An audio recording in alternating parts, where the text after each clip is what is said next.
I forgot again. There we go. All right. Everybody, welcome to the show. Hold on. Let me turn my lights on real quick. I ain't got no light, man. I got no light. I need some heat over here, man. There we go. All right. Everything's working and shit. What's going on? It looks like I almost know what I'm doing. How's everyone doing tonight? Eve. Bounce. Yeah. I'll get to some. Damn it. That's what I was going to do when I started running around. I was going to let's see if I can get together a clip real quick. It's been a strangely busy day. How are you this evening, Laszlo? Laszlo? Why don't I see no Laszlo in the chat? How'd you know? Wait, what? I don't see no Laszlo. Did he comment? Did he say something? That's weird because usually it'll pop up. It always pops up, actually. Even if they like retract it, I still see it here on StreamYard. Greetings and salutations, one-man show. Congratulations on the good news. Say hello to the lady for me.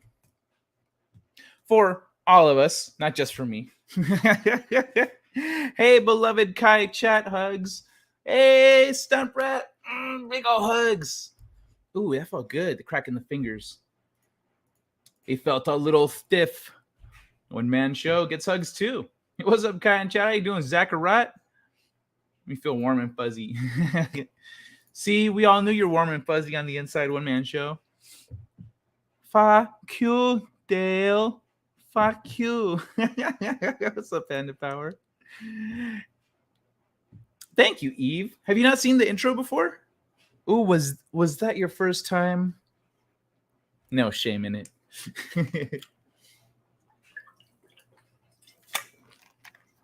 Yeah, I started when I started doing the show and I used that intro, within a few weeks, I started going around seeing other people using that same jam. Because I know that what's it called? Nina's like exit music used to be different. And I don't know when she changed it, but after I started doing the thing, I saw her thing and she was using the same one. So I don't remember when it was that she was ending her stream and I was starting mine. But the end of her stream had the same music as my intro, except for my intro goes all the way. She only plays like a little slice of it. I play the whole jam. But and then I saw it on whatever cast, Wes Moody, not from the band channel, no. But yeah, Wes with whatever cast, he used it also for something. I think for his intro. It was hello, sitting beside me. Mega hugs. All right, so I'm gonna try something a little different tonight. Since actually, first let me I forgot to do this. I forgot to bring up the chat. I was bringing up everyone's chats without bringing up the chat. All right, hold on. Let me see. That sounds wacky, but it's what happened. Hold on. Where is this? Is this the one? Yes, it is. All right, I'm going to start off this time reading stuff, and then later we can get to fucking around and Instagram and whatever. But I'm going to try flip the format that I've been following a little bit tonight and see how that goes, see how you guys like it. So before I get into like the articles I usually get into, I think I'm going to just start every time. I'm going to start off talking about anime and video games because that's where I usually start off. So after anime and video games, I jump into the articles that I'm talking about here on the thing, or that I have in the title bar. So let me see. I'm going to start with the good news because everyone that watches this, I know you're ready for this. I know. I mean, like, you can't wait. If you're watching this show, you're stoked for part 2 of the rest of this because I haven't read the manga either, but the animation on this show is nuts. So Attack on Titan Season 4 announces special fall event. Attack on Titan has kept a low profile since its 4th season wrapped its latest run this year. Of course, that will change before long, as Eren is set to finish out his journey next year with the anime's final batch of episodes. And now we have learned a special event is coming this fall to hype that last bit of season 4. The update comes from Attack on Titan itself, as the anime's official website in Japan informed fans of the event. It turns out the final season is hosting a special event on November 13th, in just a few months. Wait, what? You say summer? Oh, fall. It doesn't say fall. Okay. This 2022 gathering is expected to gather the stars of Attack on Titan ahead of the anime's final premiere. So if you want to see what the show has in store for fans, you'll find out in a few months. So we're actually, I guess, going to get to talk to people that work on the show. Of course, netizens have known for a while now. Just aiming for a 2023 comeback, etc., etc. When 2023 comes around, the anime is slated to welcome several more episodes that focus on Eren's damning mission in Marley. I'm not going to get into spoilers and stuff, but yeah, special event coming November 13th. For whoops, let me mute that just in case so I can play clips. I hear every time, my precious. Of course, it wasn't my first time, but thank you. Oh, okay. But thank you for thinking it was my virgin experience. Oh, well, thank you for your phrasing. Yeah, what's it called? I have a lot of fun with that intro. Really puts you in the right mood, right? It's like funky, it's chill, it's fun. Out of my face. Pokemon Sword and Shield art director announces a new game studio called All Possible Futures. I like the metaphysical kind of element there. Pokemon artist James Turner, art director for Pokemon Sword and Shield, and James Turner. That doesn't sound Japanese. And designer of fan favorites such as Gigamax Gengar, Shadow Lugia from Pokemon XD, Gale of Darkness, and Sinisty Poltegeist has announced that he's left Game Freak and is opening up a brand new game studio. Turner has already proved his hand at creating games, directing the 3DS rhythm-based performer Harmonite back in 2012, and now he and developer One Bit Beyond, who was behind a cute action RPG, The Swords of Ditto, are joining forces to form All Possible Features. And in Turner style, there's some adorable accompanying art to promote the studio, along with tease of game's announcement. So that's the cute art. Okay, I guess it's cute, but it's a little much. First game. All right. Well, that's good news. It's always nice when good creators branch off and make their own studios, I think. Even if those studios a decade later get bought up by some, uncaring corporation or whatever. What happened? Click the button. There we go. Elite Dangerous has ended a 2-year story with a big disaster and an update. I don't play Elite Dangerous, but that sounds pretty wicked. It sounds like their story's on point. There's bugs. A new update for Elite Dangerous has just landed, bringing into a long-running Azimuth Saga storyline, paving the way for the next chapter of the story, and fixing a ton of issues. Yeah, sounds like good news. I'm going to move along from that one. Okay, so this is our first title article here. Bird surfing. The spectacular moment. The world's fastest bird appears to hitch a ride on one of the world's laziest.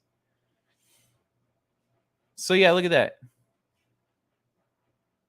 This freaking hawk is just grabbed onto this pelican. Photographer who happened to be at the right place at the right time manages to catch the world's fastest bird, appearing to hitch a ride on one of the world's laziest flyers. In reality, what was really happening was a highly protective feather falcon was protecting his nest from a potentially predatory pelican. I love the alliteration. One shot shows the falcon sinking his talons into the back of the larger bird in an effort to protect his chicks. Photographer Fu Chan took a series of photos showing the action at Torrey Pines Beach in San Diego, California. The fastest raptor in the world, the peregrine falcon, can reach speeds of over 200 miles per hour as it dives upon its prey. Fu was about 100 feet away with only 1 second of action about to unfold, and he captured the incredible footage with his Sony A1 camera, etc. That's nuts. So he's protecting his nest from any birds that come close to it. So there he is kicking that pelican's ass. Surprised and more than a little traumatized, the brown pelican made his escape with nothing more than severely ruffled feathers. That's a dope shot, though. He's like hitching a ride, surfing.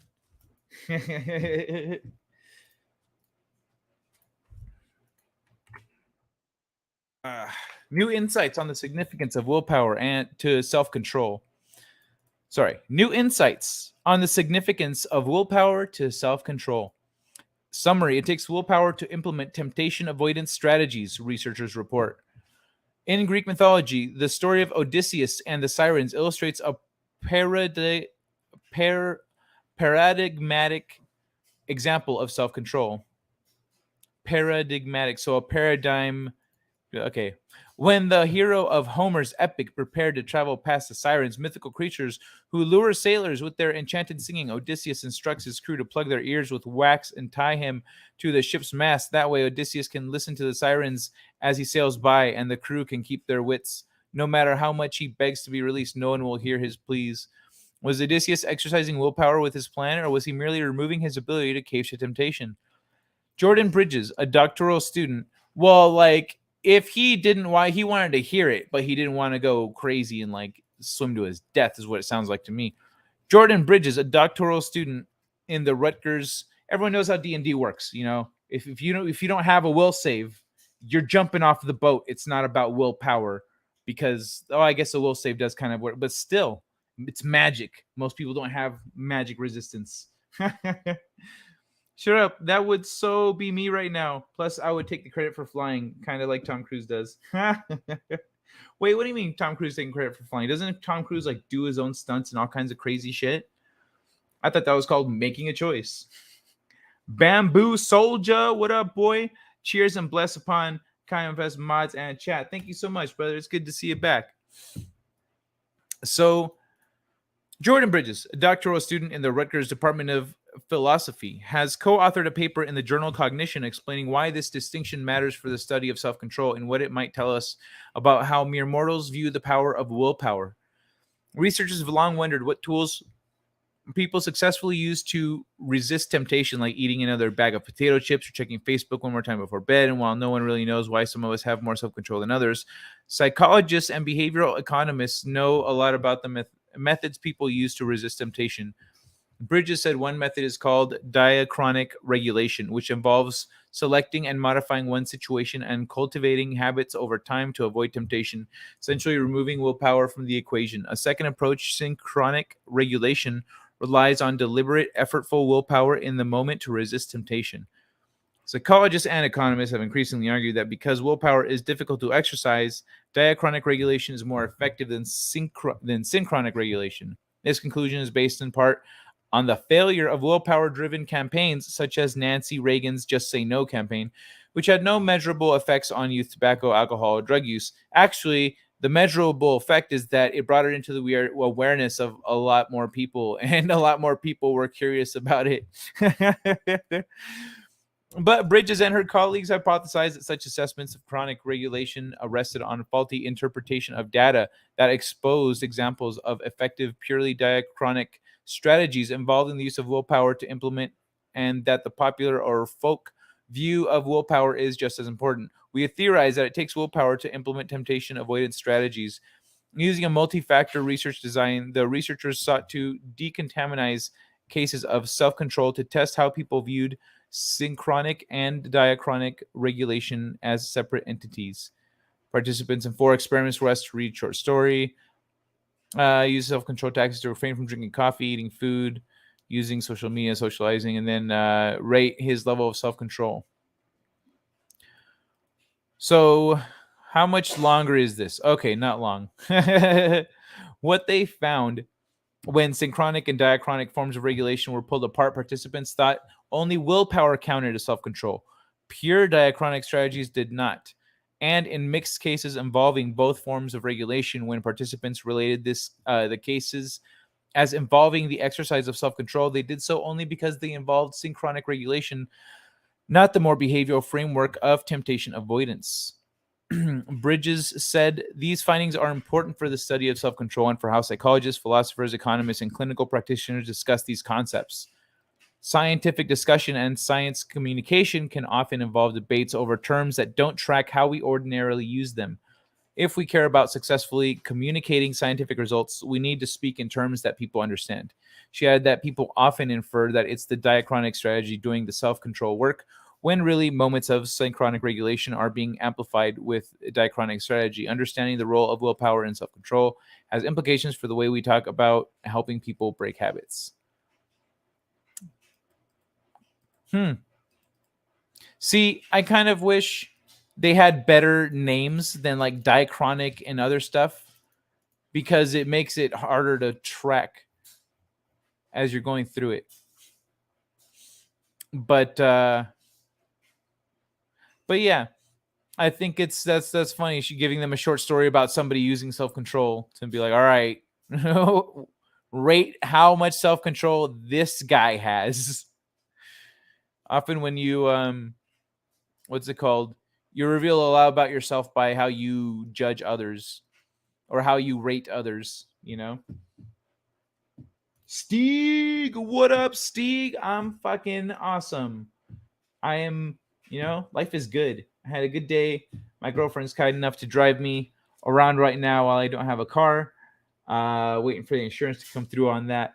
But yeah, I don't know. Life is good, man. Speaking of which, I'm gonna play a little clip. Just give me a few seconds here. I need some time. The man in the black sombrero. This is Zero? I am certain of it. Then the hideous dog you refer to must be my wife, yes?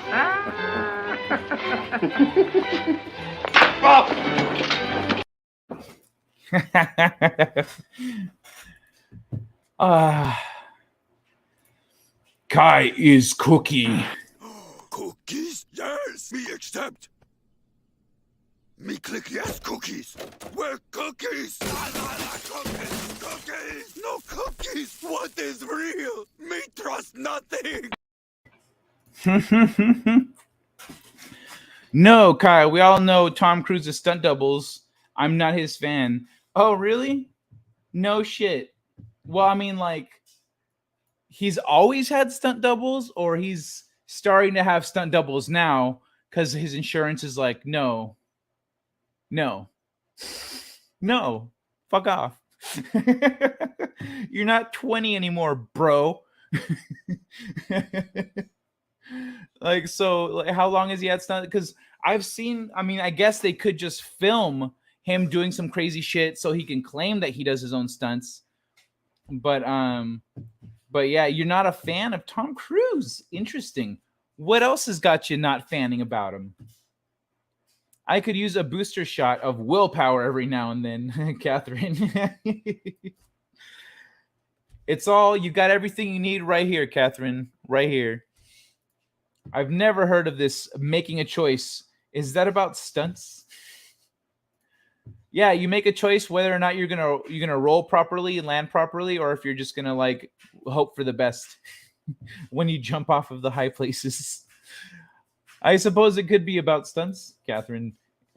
It is odd to me how these scientists investigate subjects that boil down to common sense.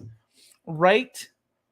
Like, the thing is that even though it's common sense, a lot of like academics, they go, well, there's no academic papers. And so they can be resistant to it. But this next one, I guess we're on to Vegas. Musk's Las Vegas Strip dream keeps getting bigger. Entrepreneur Elon Musk keeps expanding his plans in Sin City. Let me see what else we got here. It's a little small. That's better. Now you get that's readable now. I had 9 slices of pizza at the buffet tonight. Holy shit. 9 at the buffet. Was it a pizza buffet? Because if it wasn't a pizza buffet and there was other shit there, why did you have 9 slices of pizza? Why not 2 slices of pizza and then like 8 slices of chicken wings and other stuff? You know what I mean? Oh yeah, boy. That's I can't put it on camera, but I got it right here. I didn't actually. I did hit a bowl before the show went live. Let me do a little something about that here. Got to clear it out for the next one. I need to clear it. I need the little poker here. I got to have the poker. Let me see what else we got. Kai, he has always had stunt doubles, bro. Oh, he has always had stunt doubles. Dang, he just be claiming he does all his own shit. And he's super insecure about his height. He claims he does his own stunts. Like, dude, you've got mad Napoleon syndrome. Damn cookies, I love them. Good morning to you all. Much love from Iowa. Dwayne, good to see you, homie. And our love, everyone here's love to Rita. Give her all the hugs and kisses you want. And we miss having her around. What I need is sitting next to me. Poor guy has been putting up with me all day. Okay, well, I mean, like, it sounds like you know what you're doing to him. So.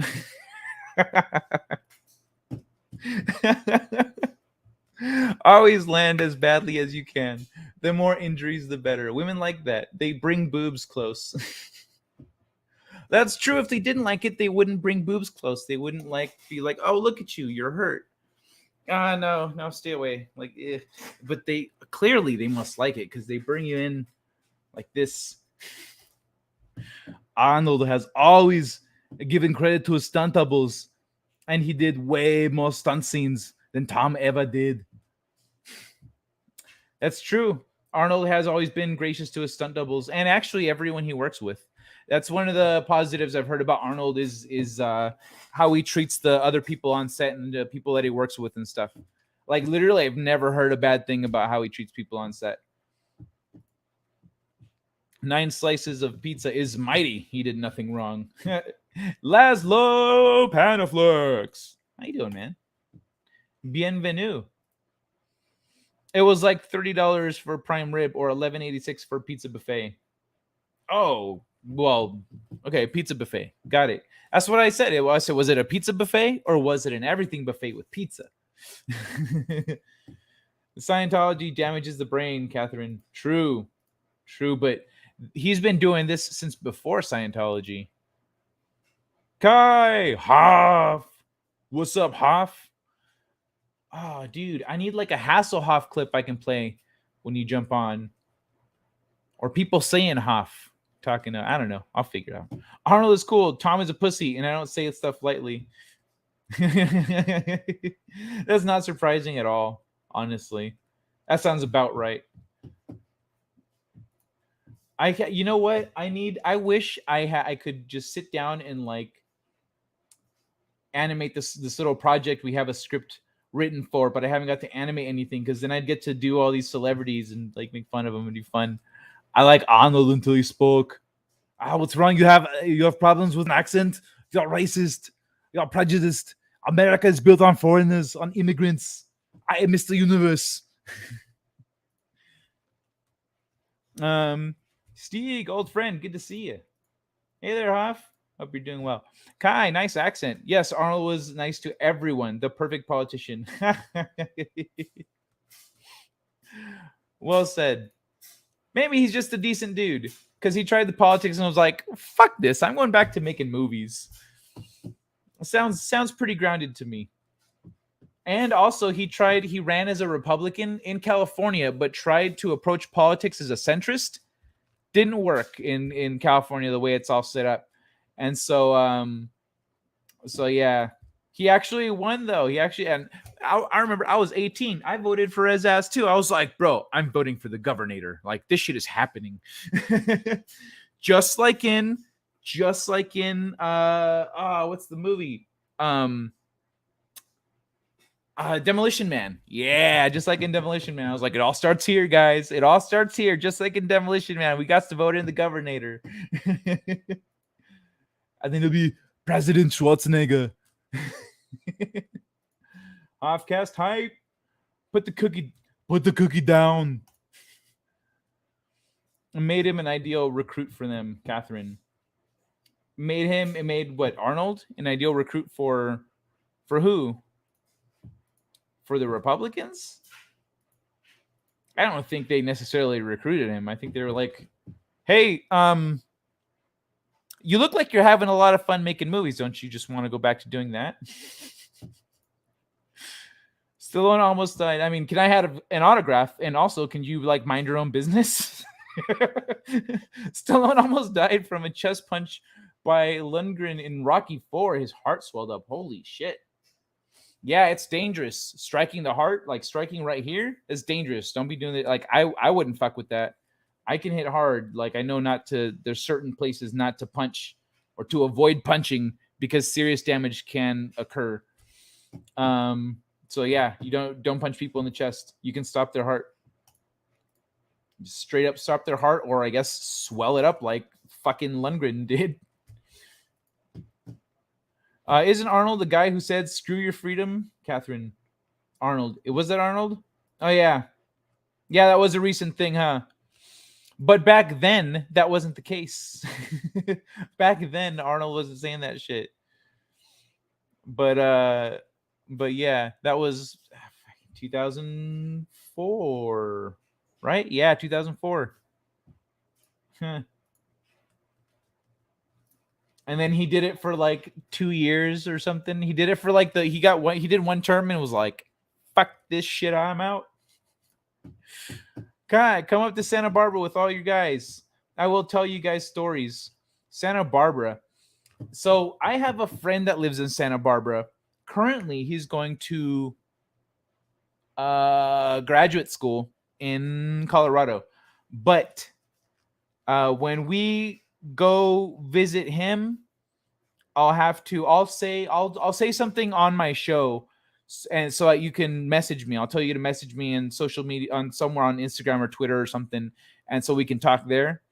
Because I'll forget your screen name by the time By the time we go visit, it probably won't be till like next year, because right now his program is going through the next few months. He's got a newborn, etc. But usually, we go back and forth visiting each other. So he'll come down here visit us. Well, I mean down here when I was in California, and we'll go up and visit him. And now I'm in Vegas, so now I'm a third point for everyone to come and visit. So at some point, I'm gonna have to be going down there, and then they're gonna be coming up to me. So the next time I'm in Santa Barbara, I will let you know. You can join my guild and you can tell us all about these guys. And my buddy works in. Never mind. I'll tell you. We'll talk. We'll talk later. Bro, I love your name, by the way. Bamboo Soldier. Tom was an ideal recruit for Scientology. Oh, that's right. That's right. Yeah, he was. He totally was. I love that I love that video got out of him being crazy, and then they tried to squash it, and 4chan went, no, this is amazing. Fuck off. And they just put it everywhere. They put it on every download site, on every forum, every website, everywhere they possibly could, on every streaming site, on every tube. They put it everywhere. And then that just accelerated the butting heads. Oh man. And unruly popped Scientology in the nose. That was a lot of fun. But yeah, he was a top recruit, and then he ended that was good times. He was also kind of the downfall of their secrecy. All the secrecy that Scientology had just crumbled once they got involved with Anonymous. They thought they could take on the amorphous beast. And all their secret info that people spend so much money on got leaked. And then South Park did an episode about it. Beautiful. Don't punch, use a 2x4. One man show. Yeah, it's sad how bad Arnold cucked out during his COVID years. He was scared people do stupid stuff when afraid. Yeah, true. That's true. Kai on Total Recall. I worked closely with Arnold for a couple weeks in Mexico City. Oh, cool. So I'm guessing you said he was chill. I guess that's from personal experience. Colonel Mustard was he as flirty as they say? Colonel Mustard with the lead pipe in the conservatory. What's up, Mr. CCDV? People do stupid things. Oh wait, I should switch this up because I'm not really reading the thing right now. I'll leave it like this for now. I'm catching up to the chat. I didn't realize I was behind. People do stupid stuff all the time, scared or not. Ooh, Catherine with the counterpunch. Oh wait. Hey Billy! Oh Billy, it's good to see you. I love the red, white, and blue in your avatar, Billy. Oh, you've grown up to be a hell of a man. Arnold turned into a comb. I don't know what that word is, but yeah, man, it's good to see you, Billy. Grandpa misses you. Stunt, where are you on my favorite show, Psych? AI, cool. Al, cool. Whenever you don't forget me. All right, sounds good. Stunt. Oh, I see. Because you're trying to spell my name. So you are still tending to drift, Kai? Of course, I always drift. You think I can stay on track? You're on the wrong show. Thanks, a translation of my middle name. Oh, cool. It's badass, man. Kai is cookieology. Oh, cookietology. Cookietology. I need to make that Cookie World video. I just have like 40 minutes of video to go through to cut it down to something decent. 1000 Ways to Die was a great show. 1000 Ways to Die. Oh, yeah. I remember that. I forgot about that. It's all kinds of stupid ways that you can die, right? Or some ridiculous way. Like, oh, dude, yeah, I forgot about that show. Oh, man, I missed 2006 to 2008 4chan. It was like digital internet cocaine. Bro, I had to stop going because, like, if I was like, I'm just gonna check real quick. I'm just gonna hop on. I would end up in a raid and then like with a tab with like 50 tabs open, and I'm sitting there just going nuts. Making memes, sharing me. It was just it was so much fun. Tom Cruise, that was the golden time, was like then, and then the Scientology thing happened in 2010. Yeah, 2009, 2010. That was peak right there. What happened there was all the people in the community realized how many of us there are out there, and we're like, I'm going to go focus on my skills. And this is going to come together again one day. And so that's kind of where it's at now. Everyone understands intuitively now. And yeah,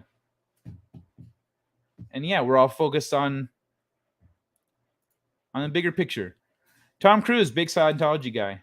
Yeah, man. I've done my share of dumb things. I'm working to make some of it right. It is going to be hard, Catherine. It always is. Facing your mistakes or fixing broken things is always effort, but it's always worth it. You're coming at it with a good heart. I watch Kai because we have similar undiagnosed ADHD. I do have an article coming up about ADHD, actually. If Catherine using one man's account.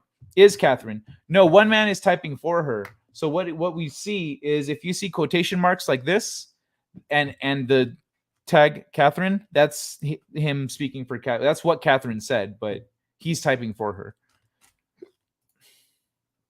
I mean, I guess technically, vicariously, she is. Arnold and I were hanging up cables with his stunt double in Total Recall. He told me I had a nice ass. I said, now I can die happy, woman. He laughed his butt off. That's awesome. So he was hanging cables with his stunt double. That's fucking dope. So he's not just giving him credit. He's like right there with him. That's awesome, dude.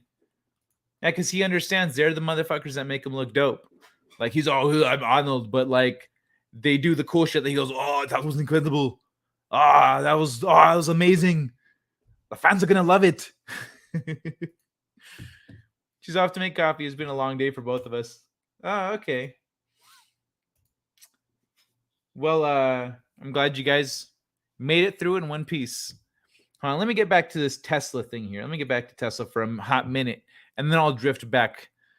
Let me put a little star next to this so I can keep track. A number of Elon Musk's plans sound as if they sit somewhere between brilliant and what the bad guy tells James Bond he plans to do while attempting to slowly kill the spy in some elaborate way. One of the side effects of being a visionary is that what you see as plausible might seem a little out there to people who lack your vision. True. I saw something that was really good. That's right. I played it here. It was what's his name? On his show talking about big ideas. And the best way to kill a big idea is tell it to a small mind. A small mind can't see it. So when Musk started Tesla, the idea of relatively affordable electric cars seemed like a far-off fantasy, like flying cars or drone-delivered tacos. The same could be said for the concept of self-driving cars and space-delivered internet that works anywhere in the world.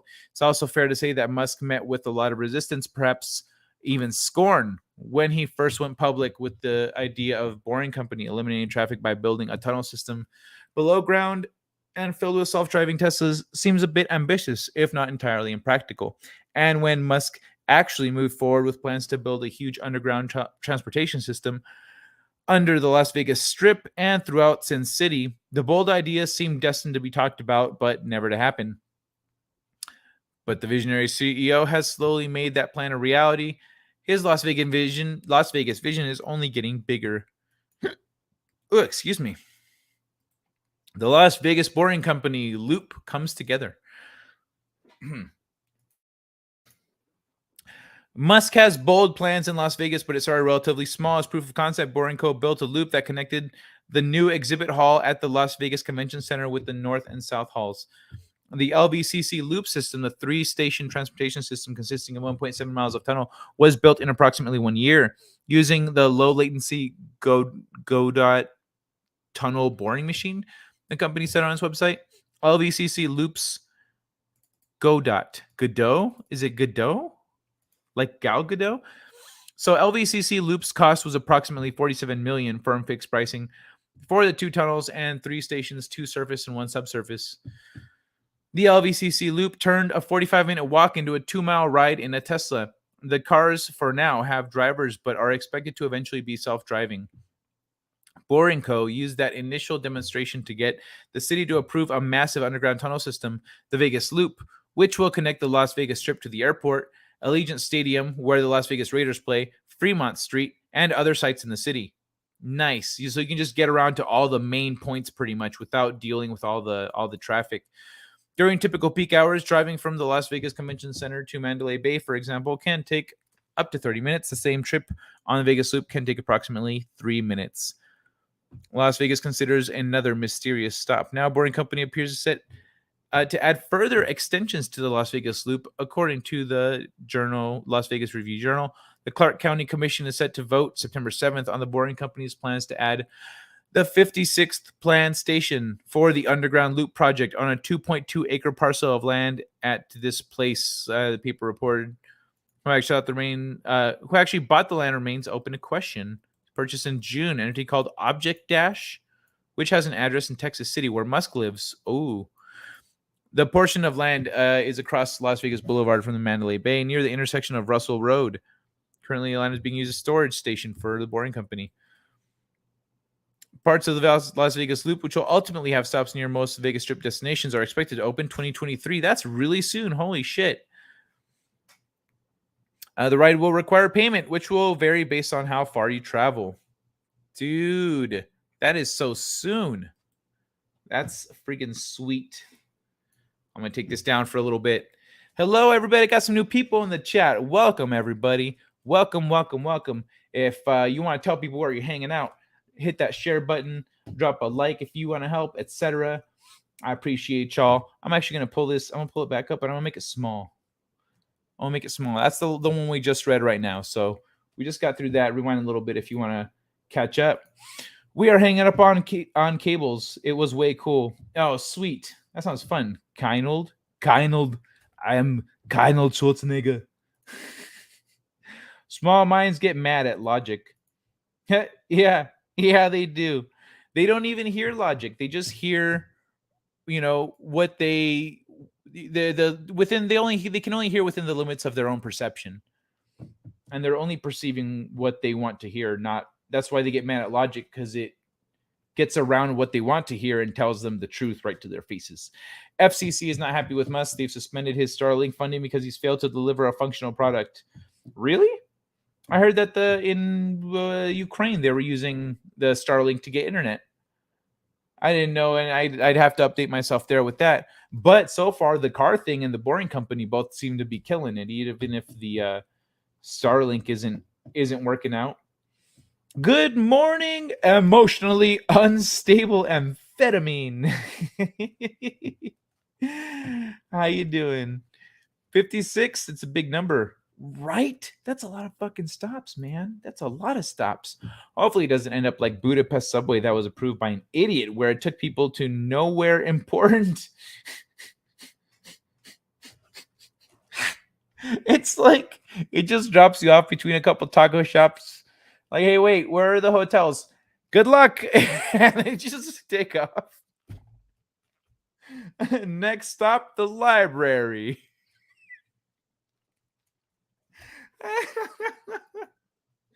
Hey, Vigilante Williamson. Good to see you, homie. How you doing over there? I saw you were live a little bit. I was watching the stream. Or I was watching it for a little bit, then I had you in the background while I was doing other stuff. But good to see you, man. Doped up Tina. Doped up Tina. Cybertruck has been delayed again. Spoilers, the Hyperloop maglev train. That might be, you know what? I wonder if some of this stuff might be because of like, they're like, well, we could put in some more work on it. And we're getting a contract for this Vegas thing. We need to increase output over here for other stuff, etc., etc. So, but damn, people wants that Cybertruck. Spoilers, the Hyperloop maglev train system was already finishing up in the late 70s. Unfortunately, it is only reserved for millionaires / elites. It's already finished up in the late 70s? What? There's a Hyperloop maglev train system? Oh, you mean the one that goes like underground, like under the country? You know what's funny? When I wrote my book, I didn't know about that. I mean, I kind of knew about that, like underground tunnels, like a thing, but I didn't know that someone had mapped out the tunnel system. And one day after I'd already been writing my book for a while, I went and looked and I found that tunnel system. And I was like, holy shit, it matches up with my book because I wrote about that. And it actually lined up very much with how I had, like, where I was taking place in mind. And you hit the underground tunnel system there in the first few chapters. Or I guess in the beginning of part 2, we hear about it. But yeah, but that's a national or international possibly tunnel system, not necessarily like not like a thing that just goes around the city, you know what I mean? Unless you're talking about one, like a secret one here in Vegas or something. Too tired to make coffee cake. Coffee is good though. Nice. Yeah, coffee cake is some effort, man. Coffee is good. It won't help me, but it revs Catherine up a bit. Oh, okay, yeah, I hear you, man. Doesn't really do much for me in terms of the waking me up kind of thing. Collective consciousness, bro. Hell yeah.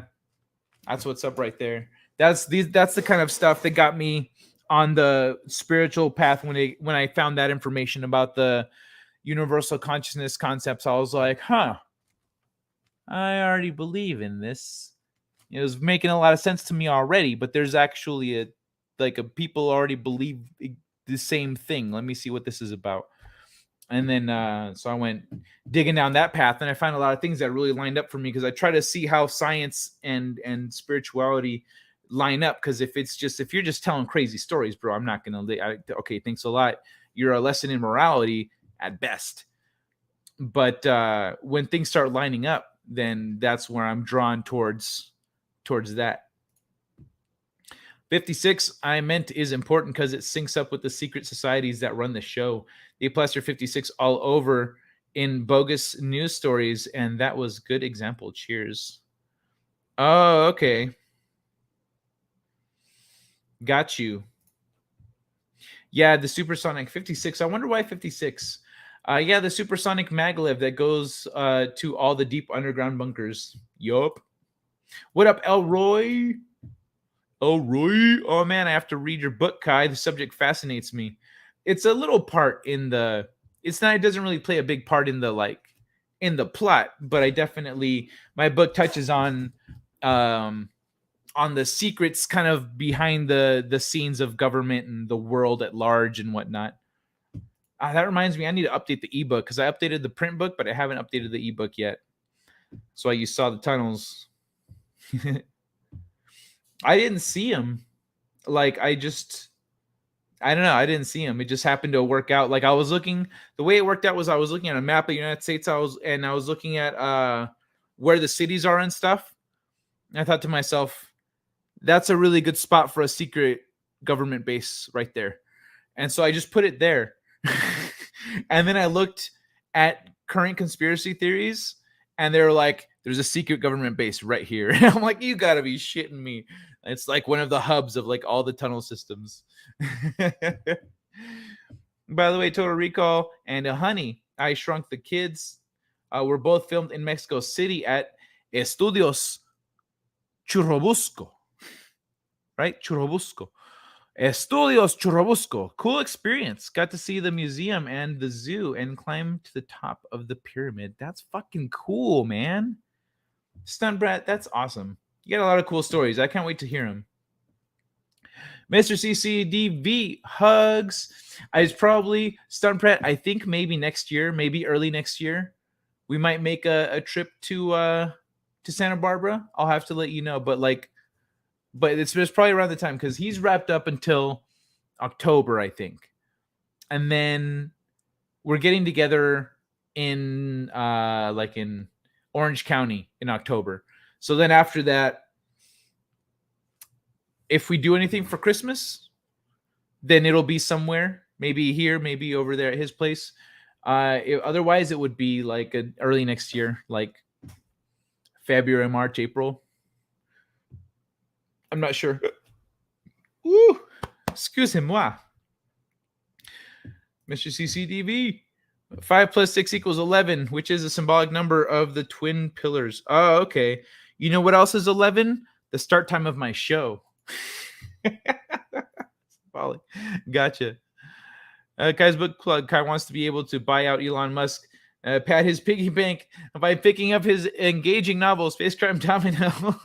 Thanks, One Man Show. I love that. That's great. Hey, how you doing? Oh, Roy. Total Recall was epic. Hell yeah, it was. And you know what? Stump right here worked on it, Bamboo. She was one of the stunt doubles. Apparently, it was a lot of fun. Watched a pastor today who said there are currently 20 to 50 existing camps for retrain or whatever in America. Camps for retrain. Oh, like reprogramming camps? I don't know nothing about that. Illuminati confirmed. Kai, whenever you guys want to invite me, I was raised in Orange County and Santa Monica. You monkey. Okay. I'll let you know. I was just figuring because my buddy comes out with like his whole family and stuff. So you'd be hitching a ride.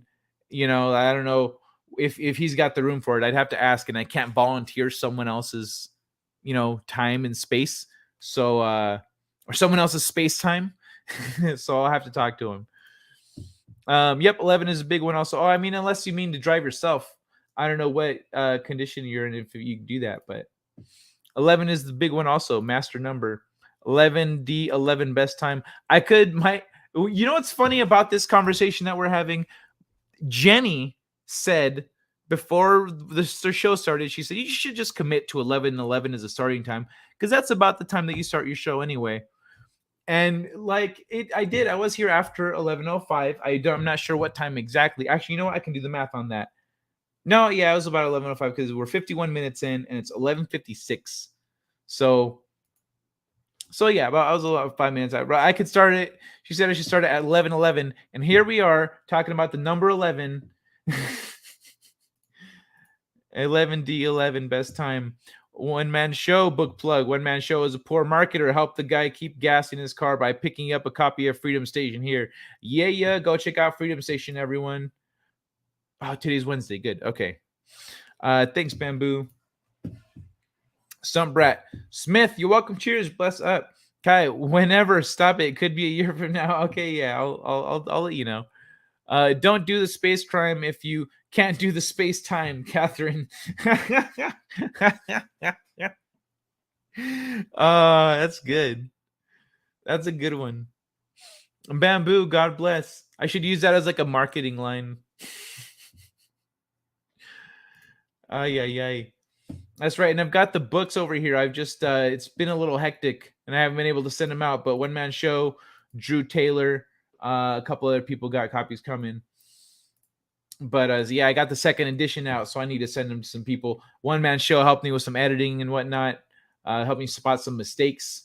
I still haven't done the ebook version, but I need to send you a new copy. The text is bigger. Check this shit out. The text is bigger, and it's less pages because I adjusted the formatting. So, haha.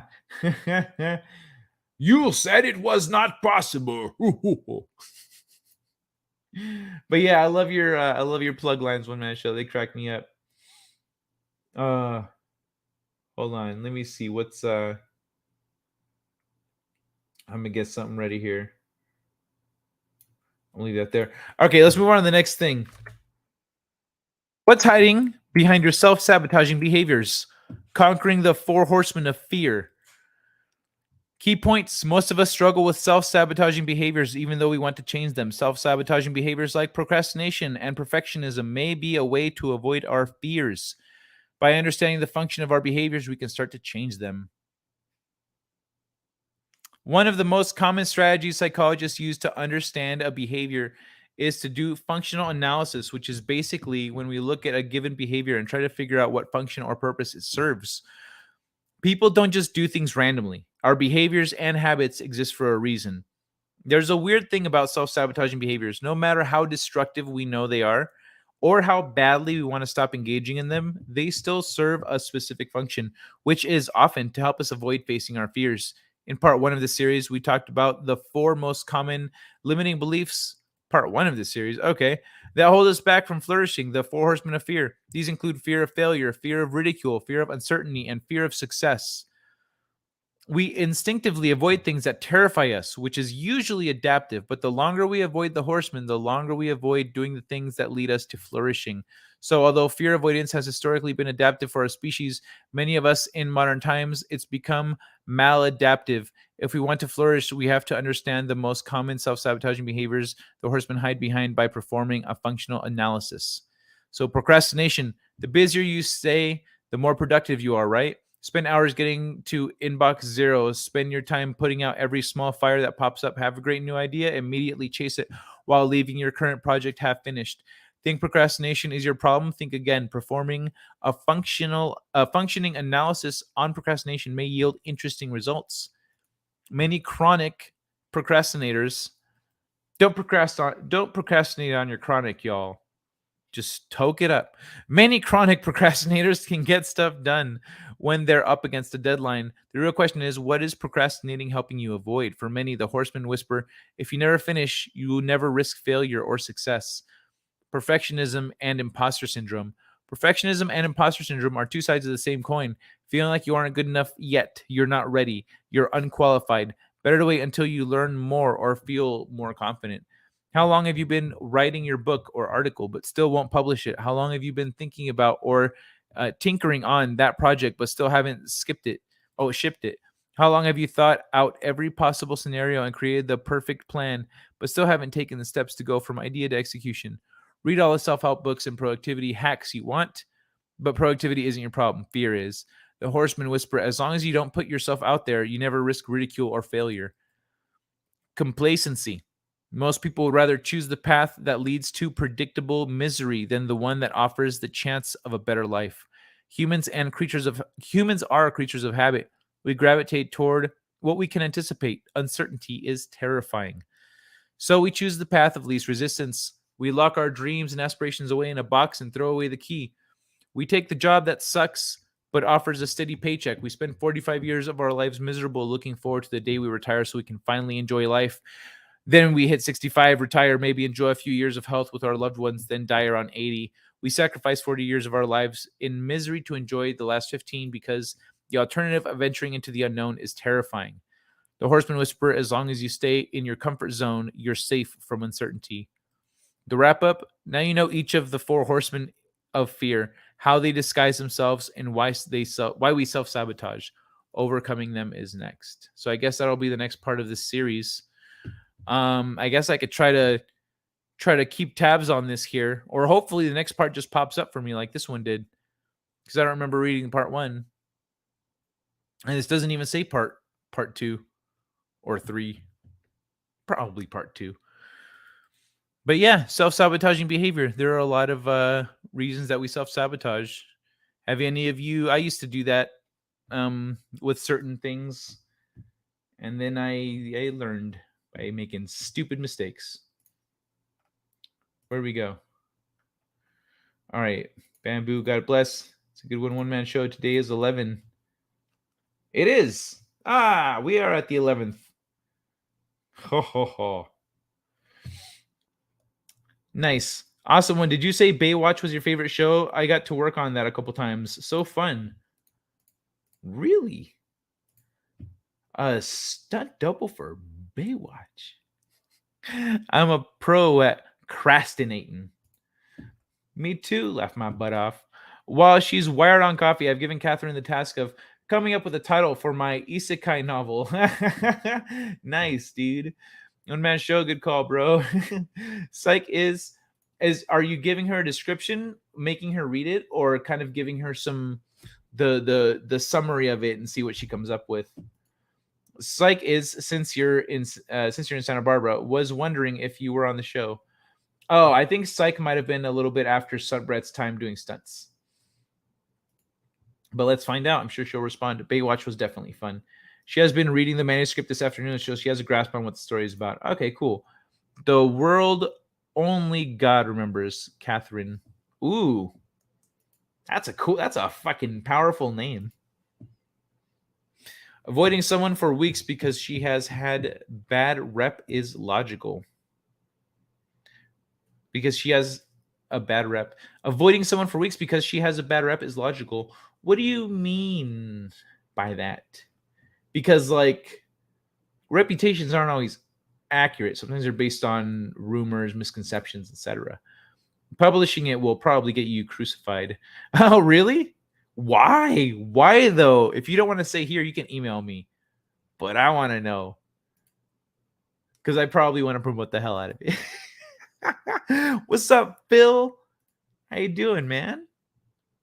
Good to see you, dude. What's shaking over there in your big, big world? What up, shawty? Oh, some niggas talking, but we hate the let's get it. Let's go. I don't want to rap no more.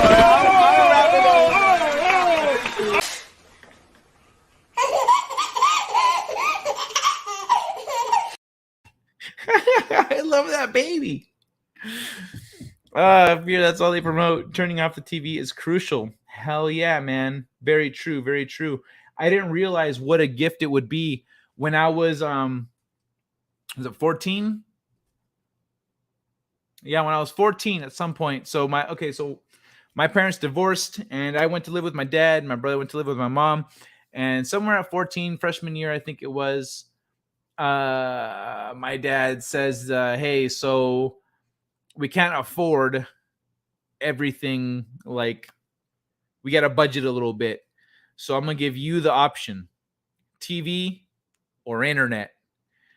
I said internet, like almost immediately. Like, internet. He's like, oh, really? I was expecting you to say TV because, like, the shows that we watch every week.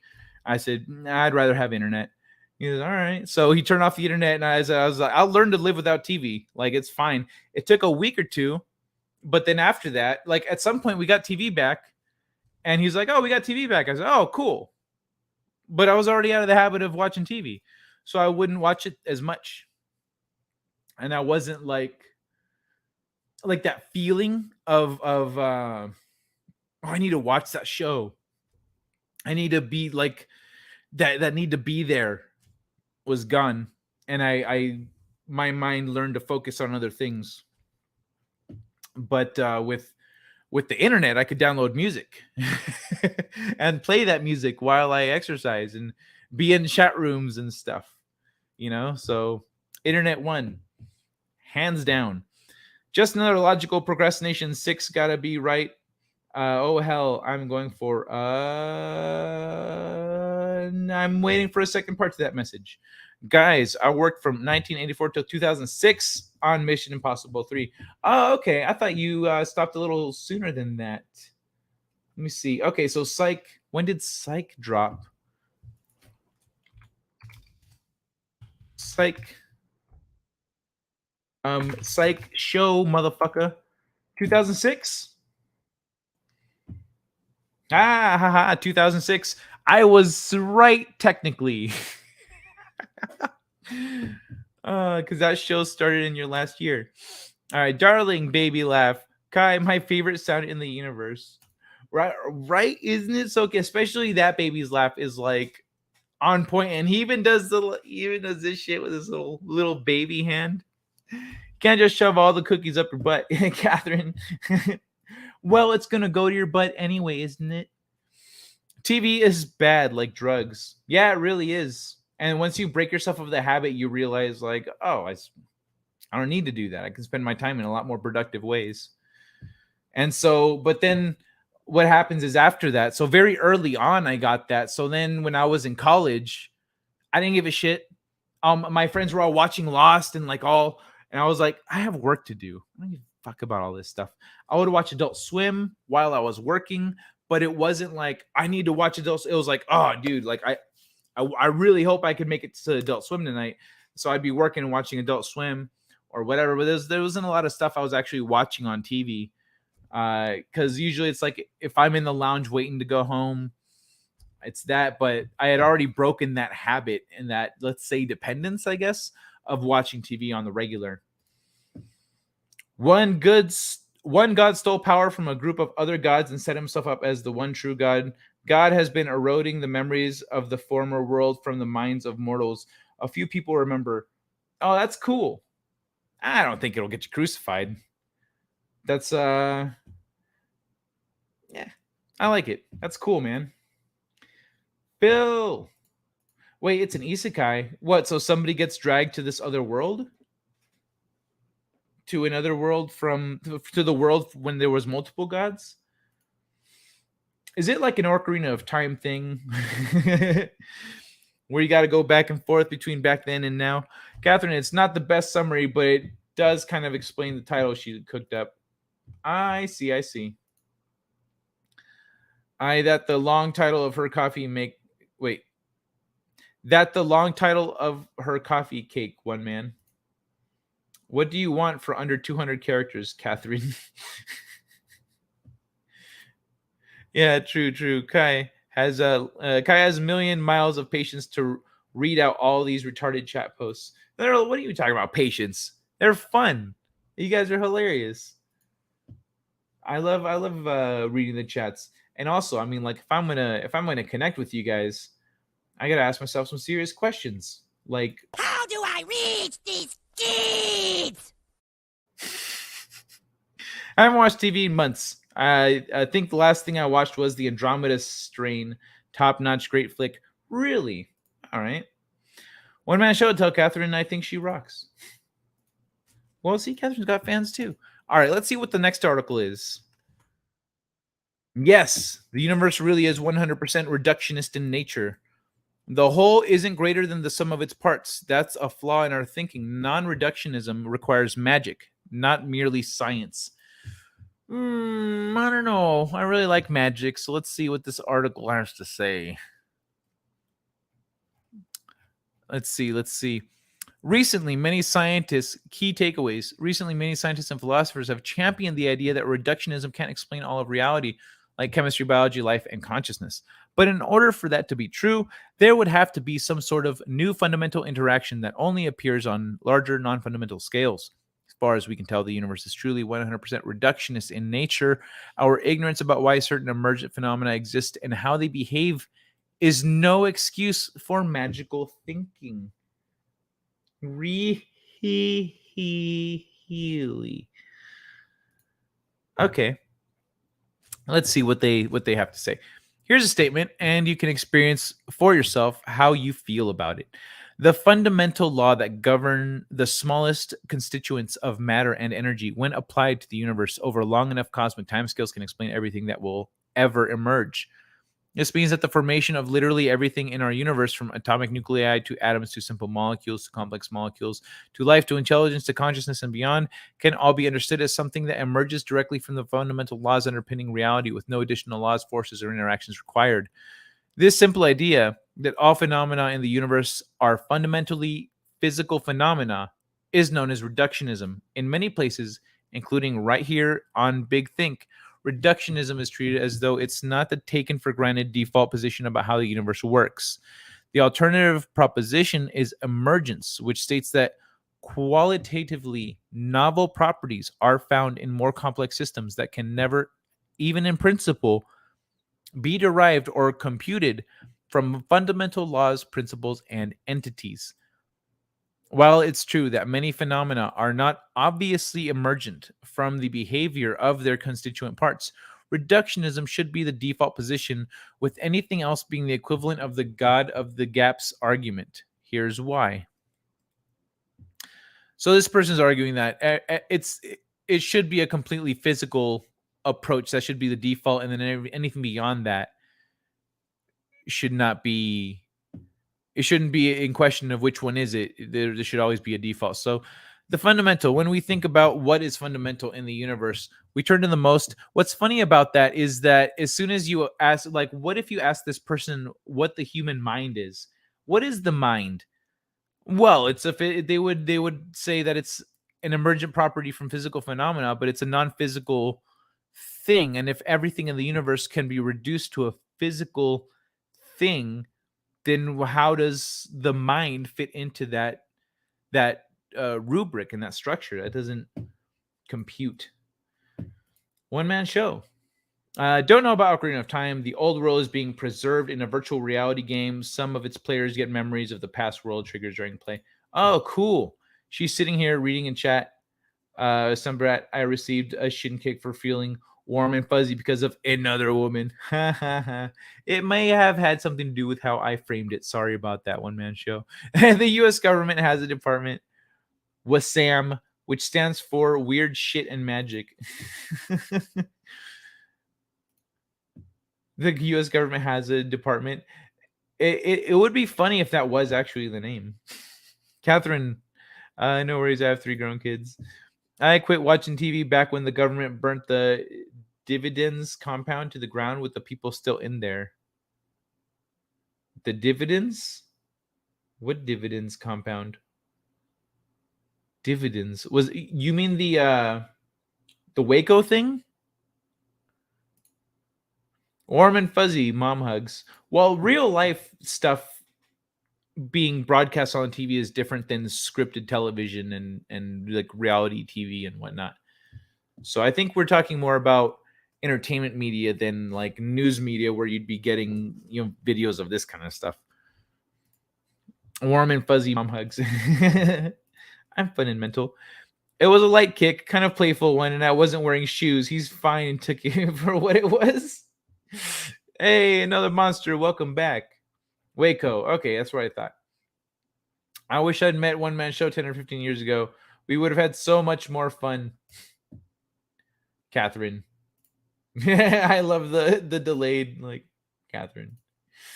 All right, let's see this. The fundamental. When we think about what is fundamental in the universe, we turn to the most indivisible elementary entities of all and the laws that govern them for our physical reality. That means we're going to start with the particles and standard model and interactions that govern them, as well as dark matter and dark energy. Hitherto, their nature is unknown, and to build every phenomenon and complex entity known out of them.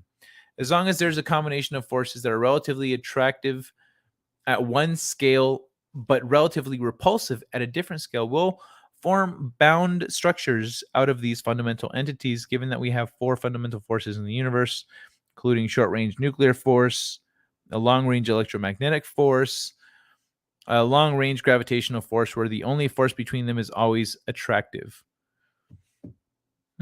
We should fully expect that structures will emerge on small, intermediate, and large scales. Indeed, This is precisely what we get. Hold on, let me see what we've got here. This is a long one. Holy shit. Oh my god. Wait, is this a different article? Nope. This is the same one. Oh Jesus. All right, guys. All right. Let's do a little summarizing here. Let's see. A strong nuclear force, and then the electromagnetic force leverages two facts about the universe: that overall it's electrically neutral, the same number of negative charges or positive charges in existence, and that each electron is tiny in mass compared to each proton. Neutrons and atomic nucleus. This allows electrons and nuclei to form atomic neutral atoms, where every unique species of atom, depending on the number of protons in his nucleus. Okay, hydrogen wave function. Oh, this shit looks cool. This looks like when you put sand on like a vibrating drum set thing. You know what I mean?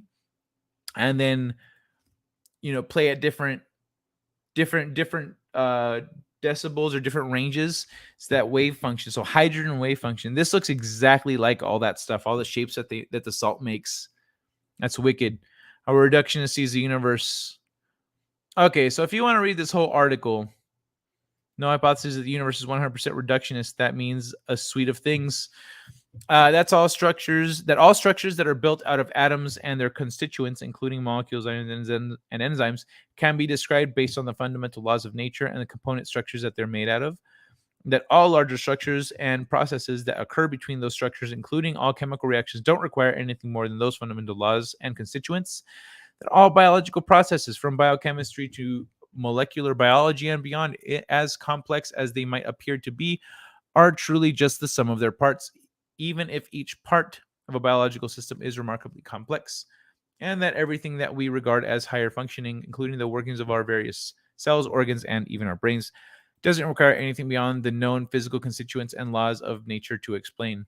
To date, although it shouldn't be controversial to make such a statement, there is no evidence for the existence of any phenomenon that falls out of what reductionism is capable of explaining. What the fuck is this? Why is there a straight line cut through these two big ass rocks that look like they were underwater at some point in time? What is this clear line right here? And then underneath they're all worn out? What is going on? All right, so anyway, if you want to read this whole article, I'm going to link it up after the show. We can't rule out non-reductionism, but whenever we've been able to make robust predictions for what the fundamental laws of nature do imply for large-scale complex structures, they've been in agreement with what we've been able to observe and measure. The combination of the known particles that make up the universe and the four fundamental forces through which they interact has been sufficient to explain. Not true, actually, because once we get into the quantum, that stuff goes against what we would normally expect to happen. So no, if this guy's trying to say that everything we've seen can be explained through reductionist logic, he's full of shit. He's not considering quantum effects that go against reduction. Like, if it were all explainable through the physical properties and stuff, how do we get two things existing in different places, one thing existing in two places at the same time? How do we get quantum entanglement and all this other stuff? Even if we're observing the physical properties of these things happening, we don't understand the nature of it. We don't understand why it happens. And then the thing I just said, the being in two places at once thing, goes directly against the concept of everything being completely physical and accountable on a physical level. So yeah, I'm gonna move on from this article because I see some gaps in it. I see some gaps. But if you want to read the whole thing, I'll link it up after the show down in the description. Down in the description, where you can also find links to my book, my Ko-fi, and also to Courtney and Lady Tauriel's fundraising campaigns. They both have medical expenses that their insurance is not covering. So if you want to help them out, the links are down in the description. Please go see if you can help out. I'm sure those ladies would really appreciate it. But yeah, so this is what we were talking about here. For anyone that just came in, I disagree with it. But we'll see. We'll see. See another monster. Sorry, I'm not at my brightest at the moment. Sometimes I forget to include her name. No, that's when I remember not watching TV anymore. Okay, Waco was scripted, by the way. Oh, really? Tell me more, Eve. What is this? When Waco was scripted? Like, they knew what they were doing, or like the people inside knew they were going down? They're like, so they're going to firebomb this place, and how do we get out? Yes, they're going to firebomb this place. But we have an exit plan. Yes, we have a plan. You know, you're really concerning me with the not answering directly what I'm saying. We've been standing off here against the feds for a while. I'm really... Holy snickies, that's the history of the universe. It's a quasar world. What's up? Indeed, just like OKC. Yeah, OKC and so on. Cheers. Oklahoma City. Another monster. Good. Yeah, right. Remember Oklahoma City? I remember as a kid when they were like, this is an artist's depiction of the bomber as seen by witnesses. This is what he looks like. And it's this guy that looked all chiseled and slim. He had a small chin and glasses, and he looked suspicious. He looked suspicious, but he looked young. And then a month later, they're like, we found him. We found him holed up in the forest. And they bring out some scraggly guy with a big fucking beard. And he's like, he looks like he doesn't know what the fuck is going on. But as a kid, I remember going, that's not the same guy.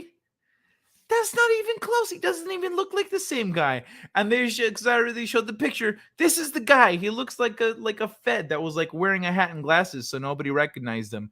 And then the guy they caught was like some wild man from the woods. Like, oh, he's been holed up in the forest because we were hunting for him. No, you don't get a beard like that in a month. No. That's years of effort. That freaking forest-looking motherfucker walking through the federal building, he would have got stopped. He would have looked suspicious with his scraggy beard, like in a custodian suit, all like, I'm just here to do my job. No one ask any questions. It's very suspicious.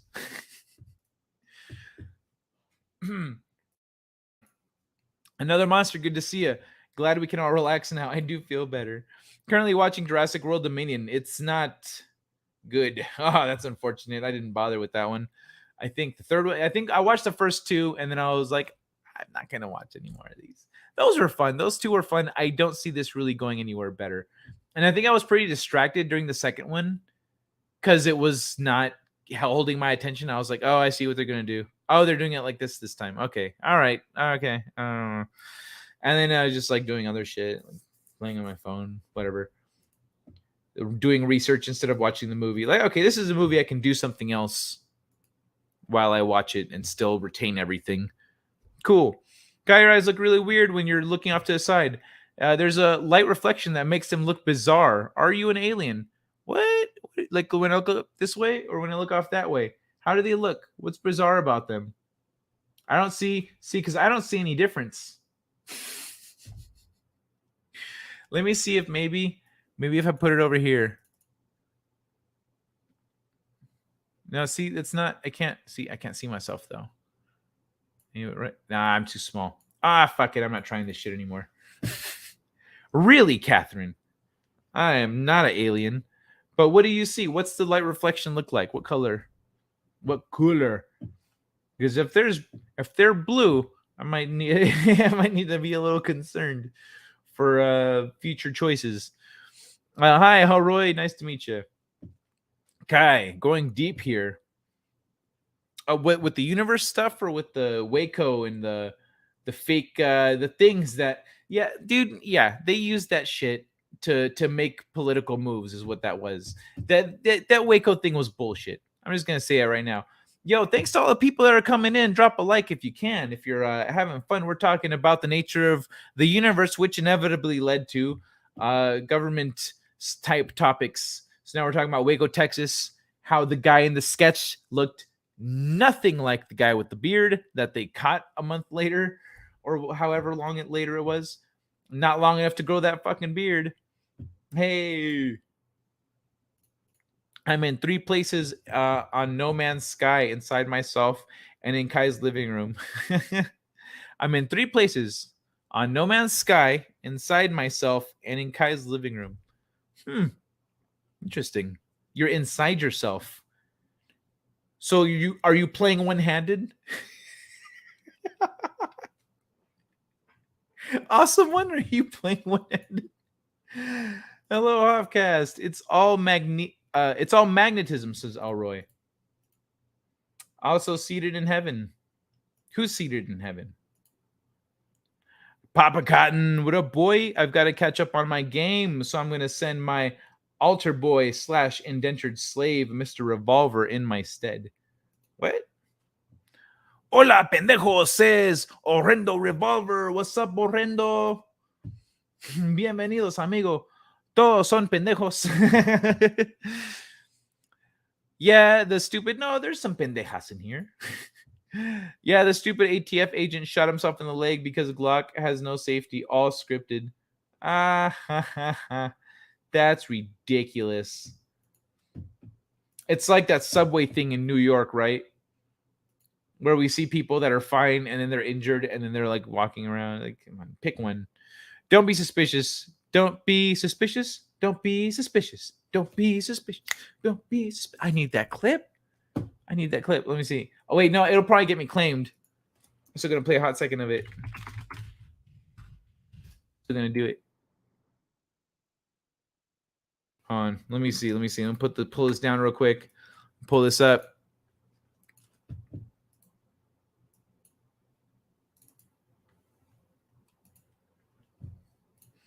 Oh, yeah. Don't be suspicious. Don't be suspicious. Don't be suspicious. Be suspicious. Don't be suspicious.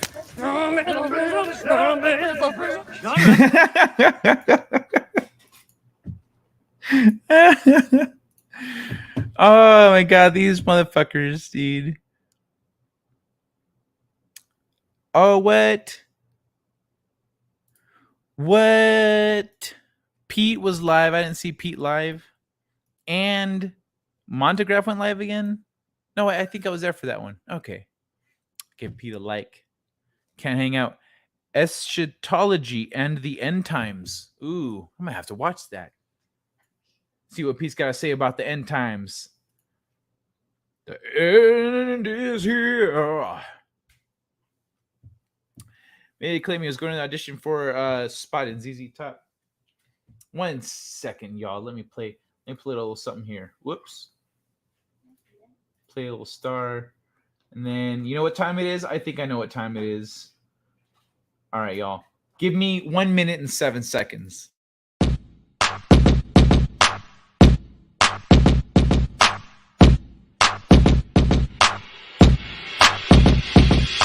Tennis ball, throw it against the wall.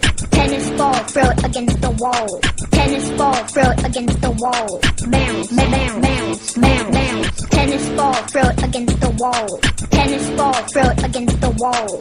Tennis ball, throw it against the wall. Bounce, bounce, bounce, bounce. Tennis ball, throw it against the wall. Tennis ball, throw it against the wall. Tennis ball, throw it against the wall. Helps me forget about my cancer.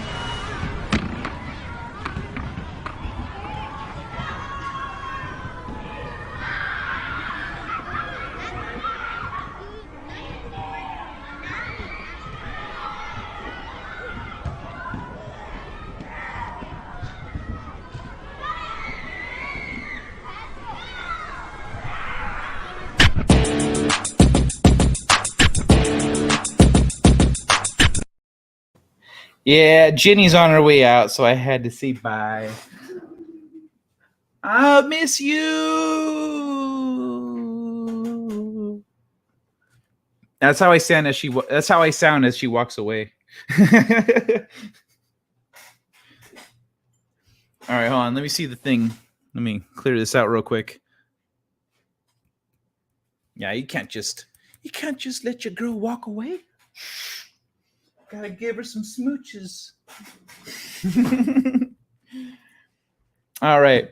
I heard the other dude in the OKC thing was James Comey. Heard that from a nobody. James Comey. Why does that sound familiar? James Comey. Did I spell that wrong? Looks like I did. Comey, I did spell it wrong.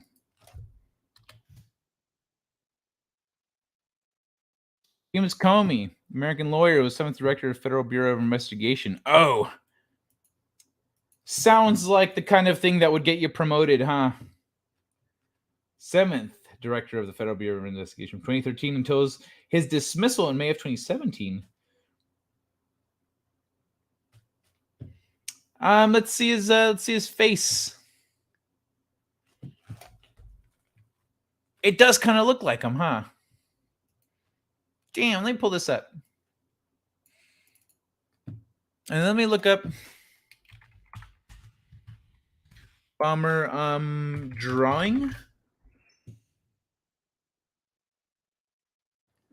Nope. Why is this? Okay. Oklahoma City. Okay, let me see. There it is. Okay. And then, hold on.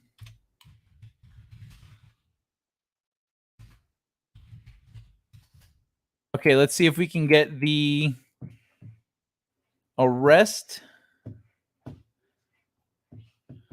Oh no, this is different than I remember. He is a young looking guy. Where's the scruffy dude? That's a scruffy dude. He's not the guy I remember though.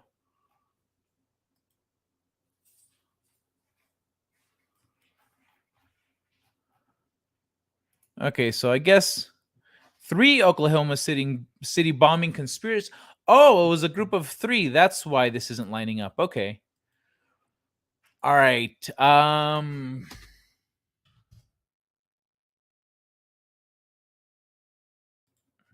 Fuck, why is it only pictures of the one guy if there was 3 conspirators were all caught? Why is it only pictures of one guy?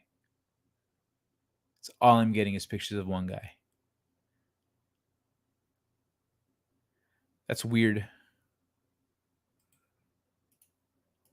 Okay, anyway. I still don't think let's just look at these real quick. Let's just look at these, y'all. Let's look at these. Let me pull it up. You know, I'm gonna make myself little. Whoops, wrong way. There we go. Make myself little. So this is James Comey. Wait, you know what? Hold on. Let me pull this one out. Okay. Check it out. This is James Comey. And this is the Oklahoma City sketch. I could see a younger him kind of, but he doesn't. He's got the nose for sure. He's got the nose, but I don't know. What do you guys think? What do you guys think?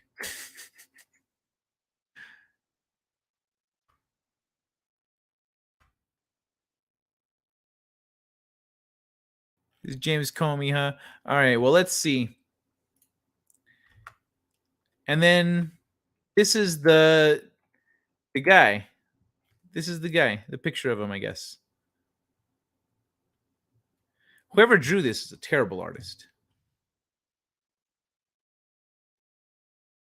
But these don't look the same. See, what is... This can't be right. There's something I'm missing here. Because some of this is not lining up. So apparently this guy was a thing. Anyway. I guess he's got some facial features that kind of resemble. I guess. But I don't know. I wouldn't be. I'd have to see pictures of James Comey when he was young. It doesn't. No, it doesn't. I don't think it look. Well, shit.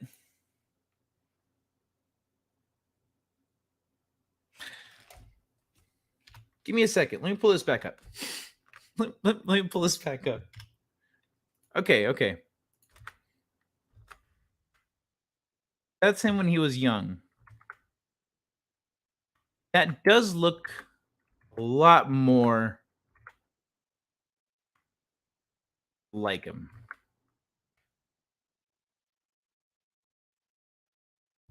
Damn. Look at that nose. That's very distinct.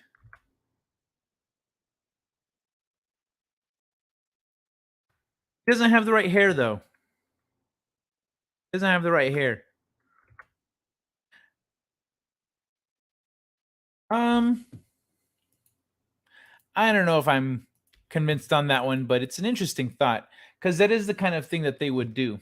You know what I mean? I mean, you need one of your guy. You need the right person. Like, hey, let's see how committed you are to what we do here. And then if you do this, then you have certain tracks are open to you. So I noticed your eyes look funny when you read. It's only when you're reading. Excuse me. What do you mean? Okay, could you elaborate a little bit more on what you mean that my eyes look funny? How do my eyes look funny? Do they shine a different color? Do they like the pupil dilate? What is it that they do? Hey, Courtney, great to see ya. Bienvenido, señorita. El queso es viejo y mojoso. ¿Dónde es la biblioteca? I don't think there's an H in there in Spanish. Horrendo revolver. Let me see. Biblioteca. Oh, there is no H. Yep, I was correct. Orale, you look like an imposter, Holmes. In Mexico, we call you SSL, Spanish as a second language. It looks kind of like a silvery patch on the whites of your eyes, Catherine. A silvery patch on the whites of... Oh, it might be the green screen. It might be the green screen. Because I have noticed that in the past, but it's not always there. There it is. I see it. That's the green screen. The light catches in such a way that it shows the background a little bit. Right? Oh no. Let me see. Yeah, there it is. Because my eyes are green. So the light hits it right. And it's you're seeing through the green screen. That's what that is. You're seeing through the green screen through my eyes. Through the glare on my eyes. That looks like an artist concept of Quantum Leap, Catherine. This? It's pretty cool. We love our Kai rabbit holes. Quantum Leap is one of our... Yeah, I'll go down a rabbit hole. If you throw something at me, I'm like, no. Let's look at this. Let's really look at it. Quantum Leap is one of my best TV shows ever. Fight me. It's one of the best TV shows ever. You know what? Fun fact. I never watched Quantum Leap. I have... Whoops. Sorry about that. Bashed my microphone. I grew up on Sliders. But I never actually watched Quantum Leap. Hand waving. She's doing the model wave like this. That's how all the pretty ladies wave. The original one, yes, the remake is going to suck balls. Sweaty balls, I agree. Just ask where the library was when you know who I'm talking to, Revolver. Does Revolver know who you're talking to? I don't know. I thought he was just talking Spanish. Hey, Phil. Hey, one man show. I have to lurk a little bit. I'll try to be back. Yeah, no problem. No problem, Courtney. One man show and I will not watch that trash.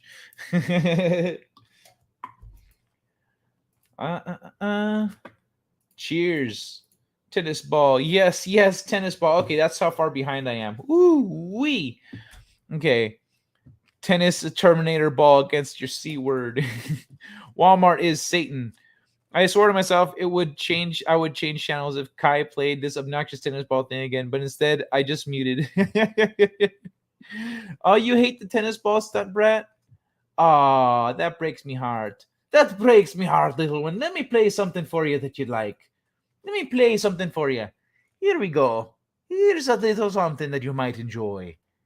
Where is it? Where is it? There we go.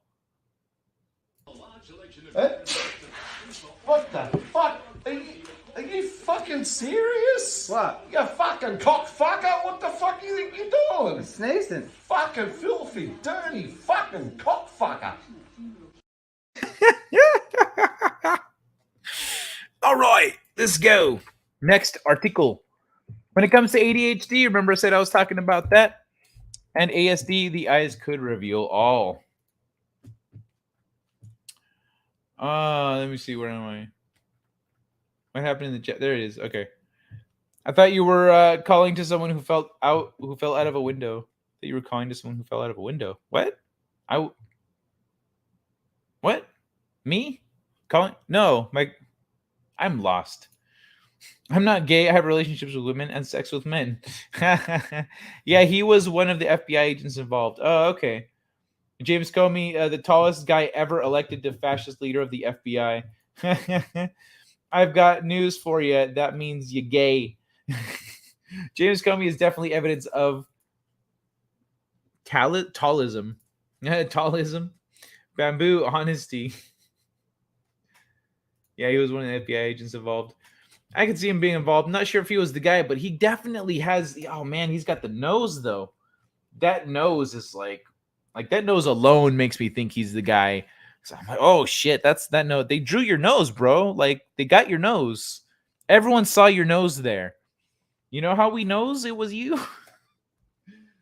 But yeah, he definitely looks. If you're a director of the FBI, you've definitely done some shady shit, either spying on or betraying the American people, because that's your job as director of the FBI.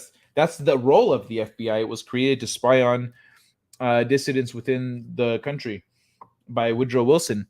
So they were, from the beginning, they were set up to spy on people who disagree with the political narrative. And Ron Paul in the 80s, I think, was advocating for. He was talking about how the FBI has historically been that, and everything that they accomplish in terms of good, in terms of law enforcement and investigation and other things. There are things that we could do with our judicial system already that we were doing before the FBI ever existed. So the founder of the FBI was good job, Edgar Hoover. Oh, it was G.J. Edgar Hoover. The mob was blackmailing from the late 50s until he quit. Founder of the FBI was J. Edgar Hoover. The mob was blackmailing from Hoover. Okay, fuck, man, I got my old. I need to brush up on my presidents and shit. I've been in some other kinds of deep knowledge that I'm just like, okay, what's that surface level stuff again? I don't remember. Okay, Edgar Hoover. The mob was blackmailing from the late 50s until he quit. Oh, okay, I see what you mean.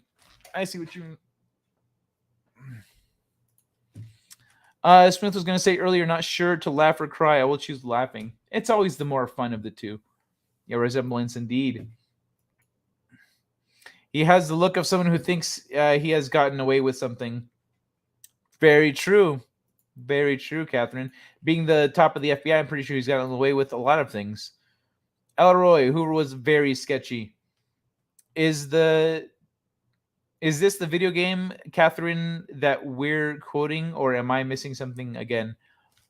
Video game, Catherine. No, this is Catherine, who lives near One Man Show. Who's I think One Man Show's girlfriend, maybe again. I'm not sure. Is up to him to say in the chat. Hello, Eve. Nice to meet you. Kai, your eyes are gorgeous. Thank you, Stunt Brat. But everything they're saying was true. It's a pleasure to meet you. That's the Unabomber sketch. Oh, Unabomber, different guy. Okay, that's why I was like, what's wrong here?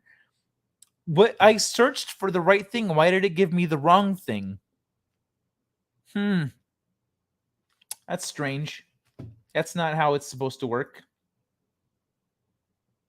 Oh, well, anyway. I think the camera has a problem with the reflection in your eyes of what you're reading. That's like so yeah, that's what we already got. I'm still catching up here. The intestinal worms are from performing analingus on my butthole, Laszlo. Please stop. Strobing.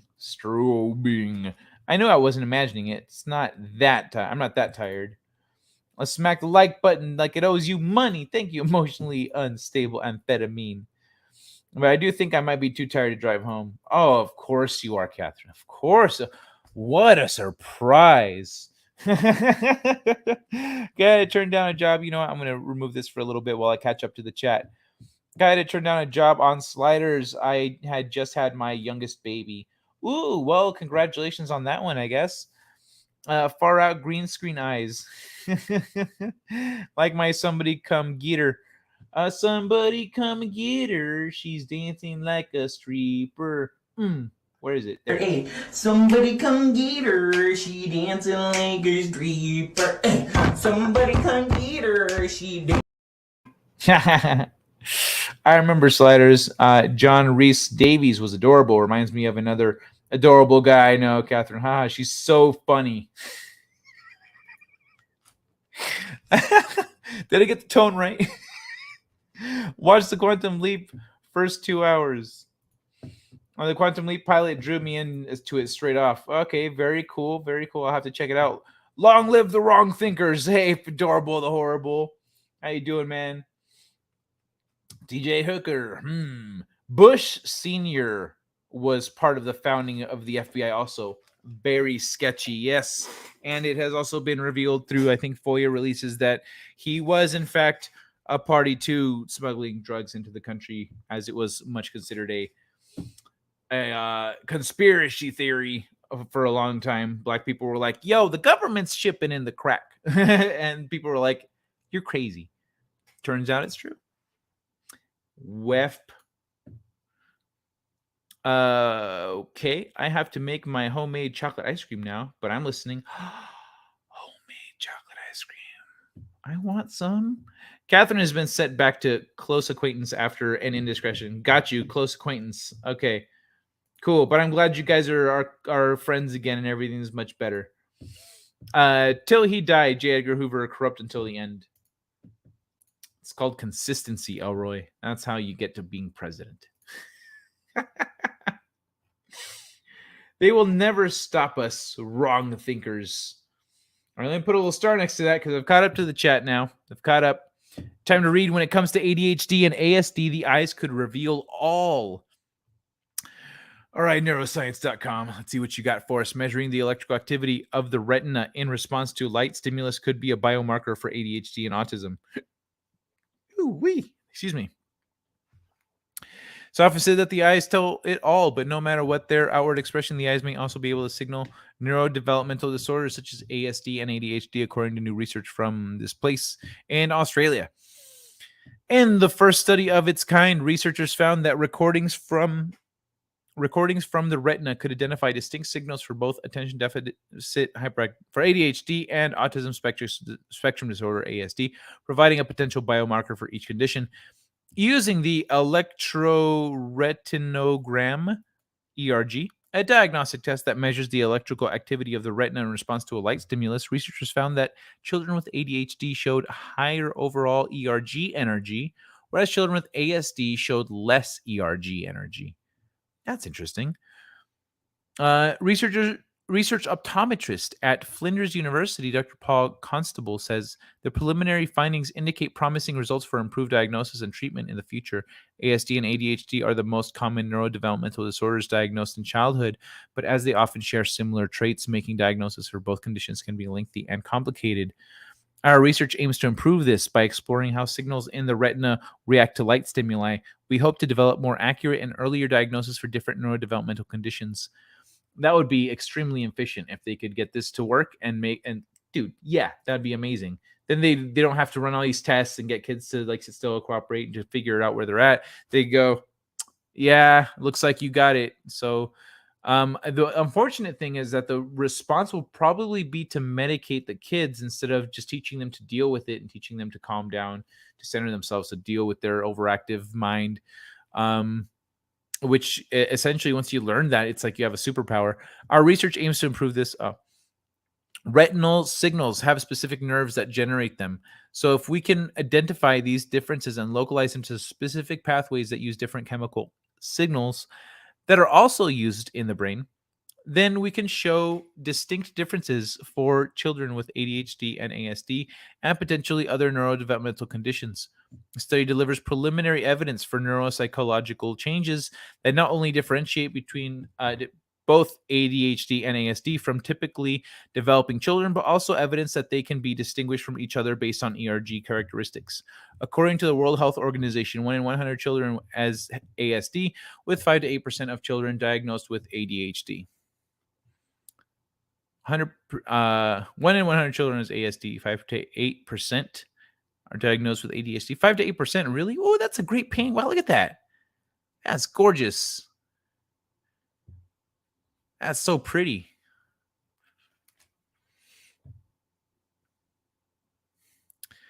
Research optometrist at Flinders. That's what I forgot to add to the painting, is the little corner thing for the eyes.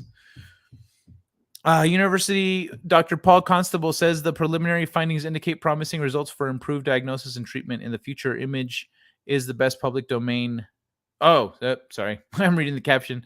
ADHD is a neurodevelopmental condition characterized by, we don't need the definitions, bro. Co-researcher and expert in human and artificial cognition at the University of South Australia says the research has the potential to extend across other neurological conditions. Ultimately, we're looking at how the eyes can help us understand the brain. While further research is needed to establish abnormalities in retinal signals that are specific to these and other neurodevelopmental disorders, what we've observed so far shows that we are on the precipice of something amazing. It is truly a case of watching this space as it happens. The eyes could reveal all. So, yeah, that's pretty wicked.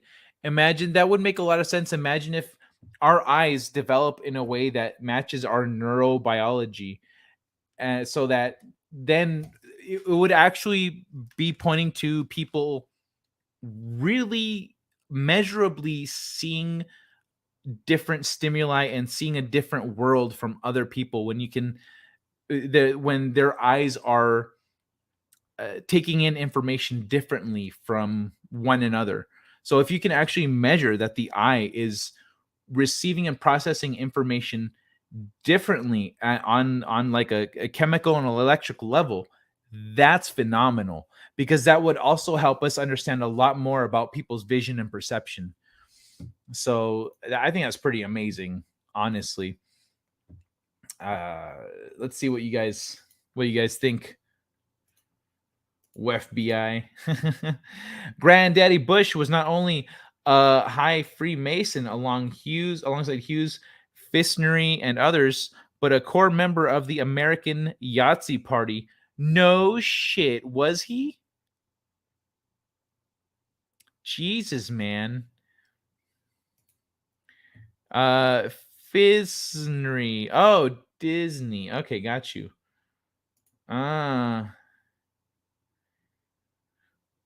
All our modern sciences have been repurposed for population control. True. Very true.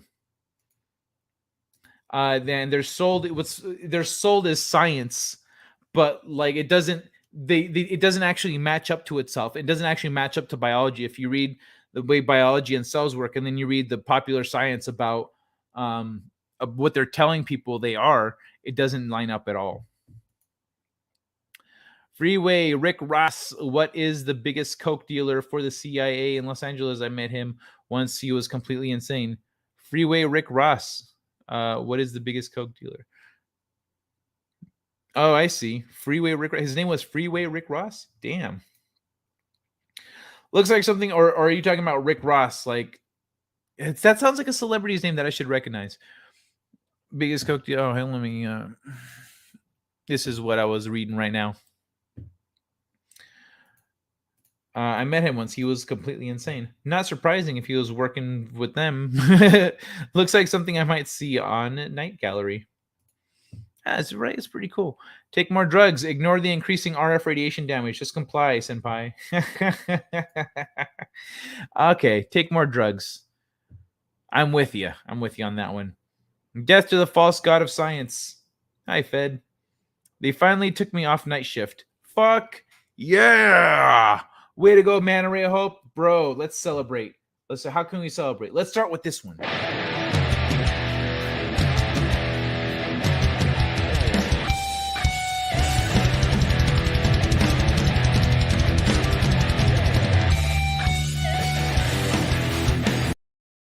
Yeah.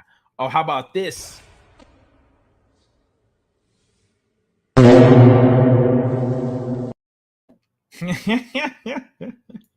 Or this one. Emotional damage.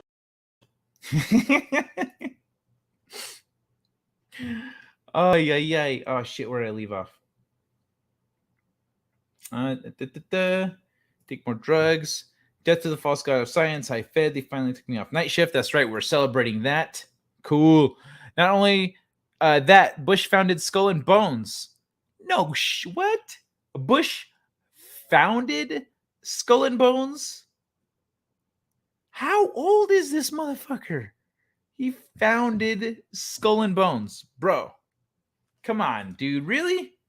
No shit. I thought Skull and Bones had been around for a lot longer than that. I got some new people dropping in. Hey, y'all. Please, if you would be so kind, drop me a like. It really helps. Or let people know where you're hanging out so they can come hang out with you here. We were talking about ADHD and ASD analysis through the eyes. Really fascinating, actually, if you want to rewind for that. Right now, we were earlier talking about conspiracies and the CIA and all this other stuff. Smoking a bowl to your increased happiness mana. Nice. Yeah, smoke that bowl, buddy. Thank you. And you know what? I think I'm going to join you. Hold on. Let me play a little something. Heck, gas prices are so high. Let the farts blow. Bush Sr. I know Bush Sr., but still, homie, like, that's still, like, how old is that guy? Bamboo. Wow. I did not know Bush was a founder. I know, right? That's crazy. I thought that had been around for like 100 years or something, but I guess not. Brother Horrible, smoke it up, my good dude. Oh, shit. All right. Hold on. Yeah, let's toke it up, y'all. Let's celebrate. Opening our eyes here to these various conspiracies that happen to be true, and just makes people all the more nervous about other conspiracies. And you know what? Do I have 20 likes yet? Oh, yo, can I get 2 more likes? And I'll play the Kofi clip. I'll play a nice long Kofi clip with the autism cop. But you know what? I played tennis ball earlier. I'm just gonna put a little reminder here for everybody that we do not like cancer around here. Where is that pussy cancer anyway? Well, we couldn't find cancer, but we found a man with cancer. Take that, cancer! And that! Yeah, he was one of the founding members. Them evil. Hey, deranged lunatic. What up, brother? Thank you. I will do my 422. Yeah, let's all get down on it. So happy my parents never medicated me with pharmaceutical meth. It's completely natural for preteen kids to go through a weird depression phase, the hormones kicking in during puberty. Really? I did not know that. Hey. Off night shift. Fuck yeah. Kai, raising my son was the hardest thing I've ever done. He was diagnosed with ADHD, Asperger's, and bipolar. What? You know what? I got thoughts on that. Jenny and I have discussed this, and I'm gonna hold on. I'm gonna smoke this bowl first, but I got those 20 likes. Thank you guys. I appreciate that. Then put a little star next to this, and I'm gonna play the Kofi clip. I'll see y'all in precisely 30 seconds. Let me pull this down. Here we go. Who has Down syndrome has wanted to be a cop since he was a kid. You know why I pulled you over? Cause I was speeding? No, cause you're black. A few minutes later.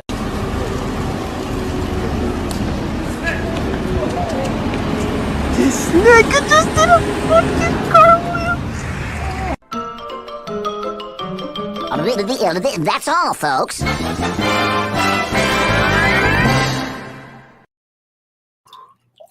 Ooh, I'm gonna pour out a little water.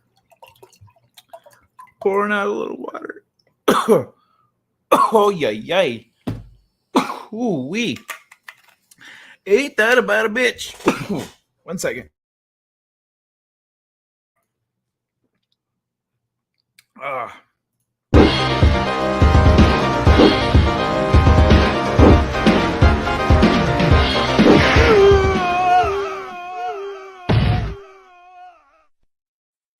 You win. Perfect.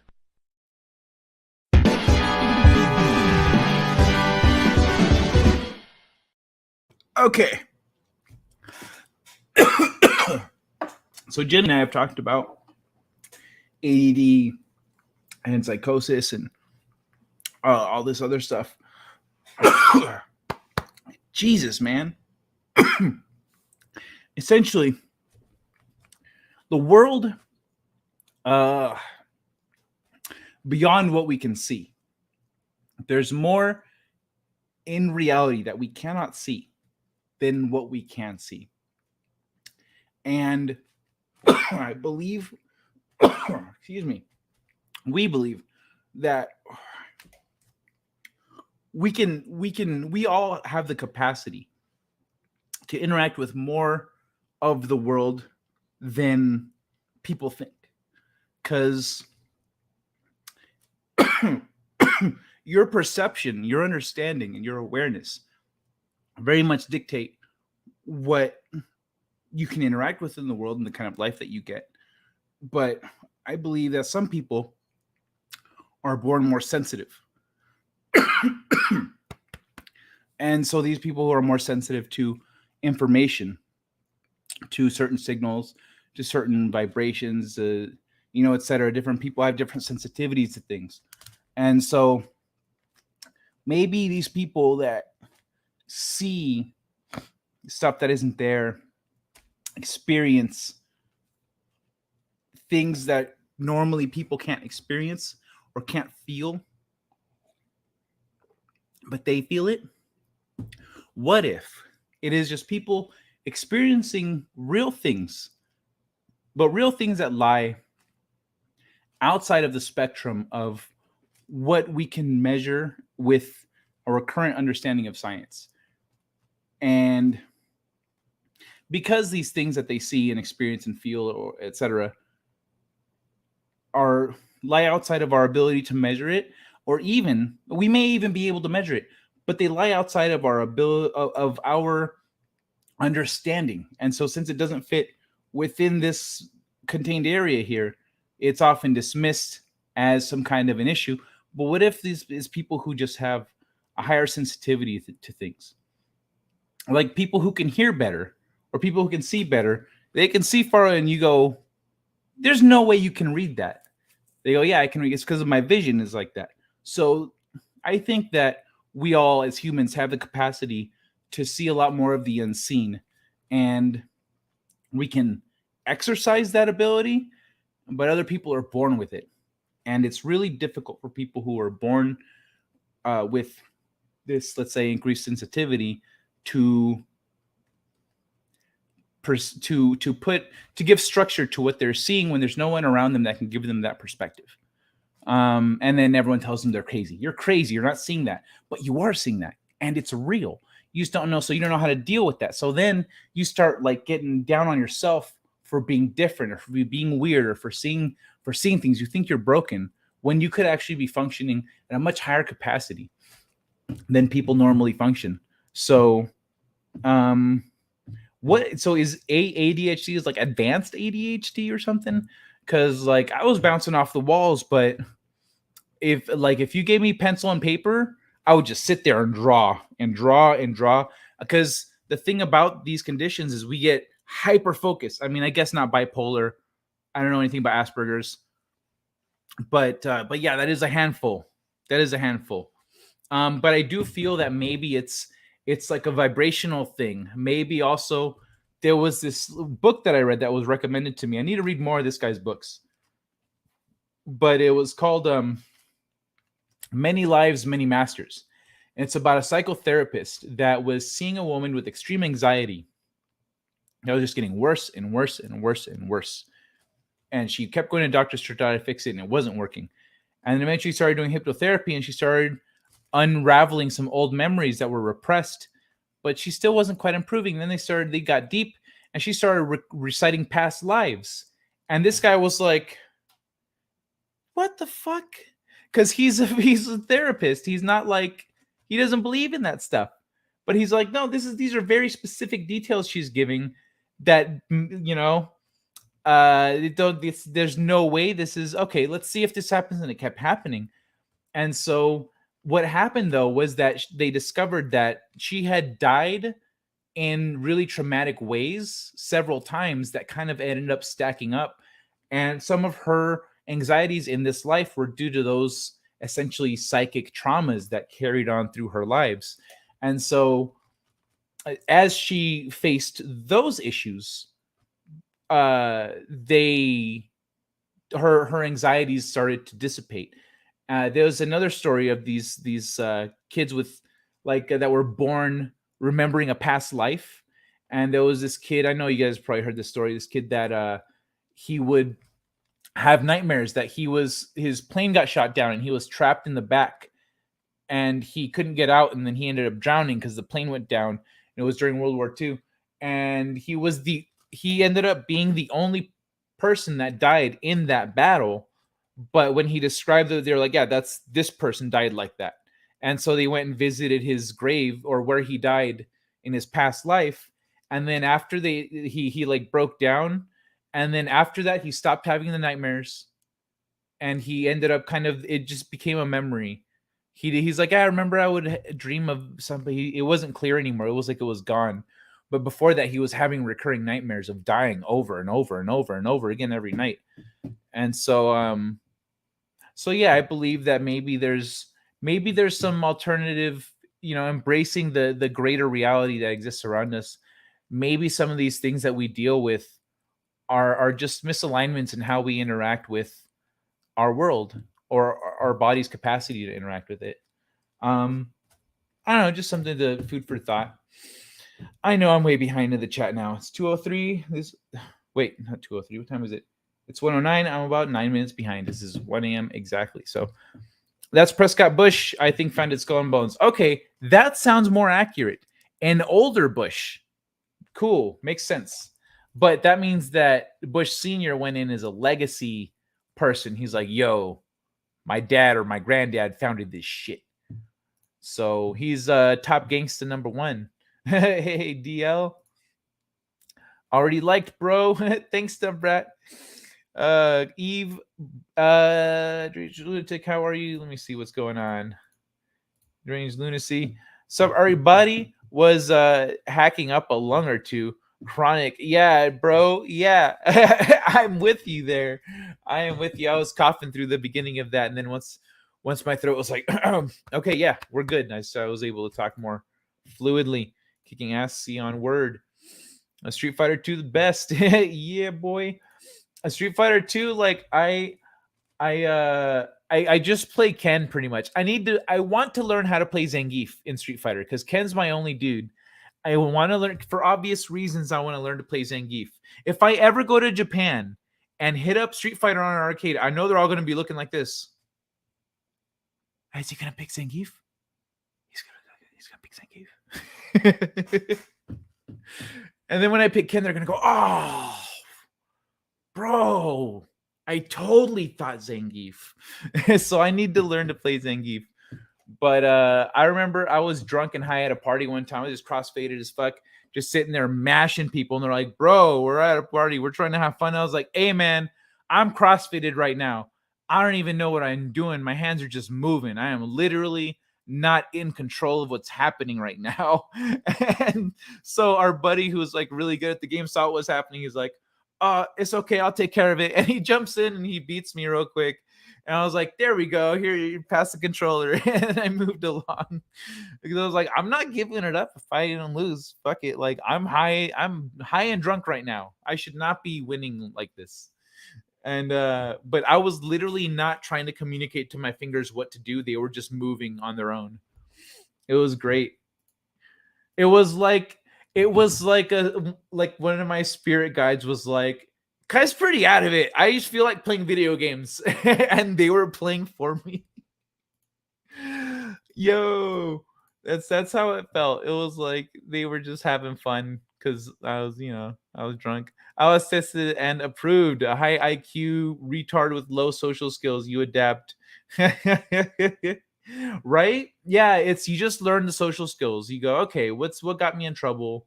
Why did people get mad? What did they do that worked out better? And you start reformatting the way you structure your interactions with people. Expander hit. Hi as fuck Kai about to serve up some serious knowledge. SJWs are hypersensitive. Maybe that's why they don't make sense to anyone else. Catherine. Yes, that is exactly why they don't make sense to anyone else. Kai, I loved that kid. Meds were suggested when he was in kindergarten. I put it off till he was 12, taller than me, and going into middle school with 6 teachers to deal with. You're on an interesting path. There was a whole day at work where I thought they were spirits around me out of the corner of my eye to see something. Yeah, dude, there may have been. You never know. Honestly, they're around us all the time. I really do believe there are spirits and other extra dimensional entities around all the time. Just like we're walking around, there's animals walking around, there's ants everywhere, just doing their thing, but they have no perception of us doing our thing. I absolutely believe that's the reality that we live in. Oh wait, I didn't finish reading. Lowest. Human is chemically screwed up. Humanity is chemically screwed up. Lowest testosterone in men ever recorded or observed. Just one of many issues going unaddressed. Yeah, absolutely, dude. Man, like that's one of the things that like fighting and that like essentially masculinity being removed from society at large is what's led to that, because the production of testosterone is suppressed. Whereas before it was perpetuated with that kind of, with like, guys being competitive, guys fighting, all that stuff. It's part of being a guy. The H is hyperactivity. That's what it stands for. Yeah, I know. But there was a second A. It was ADHD. Guy, it was ADHD. Oh, okay, typo. 3 different clinics. Okay, got you. Paranormal post-traumatic stress disorder. Paranormal post-traumatic stress disorder next week. It'll be a thing. There, y'all. Gonna get on another. All right. Take care, Fedorable. Be well, man. Kai, I so appreciate your input and perspective. Thank you. Oh, my pleasure. Yeah, I see it, Zangief.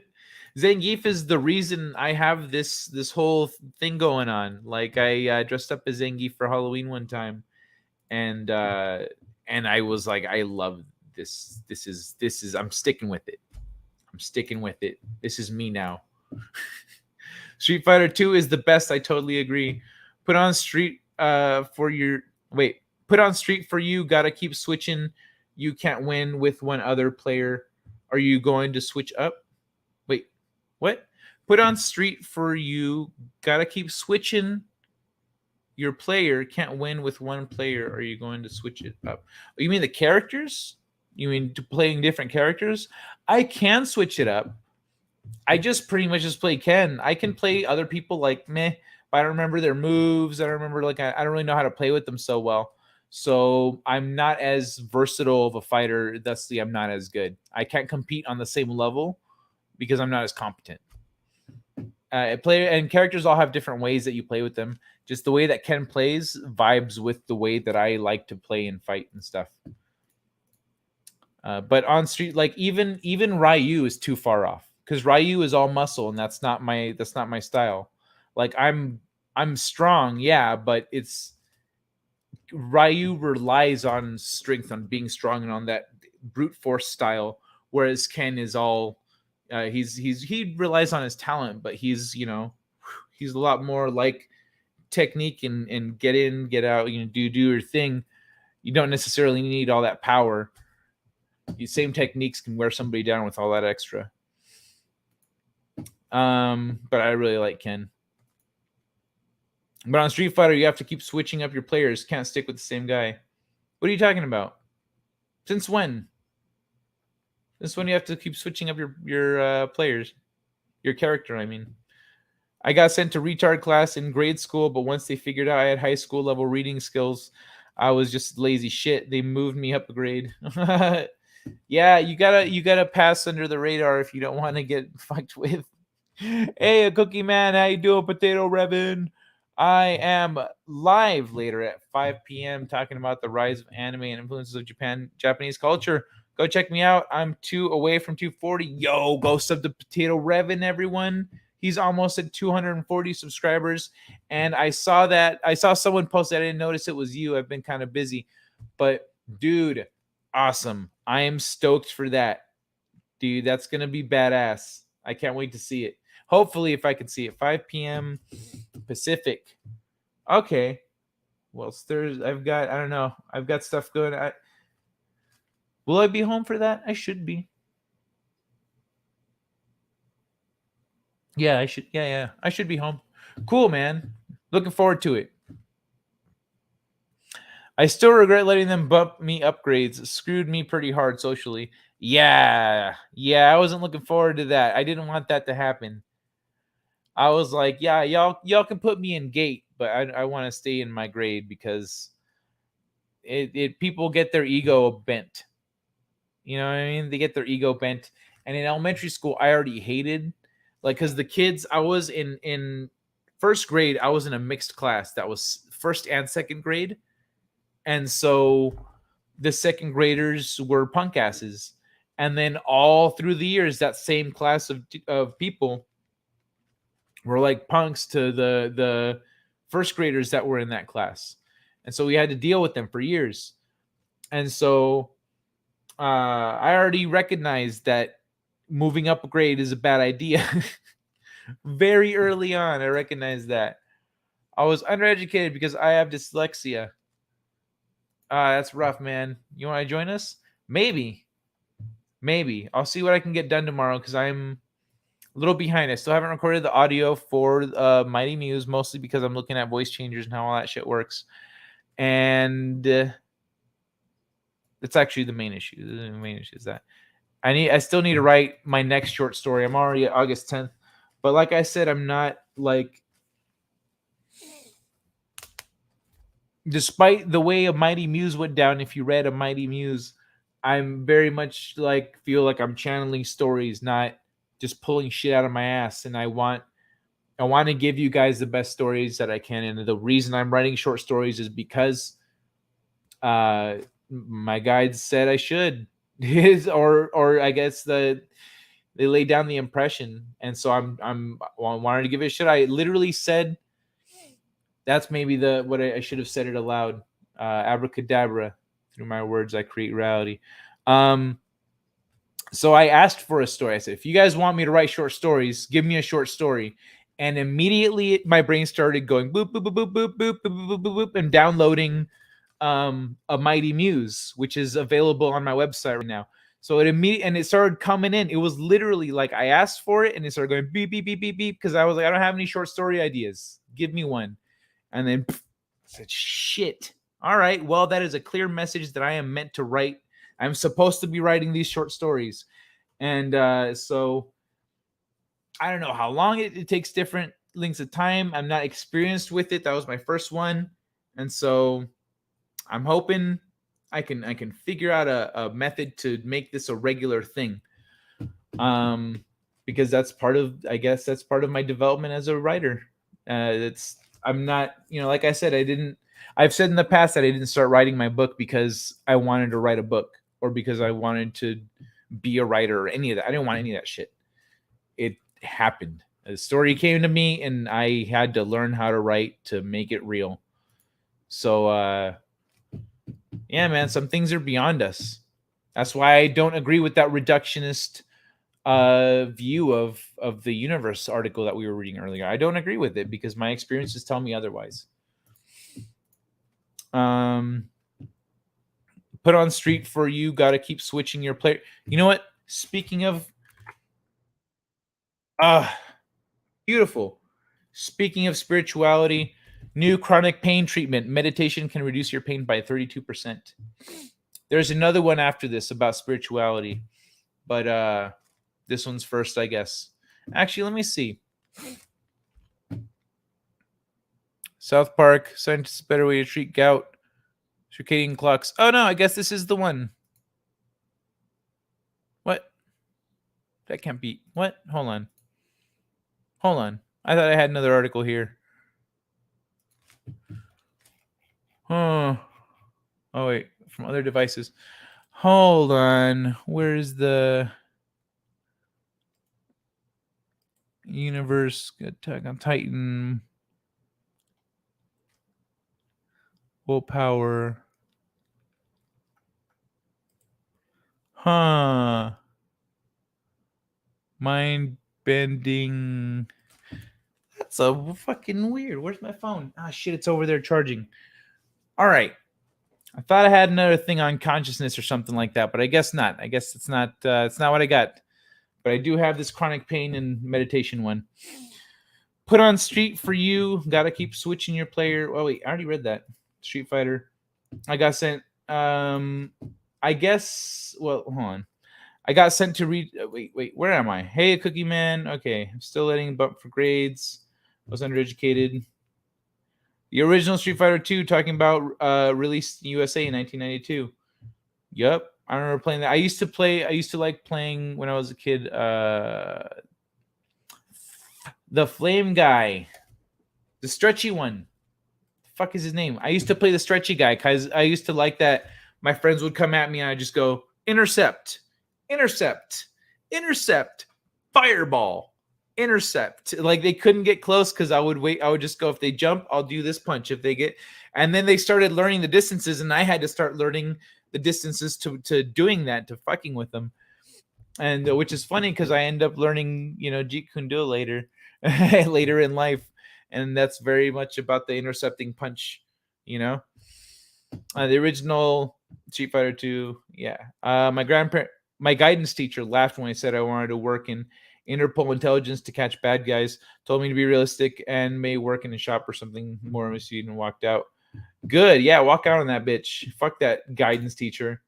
They should empower you to do the best that you possibly can. Be like, you know what? It's going to be tough for you with your faculties, but you got to believe in yourself, and you're going to have to learn this stuff and get better at these things if you want to get there. Instead of giving you the guidance, they're just telling you, you can't do that. No, be more. You know why they tell you to be more realistic? Because they gave up on their dreams somewhere in the past. Someone told them that they were being unrealistic, and they gave up and they just settled. And so they're telling you the same thing. Poor excuse for a guidance advisor. Yep. Kai, that is awesome about the short story. Oh, thank you. Yeah, the 90s Street Fighter was the shit. Yeah, I'm also not trying to take credit for I'm trying to make it so people tell me I'm talented. I say thank you. I worked hard, but I'm not trying to be I come up with all this shit out of my head. No, I definitely feel the difference between when I come to a conclusion or come up with something and when something is literally being beamed into my freaking brain. So it is a very different feeling. Wait, this is awesome. Oh, cool. Yeah. Thank you. Yeah. The 90s Street Fighter was the shiznit. Kai, I have been praying for you for almost a year now. Oh, thank you so much. What? You've been praying for me? Well, see, here's the thing. My perspective of prayer has changed as my perspective of reality and the universe has changed. Essentially, I used to say, even until pretty recently, prayer is a really it's a great way to feel like you're helping without actually helping. That's what I used to say, but now I see it as a focused intent. And that's the way we create reality, is through willpower and focused intent. We can affect reality on a quantum level. And so being my understanding of reality and willing things into existence, and we can all do that. We all have the power to be creators and to will the reality that we want into existence. And so now, believing that, I see prayer as exactly that. They are speaking to the greater consciousness that flows through everything, and they're focusing their intent on the health of another person, on the well-being of another person, or on the success, etc. I don't really believe in praying, if in that sense, you can will things for yourself as well, but like really you should, as much as possible, try to be selfless, or at least have a 50-50 split, excuse me, on yourself and others as much as you can. I understand if you can barely make ends meet, then do what you got to do to take care of yourself, but also do what you can to help people, even if you can't do it financially. Like I can't help Lady Tauriel or Courtney right now with their medical bills. That's why I have the links in my show every night, and I try to promote that, because I would like to help those ladies. I just can't right now.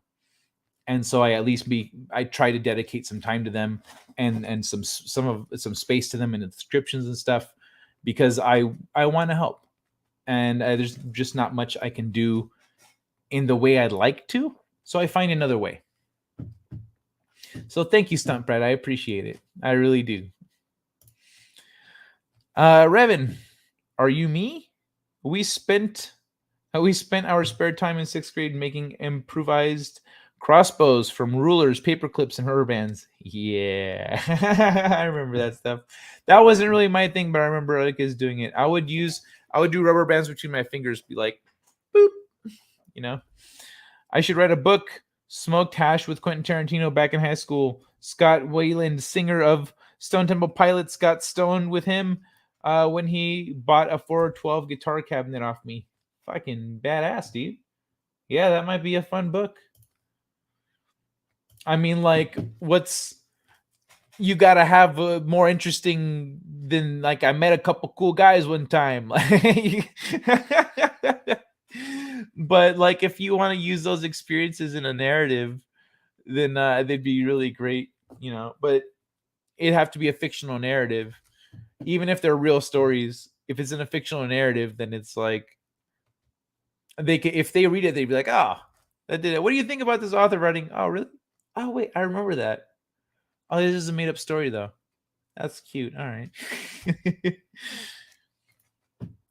Remember that Street Fighter Blood Code that was the best? Nope, I don't know that. I didn't actually have a PlayStation. I had to play Street Fighter at my friend's house. I had an N64. And then I would get so mad. When I would see such a cool game looking. Obviously, I see a commercial. I was like, oh, what is this? Oh, this shit looks dope. What? Oh, I want to play this. PlayStation. Fuck you. Fuck. Cotton Council pulled me away. No worries, awesome one. Thanks for coming back. Cotton Council. What? Are they live right now? What you talking about, Willis? Cotton Council. I see Eagle Rider and Poindexter Lounge. Is that where? Oh, visualizing time dilation. I can visualize time dilation already. I don't see no what's it called? Cotton Council, yeah. But I'm gonna give Poindexter's Lounge a like, and then I'm gonna dip. Gotta save our bandwidth for you guys. Hey, Trey Courtney's got a new video. I don't know if y'all are subscribed to Trey Courtney. I'm gonna give him a little shout out here, because I like his reviews. He's a fellow stoner. He sits there and tokes out and does reviews about movies and TV and shows and stuff. And you can leave comments and recommendations, and you'll go watch them, and you'll watch the video of him reviewing it. So, Trey Courtney. All right. I mean, you know what? Check out. Did I get it right? I'm pretty sure I did. Doesn't matter. Clicking the button. Sending it off. Concentrating. Steamer trunk filled with non-sequential $50 bills. Concentrating. That's a very high level of affecting the world at a quantum level that you're working on there, one-man show. There is actually, okay. Now, bear with me here. I have heard stories of individuals, very rare, individuals that can actually create things out of thin air. So supposedly there's people that could do this, that could they could do that. They could pull things that, like, they could just create things out of the ether, because they understood and connected with the universe on like an energetic level to that degree. But like I'm talking about on the quantum level, bro. I'm talking about the baby steps of like making a dice roll go your way, not not creating a trunk filled with 50s. And wouldn't it be more efficient just to wish for gold or just to create gold? Because in the gold you can turn into money, whereas the money would have to, you not only have to create the physical monies, you have to create at a quantum level through time this money existing and being printed into circulation so it doesn't come up as fraudulent. So just gold, man, you got to be more efficient if you're trying to bend reality to your will. One man show. And don't be so selfish. Come on. Swords for me, slingshot from the rubber tubes from science class. Kai, you have changed a lot in the past year. I pray to the living God. He loves you, bro. You have changed a lot in the past year. Oh, thank you. Thank you, Stout Brat. Changed in a good way, I hope. What's it called? I was still drinking a lot at the early last year. Around October, I stopped drinking. I still, not like I don't drink. I just rarely drink. Now I do it at parties and whatnot. I can still throw them back. The first time I tested it was on St. Patrick's Day. But I what's it called? I generally try not to drink. It really fuzzies up that spiritual connection. You know what I'm saying? I've been trying to be on a better path though since. So thank you so much, Stump Rat. I mean I'm hoping you mean that in a good way. So, so thank you. Keep it up, Stump Rat. Time is getting short on this planet. God is coming back. I got sent to the principal's office for sticking a pencil into the ceiling with a school supplies crossbow. Nice. This was America. I mean, yeah, we're at school. I thought you reward ingenuity. Well, I thought you reward ingenuity. What's going on? Someone right? God bless, bro. You should write a story about the dark side of the left and how bad the left actually is. I'll see what, like I said, man, I'll see what my guides give me. I guess one in specific, my writing guide, but I don't know. Maybe they collaborate sometimes. Say, hey, bro, I got one. I don't know. Good times. The next Forrest Gump will rock and roll. Concentrating. Gold would break through my floor. Concentrating. Bro, you got to meditate every day. I told you months ago, and you were like, nah. Oh, speaking of meditating, boom. That brings us back on back on topic. Let me spin this around. A dice roll turns into money. Oh, the dice roll turns into money. Hey, I live in Vegas, so that's actually true. Kai, right? Just saying, absolutely. Do you want me to bring you some of those special mushrooms, Catherine? Yes, please. I can actually get some out here, but I am not going to say no. If you're coming out to Vegas, I will accept. Thank you. Let me see. So a new chronic pain treatment meditation can reduce your pain by 32%. The neural circuitry supporting mindfulness inducing pain reduction is revealed by University of California, San Diego research. Neuroscientists have just lately been able to investigate if and how mindfulness meditation truly works, despite the fact that people have been practicing it to attempt to relieve their pain for millennia. In the most recent of these initiatives, scientists at the University of San Diego, California, San Diego School of Medicine assessed how mindfulness affected both brain activity and perception of pain. The research, which was just published in the journal Pain, demonstrated that practicing mindfulness meditation cut off the communication between the parts of the brain responsible for feeling pain and those that generate self-awareness. In the proposed mechanism, pain signals still go from the body to the brain, but since the person has less ownership over those painful feelings, they experience less pain and suffering. One of the central tenets of mindfulness is the principle that you are not your experiences, said senior author Fadel Zaidan, PhD, associate professor of anesthesiology at UC San Diego School of Medicine. You train yourself to experience thoughts and sensations without attaching your ego or sense of self to them. We're now finally seeing how this plays out in the brain during the experience of acute pain. On the first day of experiment, 40 individuals had their brains scanned while having their legs exposed to intense heat. The experiment required volunteers to rate their typical pain levels after being exposed to a series of various heat stimuli. Two groups of participants were formed. 4 distinct 20-minute mindfulness training sessions were completed by the group's participants. They were told to concentrate on their breathing and lessen self-referential processing during these visits by noting their thoughts, feelings, and sensations before letting them go without analyzing or reacting to them. Participants in the control group listened to an audiobook for their 4 sessions. On the final day of the study, both groups had their brain activity measured again, but participants in the mindfulness group now instructed to meditate during but participants in the mindfulness group were now instructed to meditate during the painful heat, while the control group rested with their eyes closed. Researchers found that participants who were actively meditating reported a 32% reduction in pain intensity and a 33% reduction in pain unpleasantness. By a third. That's nuts. We were really excited to confirm that you don't have to be an expert meditator to experience these analgesic effects, said Zaidan. This is really important finding for the millions of people looking for a fast-acting and non-pharmacological treatment for pain.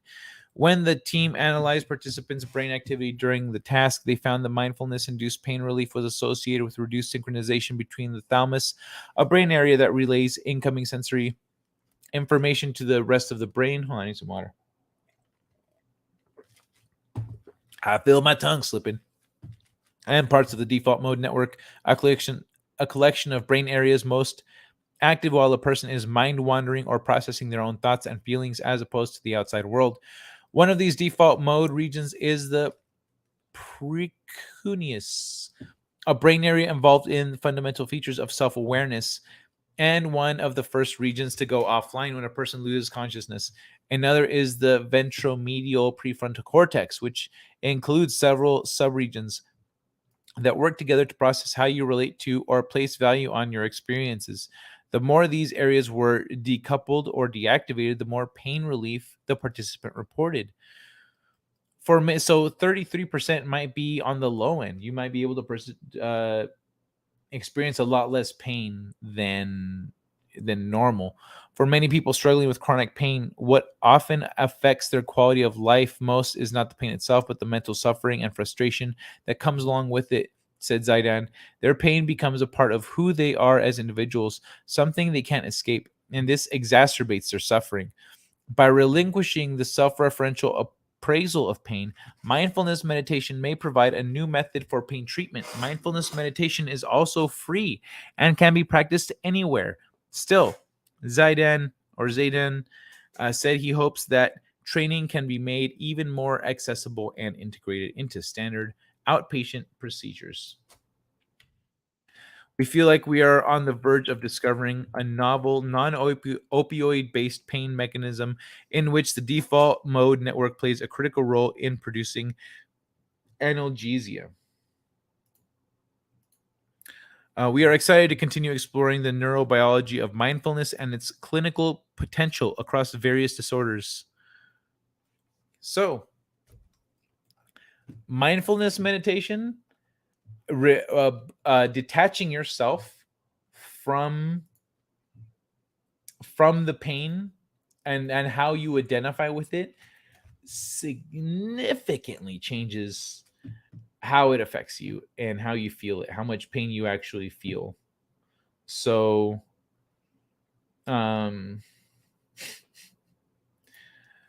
that's interesting. That's very interesting. It makes a lot of sense that it's the way you perceive pain, because like fun story time. When I was little, my dad taught us how to deal with knives and whatnot, but my stupid ass forgot, was not thinking about it. Always cut away from yourself. My stupid ass was cutting towards myself, and I went boop, and I nicked my thumb and went, ow, because it hurt. It was kind of throbbing a little bit. And then I looked at my neighbors, my couple friends who were just sitting in front of me, and they went, and their faces went pale, and they just stared at my hand, and I went like, and as soon as I saw my thumb squirting blood, and it was all big and purple, instantly the pain went from like, ow, fuck, that hurt, to oh my god, and it was just a skyrocketing in this. The pain literally skyrocketed. It went from something very manageable. I could have gone, if I'd gone, Dad, I hurt my thumb, can you please help me? He would have gone, shit, yeah, come here right now. And like, it went from that to where I'm like, it kind of hurts a lot, Dad. Like, are you? It's almost, I almost got it. It went from that to like me screaming and crying, and like, and like, and so as soon as I screamed, because I was keeping it together because I didn't realize how injured I was. But as soon as I looked at my thumb and screamed, my neighbors screamed. We all got up at the same time, and they ran home, and I ran inside, and we were done hanging out for like a couple hours until my thumb got all patched up, and I went back over there all fucking wrapped up, and she was like this. Oh my god. Let me see. Okay, right? They just saying absolutely. Do you want me to bring you some special mushrooms? Okay, wait, where am I? If I was going to influence something, oh, thank you, Stumpbrad. I think I know what that's in reference to. If I was going to influence something small, I'd affect the outcome of the networked slot machine in a casino, digital ones with the ridiculously large payouts. Yeah, you could do that. You could, you know what? You could feel it. You could feel your way through a casino, and when you see something, you're like, this one feels like I should bet on this here. Maybe follow that feeling, man. Maybe the universe is like, hey, here, have a little, here's one on me, you know? This will help you publish some books. Doll hairs are complicated. Make a gold. Stunt Brat, check out Behold Israel with Amir Sarfati. He's a messianic Jewish pastor that has some strong biblical preaching and many end time videos on YouTube. End time videos. I'm a warrior from the future, Kai. The technology that are required to maintain objects. The technology required to maintain objects pulled through the ether can't be stabilized in 3D space for more than a few seconds. Will not be developed until 2036. Through technological means, maybe, Laszlo. What I was talking about was through spiritual connection to the universe, not through technological means. Also, by 2036, aren't we supposed to have time travel and stuff? And that's that's supposed to be post World War III, right? That timeline. But I think we already passed the date that World War III was supposed to happen. So it was one of the reasons that people think that that we're in a different timeline, that the timeline is being slightly manipulated and, pushed in a different direction. When used, the mind is a powerful thing. That's right. Most people don't train their minds. They don't think about their relationship to their mind. I was raised to consider that I am my own best friend, my own worst enemy, and my mind is my greatest weapon. So yeah, man, I took that to heart growing up, and I always focused on that. And yeah, I think it's really important to teach kids how to use their minds. It especially helped because I have ADD, and I was able to go, no, I can do things. I can do anything with my mind. And it gave me very much this attitude right here. Never give up, never surrender. Awesome one. Thanks. I just wrote it down. So yeah, man. I've got so we can check out some of this what's it called? Instagram stuff if you guys want. If you guys are ready, we just hang out. Do you guys have any thoughts on on the what were we talking about just now? Oh yeah, on the future, on timelines, on time travel, on any of the stuff we're just talking about. There's a lot right there. Here, let me see. Whoops. Not quite.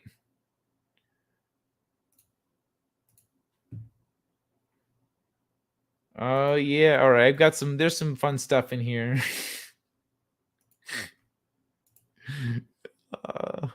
Yes.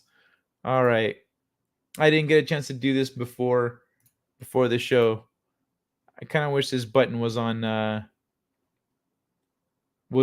other side of the screen. It's like I have to go left and then all the way to the right side of the screen to click the button that I need. And here, yeah, I'll do that one. Fuck it. No. That one's good. Let me see. Oh, yes. Okay. Let me check in with the chat right now. Let me check in with the chat.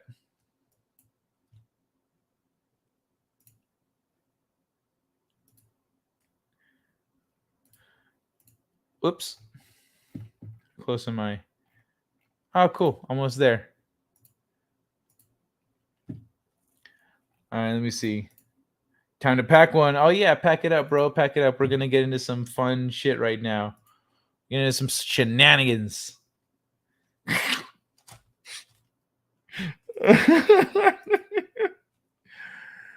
Where's I hope Steeg. Hey Steeg, are you here? I've got an anime thing here that you're gonna love. It might be your new favorite anime. I mean, I don't know. It's between this and Queensblade. I'm pretty sure you're gonna love this one though. Pretty sure you're gonna love this one.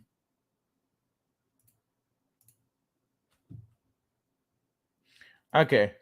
Cool. All done. All done. What is this?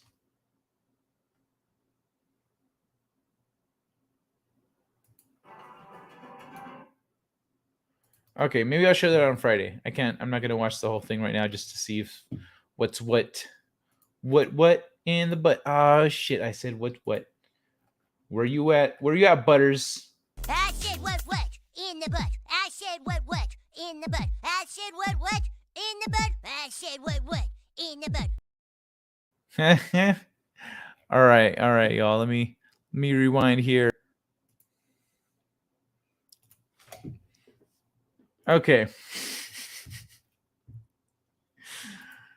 All right, y'all. Let me see. We read a bunch of articles. And now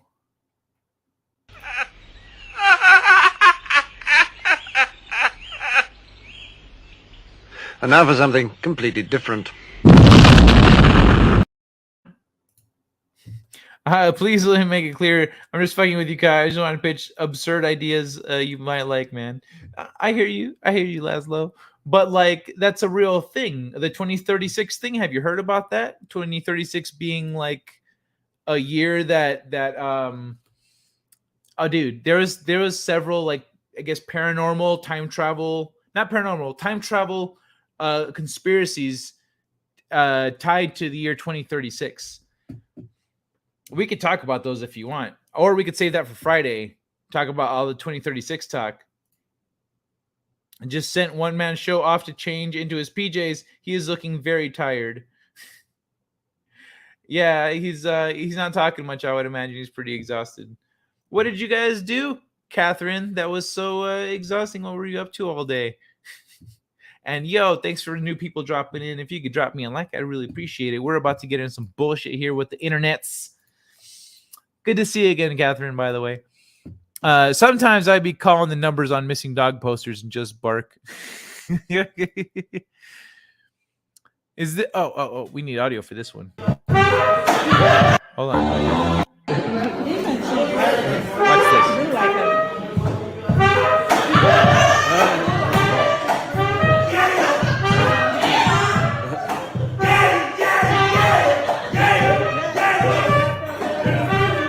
dope. Baking cookies and fighting off mountain men, I'm sure. Hey, Brian. Do I know you? Okay, so this is from a movie. I'm pretty sure if I don't take long pauses in between the bits of this thing, I'm gonna get claimed. She is so cute. So I'm gonna do that because this is pretty. This was like, see, this is some shit right here. It's Blair. Remember I met you here at the toga party? We went up to your room. Remember? You told me I was a good sport. You're a good sport. What the fuck does that even mean? So I'm watching this, and I'm like, what the fuck? You're a good sport. That's pretty. I think this is a pretty trashy dude. Like that can't be a good thing that he's saying that. But I've never seen this movie. Does anyone know what movie this is? Even though there's probably not any stunts in this movie, I kind of expect Stunt Brat to know. You seem to know your movies quite well. But let me Hey, Blair, baby, how you doing? Well, I'm pregnant. Oh, shit. Okay, so far, inappropriate response. Not. It's a very neutral. Like, oh shit. Like, wow. Okay. I think I'm gonna kill myself. Wow, you really are a good sport. Hey, Brian. What a motherfucker, dude. So, abolish the ATF. Mustn't be afraid to dream a little bigger, darling. Disband the IRS. Nice. He backed out last second. Oh, there's no audio. Ah, what a bummer. He straight dipped. He like launched him off too. I love that she belly flops. Like she's like, no. Like she wanted to like turn on and grab the edge. She went with it. The other girl went with it. But the one in the black or the gray there, yeah. She straight belly flops. Look at, bah! She might have hit her knees first, but still. Well, look at this shit. Look at this shit. What's this? Hey, watch out. All right? It's slippery. Shit, I'm sorry. No, yeah, man. Yeah, man. Motherfucking trail. Look at this shit. Is it, yeah, man. What's this? Like, what else are you gonna say? Like, I just told you it's slippery. Hey, watch out. You watch out, yeah. Right? It's slippery. Shit, I'm sorry. No, yeah, man. Yeah, man. Trail. Look at this shit. I love it. What is the difference between kleptomaniac and a literalist? The literalist takes things literally. The kleptomaniac takes things literally. I love little grammar jokes like that. So fucking bored. I think I'll go knock on a Jehovah's Witness door and talk to them about the power of sex, drugs, and rock and roll. The thing is that, but you'd have to know where they are. They don't know who they're knocking, whose doors they're knocking on. They just walk around knocking on doors. But if you do that, you're definitely going to hit more than just Jehovah's Witnesses. People marking their social media pages so the FBI and IRS will pass over them. The first guy to get sucked into a tornado must have been like...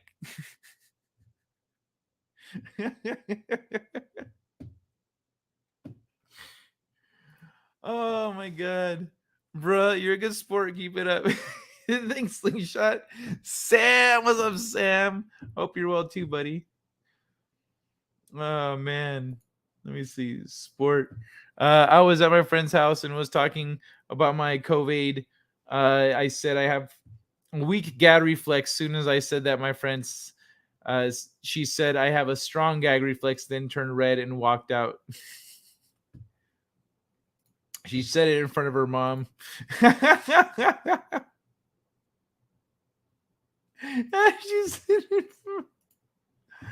Oh my god. That's fucking funny. Oh, that's you just say it like at a reflex. Go, oh shit. Oh my god, no. I'm gonna get out right now before yo, I'm almost to 30 likes. Thank you so much, everyone. I appreciate it. I appreciate all y'all being here. This has been a blast. But all right, let's. I'm gonna go. I'm gonna get ahead a little bit. Boosh, what up, Boosh, my boy, Boosh. Video, Boosh. Potato. Why he says I'm sorry. He said he probably because he knocked his bike into him. Like the guy, he was standing right in front of him. The bike came at him. Watch. Let's watch this again. Motherfucking trail, look at this shit. Motherfucking trail, look at this shit. This guy sounds like me. What's this? Hey, watch out. Alright? It's slippery. Yeah. He hit him with his bike. Yeah, man. Motherfucking trail, look at this shit. All right. I love it. I love this one. Oh, yeah. It's pretty cool. I've been depressed, and he's really good at helping me through it. Oh, that's Oh, great. you know what he's making now. I know what he's making now. I hear you've had a tough You time with better things. not do it. Catherine, I'm really sorry about all that. But Oh, he's doing it! No way! You gotta pick the winners. I think one man chose the winner. No, he didn't. Okay, got you. No, he didn't. He did do it. I hadn't hit the like button yet. Earn it. Okay, that's fine, Boosh. That's fine. No. Hey there, Kai. Hey, how you doing, Nick? If anybody was Welcome, feeling what bud. Halloween's gonna be like 2020, yeah, he definitely just did it. This motherfucker drew a dick in the sky. Live plane crash lands on the 91 freeway in Corona. 2 occupants escape uninjured. The authorities say that's freaking lucky. Plane crash in Corona. This is near where I used to live. It's like in between 2 of the areas I should say regions that I lived in. Actress Jeanette McGurty claims Nickelodeon offered hush money for silence about the creator's abuse. I don't know who this is or what it's about, but damn, the creators. I haven't seen the creators. But Nickelodeon offering hush money, bro, that don't sound like Nickelodeon that I grew up with. I've seen more colorful business office buildings around here. Hush money. That's terrible. I mean, it's pretty normal, but from Nickelodeon? Kai, I want all nuns to wear Heelys just to mess with people in hallways. Yo, actually not a bad idea. Because imagine, you know how nurses talk about, I've been on my feet all day, yada, yada, yada. Imagine if they were wearing Heelys and they could just Heely around. They could just Heely around the hospital and be like, my feet are not, it would take a lot of the wear and tear off of their feet. They could just like skate down the halls. But then they'd probably run into people at some point. I'm pretty sure there'd be more collisions. I should do an old man voice for this one. I have a little star there. If you hey everyone, old man Kai here. If you don't like me, you should get tested. One of the symptoms of COVID is no taste. That's a good one. I need this shirt. I wonder if they have it in men's sizes. All right, Brad. Hey there. So cute. So stupid. Oh, Alicia Silverstone in real life made her cats vegan. Oh, yes. God. There was a thing I was watching. This lady was like, oh, my dog's vegan. Like, I buy him the vegan dog food and yada, yada, yada. And he loves it and etc. And they're like, okay, well, we're going to test that. And so they put the vegan dog food that she gives him every day and like dog food with meat in it.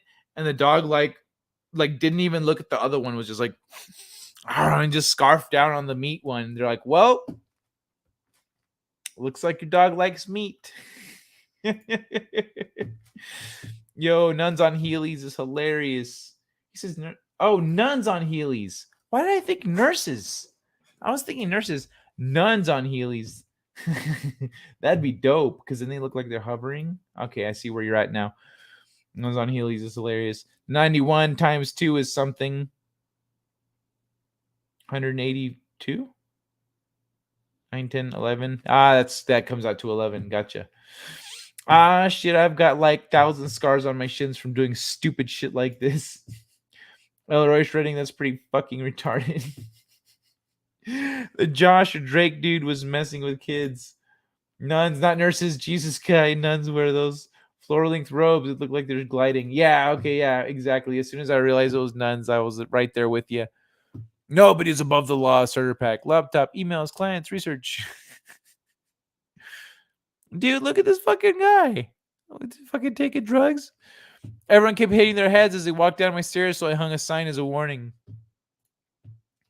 I've dug myself into a really deep hole where he's concerned. I know he's hurting, and I feel so bad for what I've put him through.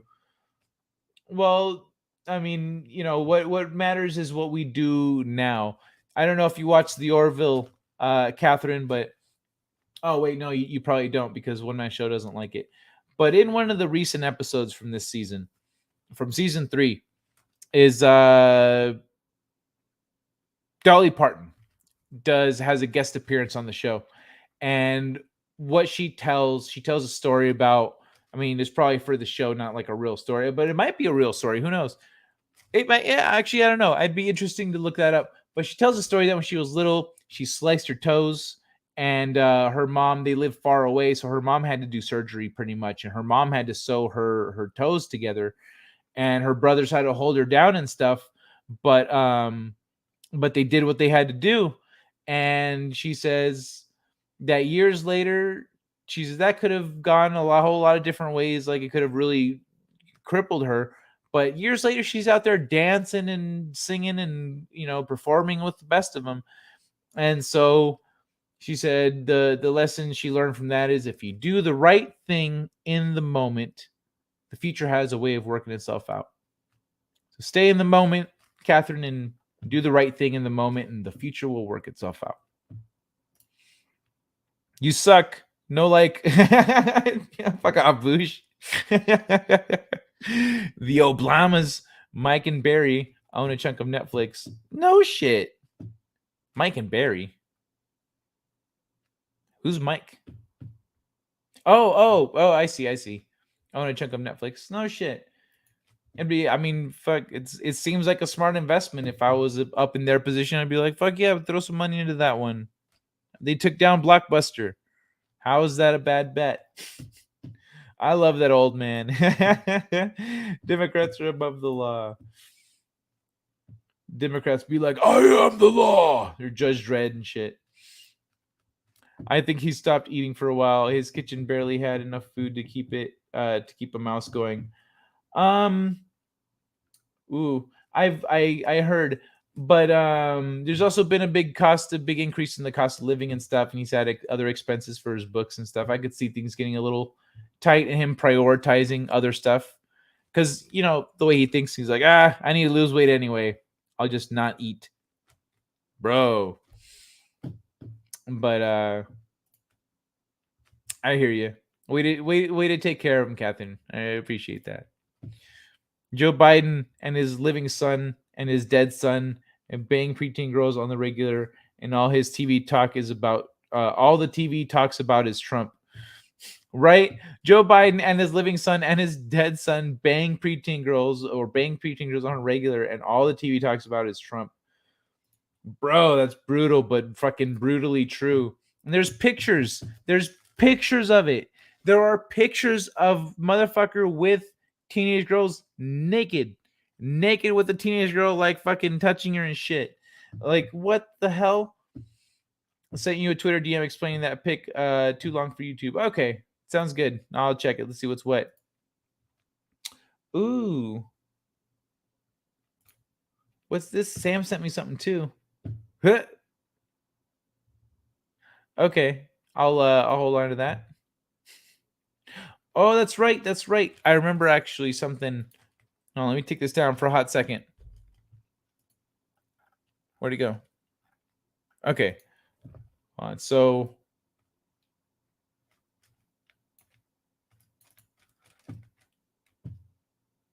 all right. Yeah, I'm gonna have to mute that. Yep. So Sam says this is in his home state where even the birds want to kill you. And this is why they had a war with the emus, because these motherfuckers, look at him go. He's like, you're lucky these motherfucking branches are in my way. Get the fuck out my way, branch. I'm gonna get this goddamn truck. I'm gonna get this truck. Get the fuck out my way. Slap me and shit. I'm trying to get this motherfucking truck. Get out of my yard, motherfucker.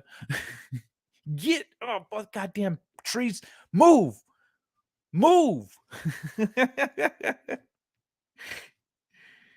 Yo, he's persistent though. Like, why don't you give him a whack with the club or something? Give him a little bonk. Nothing too hard. He's a bird. Give him a little bonk. Bonk, bonk. All right, let me see what else we got here. And if I remember right, Mr. CCDV was wanted me to show that painting that he was hold on. Let me see. Open a new tab. What the fuck? Okay, that's a high-res picture there. That's a high-res picture. Mr. CCDV shared this picture last week with me on Twitter, but I didn't share it. He said I could share it on the stream, but I didn't do that. But look at this. This is one of those. This is a classic like landscape painting with a person in just smack dab in the middle.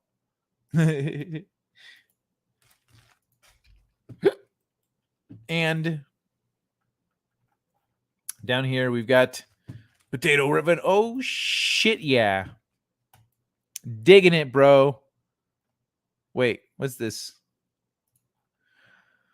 Okay. This is Sam from iCarly, the creator of it. Creator of what? Drake and Josh was a massive creeper. Drake and Josh was a massive creeper. He put them in bikinis for no reason. Drake and Josh? Who's Drake and Josh? Okay. What? Hold on. But he put them in bikinis for no reason. There was a tie-up scene where he moved the ropes to highlighted her breasts. It's implied he tried to sleep with her. Many with her may have been victorious. A lot of the cast girls in bikinis, bras, they had a lot of sexiness. On iCarly, no shit. Really? That is fucked, man. Who is Drake and Josh? You lost me a little bit. I'm a little confused. What are you doing? But like, dude, I really like the iCarly like show that it encouraged kids to like make stuff, you know? But that is disappointing. That is really troublesome to hear. I didn't know that about the people's.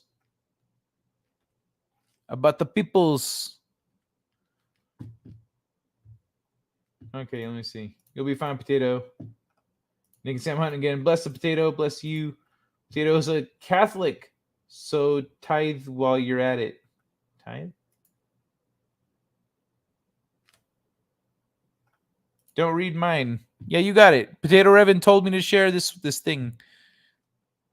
The maker of iCarly, Drake and Josh. Drake and Josh is one person, or it's Drake and Josh? Victorious Zoe 101. Look at the tape. What tape? What are you talking about? What tape? What does this relate to? Also, by the way, because I don't remember explaining that pic too long for YouTube. Oh, is it one of the pics that I was sharing? Oh, this one. This one. That's what you're talking about. That I said I didn't know what it was about.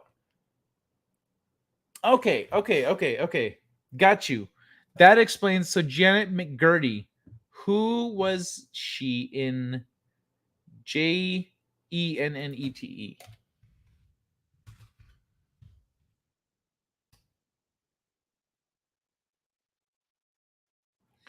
Oh, McCurdy. Oh, so she was the blonde girl. Okay, she was the blonde girl in that picture. Okay, let me pull it up. Now I know what's going on here. Okay. I'm all figured out, yeah. So, hold on. Actually, this isn't going to work. I'm going to click the button. Open in new tab. Oops. Okay, wrong. Open it. What? Open image in new tab. Open image in new tab. Okay.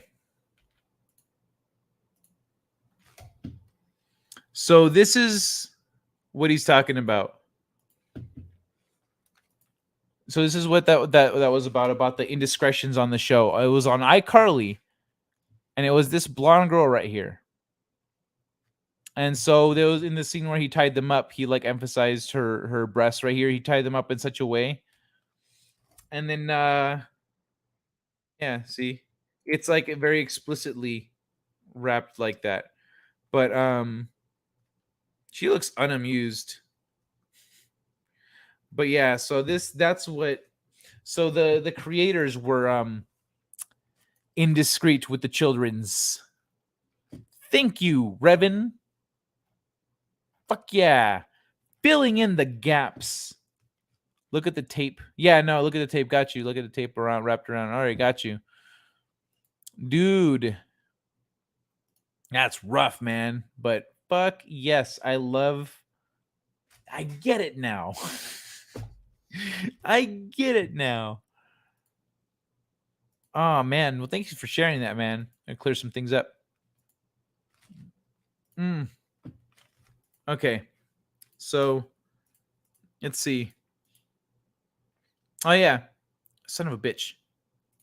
Canadians are seeking asylum in the U.S. due to Trudeau's COVID policies. That's how authoritarian they are.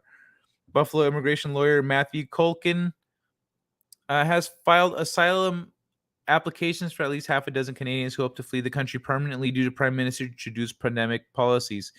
In an exclusive interview, True North, Culkin, who is a former director of the Board of Governors of the American Immigration Lawyers Association, explained that his clients fear being persecuted for being unvaccinated should they return to Canada.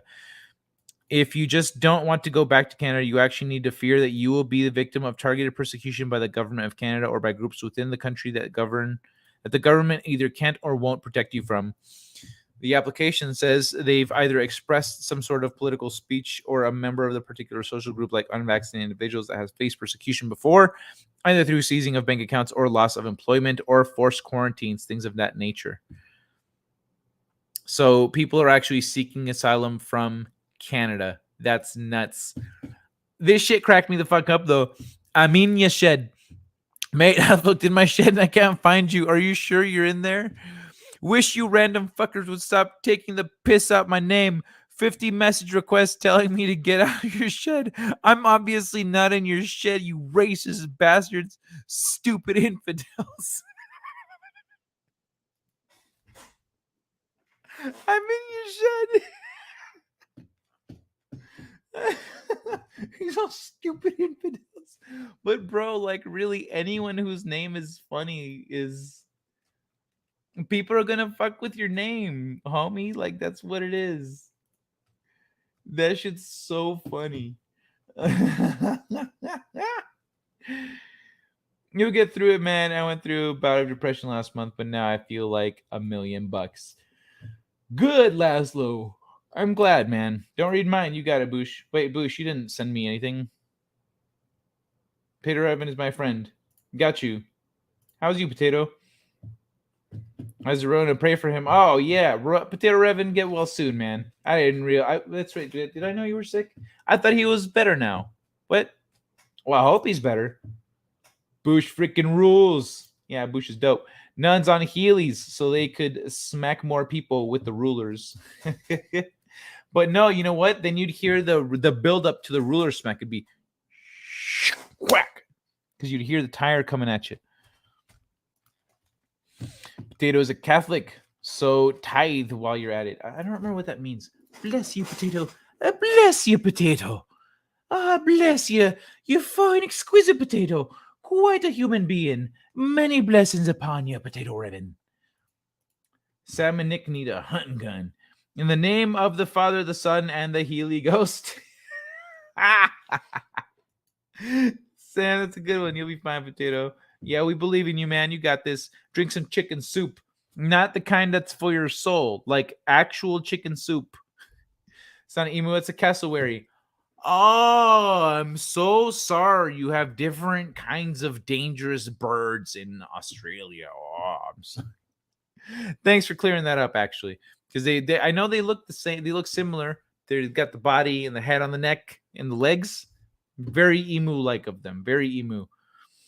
Shit, yeah, 32. Thanks, y'all. Thank you for all the love. I appreciate it. I'll know for sure when I see how his PJs hang. I know he doesn't like it when I spend money on him. It's a pride thing for sure. Oh yeah, for sure, for sure. And the cassowaries are. He's been gone this long, Catherine. Like, did he fall asleep putting on his PJs? Cassowaries are way more dangerous than emus. No shit, they are. Why? Dude, emu, ostrich, have you seen a cassowary? Fucking run. They're the dinosaurs that survived the apocalypse.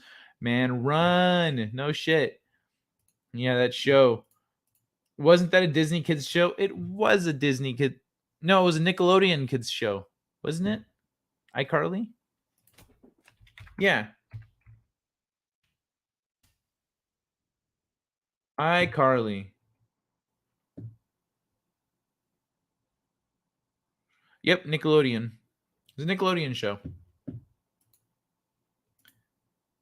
The reason, Boosh, the reason was he was masturbating. He was masturbating. He was masturbating. Yeah, I heard that story. The guy who works on the show, director, producer, is a massive creep, allegedly. Is it really? Well, I mean, allegedly Nickelodeon offered some hush money to some. Is it really possible for a man to never get angry? Yes, especially when you. The thing is, when you tend to get angry, it's because you attach your ego or your personal sentiments to a thing, or you judge people for stuff. And if you judge people for things or take things personally and not really have empathy for other people and their journey, their decision making, people getting to where they're at. Think of a monk. Can you imagine a monk getting angry about anything? No. That comes from emotional awareness and maturity and a lack of ego. If you have a lot of ego, you're going to get angry more easily. You're going to take offense to things more easily. You're going to take everything as an attack, etc., etc., etc. When you don't have ego, you're looking at things more objectively. You're not attaching your own feelings to them. You're not, assuming ill intent from other people just because it goes against what you want to know, feel, understand, etc. And so, I think it's possible for everyone to ultimately achieve that. It's a level of detachedness and connectedness to yourself and awareness of yourself. So it's a combination of the two. You need to be aware and then aware enough not to be detached and let those emotional attachments dictate your decision making and make you, and not to let it get you to fly off the handle.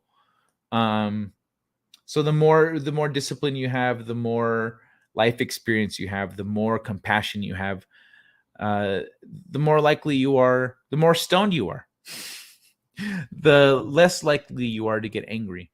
It takes a lot. Like me, for example, it takes a lot to really get me mad. Some people, I know people, there's people that have known me for years that sometimes there's been a few times where we're talking about that stuff, about things, and they go, I've never seen you angry. I say, really? Never? Like, yeah, never. I've known you for since college. I have never seen you angry. I'm like, I've gotten angry since you've known me.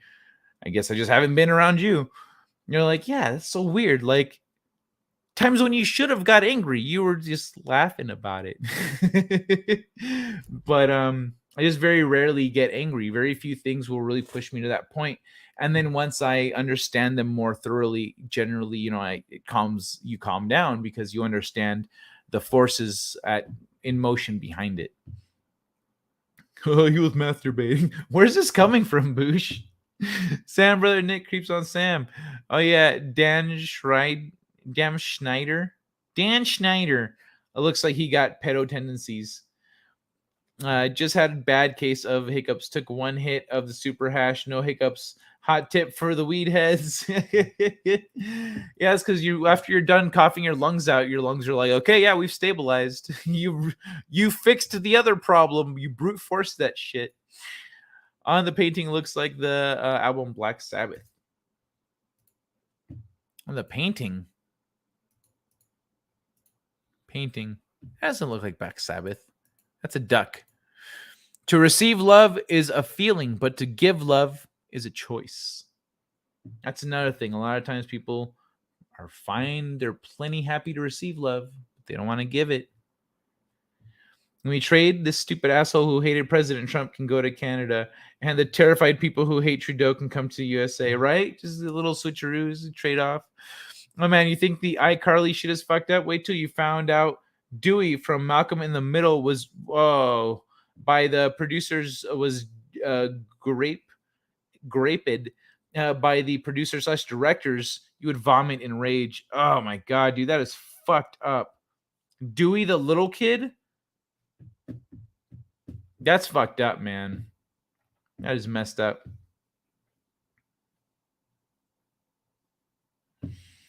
Poor guy. I know a lot of fucked up shit happens. I just didn't. Man, that sucks. That's rough. I was just thinking about that recently, like yesterday, I think, or today or yesterday. I was thinking about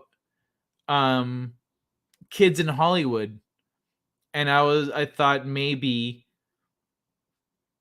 some of these more kid-centric shows like Stranger Things, where it's like fuck tons of kids there, where it's all kids and teenagers.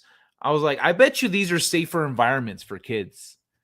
Like, it shows the things that center around the kids, where the kids are the stars, and there's like several of them and stuff. I'm pretty sure these seem like safer environments for kids. I was thinking about that with Stranger Things, watching that. And so it's really disappointing to hear some of these shows immediately, you know, I see the opposite. That was earlier today. I was thinking that because we were watching Stranger Things earlier today. And then now that I'm recalling when I was thinking about it. And then like tonight I'm hearing all these stories about like, nah, bro, on iCarly, this happened, on Malcolm in the Middle, that happened. That's fucked up. On Malcolm in the Middle, that's a little more of it's a larger cast. But still, like, dude, that's fucked up, man. Laszlo is correct. Hollywood is pedowood. Cassowaries are highly aggressive and territorial. They will kick you to death with their sharp talons. Emus will just steal your Nandos. Nandos? What? They will kick you to death with their sharp talons? That sounds fucked up. A monk practices. Well, yeah, but it's a thing that all of us could do. A monk practices, they don't practice not getting angry. That's not what they do. They practice self-awareness. They practice, objectivity and mindfulness. Those are the things that they practice, and those are the things that develop that tendency or that ability to not get angry, to not take things personally, to not attach yourself to the things that other people are saying. And so a monk practices things that all of us should practice. And if everybody practiced these things, we would have a much calmer, more tempered world. Everyone would communicate better, and just everything would flow a lot better.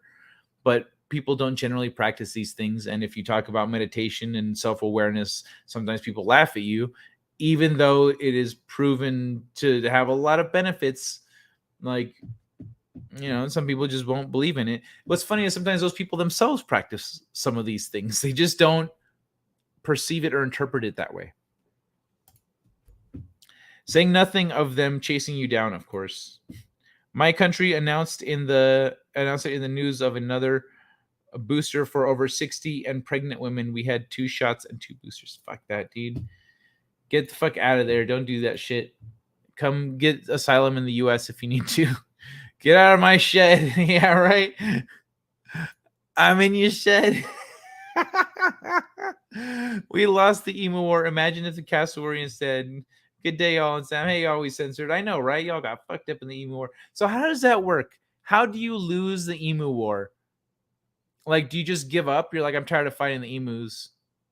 Or like, was it a territory thing? How exactly did that go down? Sam, is that a drop? Castle can kick the guts out of an elephant and email cannoli kick the guts out of a human. An emu, I guess, can only kick the guts out of a human. Damn, a castle can kick the guts out of an elephant? That's crazy. I'd rather give love than receive it. That's awesome, awesome one. Well, I mean, like, you got to be open. You can't give without being open to receiving, man. I mean, there are, of course, exceptions to that, like with anal. Did we have giants humans when there was giant marsupials? Probably. I would guess the time of the Titans that the Greeks and the Norse used to talk about. Probably, yeah.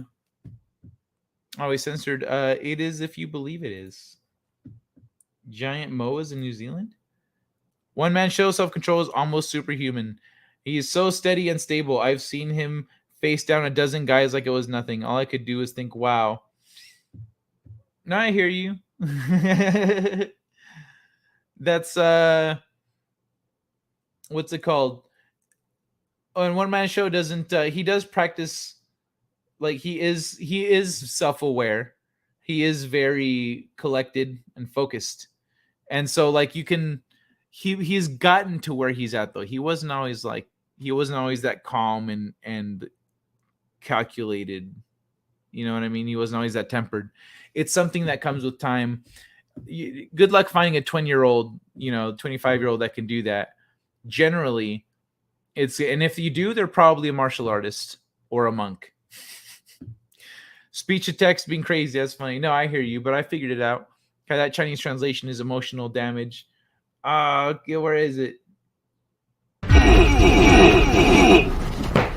Emotional damage! Where's the therapy button? I plead the fifth. I plead the fifth. 5, 1, 2, 3, 4, 5. I can't play the whole thing because I don't want to get claimed. But look at this shit. Look at this lady. Look at her. Like, I love her reaction. She sees him recording, like, what are you Oh, shit. I forgot Ricans don't get Nando's. Just pretend I said Chick-fil-A. Oh, got you. And he did that for me. I still don't know what to think about her or how to react to it. Oh, what to think about that. Sorry. I was like, I don't know why I read it. Or how to react to it. Well, I mean, I'd say just like internalize that. And one day you'll just feel it out. You're on the right path, Catherine. Keep it up. Why is One Man Show talking second person? Did I miss something? Yeah, One Man Show is AFK. Catherine is currently at the helm. Why is One Man Show talking second person or third person, right? Talking in second person? Yeah. He was in the shower, but that was a while ago. I better go check on him. It was wildlife management military operation to control the emu population. Didn't work. Oh, wildlife management military operation to control the emu population. Didn't work. Emus kept breeding. Yeah. One man fell asleep. That's Catherine. He's not asleep. He's just AFK. Ice cream is chilling in my freezer for a cold minute. 2 hours. Kai, this my homemade chocolate ice cream tastes good enough to eat. Oh, that's awesome. Homemade freaking chocolate ice cream. I just have store-bought chocolate ice cream. I'm down, like, I think I don't have the room in my kitchen area for like any more appliances. But if I find a way to expand my storage space, I'm going to get me an ice cream maker. I'm going to make my own ice cream. I mean, you shed. Freaking hilarious. I know, right? He keeps coming out with more extreme emotional damage. I haven't seen any of his more recent stuff. I love the where is the therapy button? He's like, dude, where's the fucking button for that? 25-year-olds should be supervised these days. Yeah, these days it's because we baby people too much, and now we're babying people more and more into their 20s and into their 30s. And oh no, you hurt their feelings. Oh, you hurt this person's feelings, so we need to rein in your behavior. Like, bitch, fuck off. Sticks. What happened to sticks and stones? What happened to teaching people to be resilient instead of catering to the weakest in society? I am sorry, Lord Bubba. I cannot forgive people, those that harm children. My blade will spill a river of blood from the degenerate that wish to harm us. Yeah, I love that in Texas, the dad that beat the dude to death for having his way with his daughter against her will got let go. They're like, nah, you're good. Have a nice life. Sam, start Kefk. At least you don't have milk bottle ear. Right? That kid's like,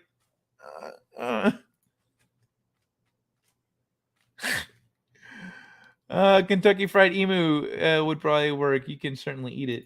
Nice. I am the weakest link. Woo. Let's see what else we got here. My friend, this anime has the best plot. The plot.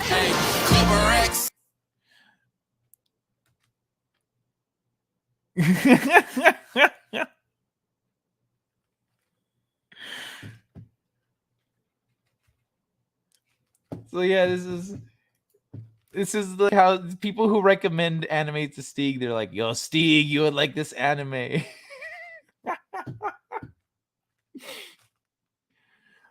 Oh my god, that's why I was wondering if Steeg was here, because someone recommended Queensblade. Either someone recommended Queensblade or I told him about Queensblade, and he's like, I'm saying this is my favorite anime ever from now on.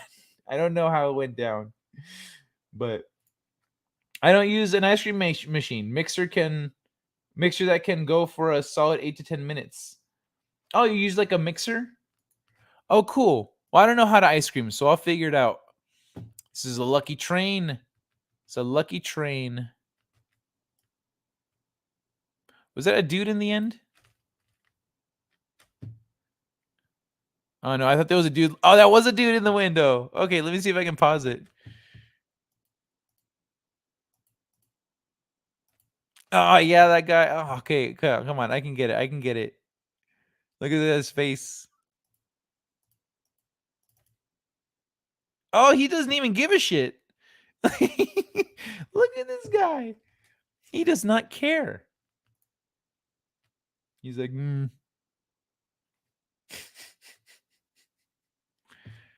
Damn. Who would have thunk it? Ay. So let me see. Emu oil. Good for brunch of things. Oh, good for a bunch of things. Oh, I thought it was a brunch pun. It's strange how you can close your eyes for just a few seconds and your mind completely shuts down. I'm awake again. Hey, welcome back, One Man Show. Funny how that works. Just like woman to show and never tell. Yeah, that guy looks like he does not give a shit, though. He's not even following her with his head. He's like, FBI rating Trump. I mean, it's obviously political persecution. It's like we're living in a banana republic right now. It's obvious how much support he has from the American people, and the Democrats don't want it. They're politicizing the FBI, and I mean, we had Hillary's emails, we had Hunter Biden's laptop. Why aren't they being seized up? But obviously, people want Trump in office, so they're trying to take him down. What are your thoughts on the FBI rating Trump? What's nice is, like, this girl does not even seem, as she's talking, hold on. She does not really come off as being very bright. And you can tell that, like, it feels like some of the things in the beginning when she starts talking, it feels like she's like, oh, you're going to recite, like, talking points and stuff. And as much as she kind of does, it like, you can tell she's, like, been monitoring the stuff. It's like, dude, they had this stuff. Why aren't they persecuting it? Oh, but they're doing this to Trump? So she's connecting the dots, and she's not even, you know, the scholarly type. Let's just cut this. She does not appear to be the scholarly type. She does not sound like the scholarly type, but she sees it plain as day. She's like, "This is fucked up. This I see it as BS." She sees the BS. Emu, not emu. Oh, mu, mu, not emu. Mu. That's stupid. Not even mu. That's good. You pronounce it like that because you're from Oz. Mu's. Ah, you see them emus over there? Like, no. I'm American. We say emu. Even an average human says this is BS. Yeah, right? Even the pundits are like, this isn't really warranted. Where the fuck is this coming from? I was waiting for some bananas to come out. Satanic global stuff. One man's got a message coming up in a hot second. There he goes. I've been programmed by the mass media. I speak like I'm reading headlines. Well, it sounds like she's like kind of not used to like talking about things, and is like, come on, like kind of saying the obvious stuff, you know? So yeah, like it is pretty basic and straightforward, but like that's the thing. It's so basic and straightforward at this point that even the most basic and straightforward people are going like, so A goes before B and then B goes before C and we're at D now. So yeah, it's like pretty obvious. You know what I mean? Like that's what I see. Where it's like it's beyond obvious that like they think we're stupid. They're trying to pull the wool over our eyes, and they're trying to, you know, get out people that they think are a threat to their aspirations. He's got it all wrong. Maybe. Can I watch Redacted? It's actual news about stuff. Wait, watch Redacted.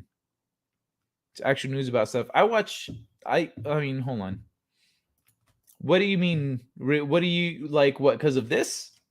You still got it wrong? Or you mean me? I still got it wrong about the person, about the what this chick's talking about? What are your thoughts on? My kid is gaming with friends, so I brought him a snack, and he said, "Thanks, mom, love you." Oh, thanks, love you. Then laughter erupts on the headset, and he goes, "What? You don't love your mothers? I'm sad for you. So if you need me, I'll just be over here sobbing into my world's best mom ribbon." So let me see. Hold on. Let me see. We are winning when everyone Mark Dice interviews is awake. Who is Mark Dice? Hey, Courtney, welcome back. Hey, it really just was 4:20 and I missed it. You don't mind if I catch up? Anyone? Thank you. Yeah, go for it. Catch up. You haven't been listening the whole time? I thought I was keeping you company while you made ice cream. I thought you had me playing on your phone on the side here or something. I think I shall. Do it up, Eve. Have fun. I just fucked Pedowood hard. Pay attention to SoCal in the coming weeks. Oh, what happened? Well, I mean, I guess I can't. You're saying, but check back in with us, Fedorable. Say, hey, remember that thing I said? It's here or something. I don't know. It's political news with little bias. Oh, you mean Redacted? What do you think about shit? I forgot the name of it. The news site. Hold on.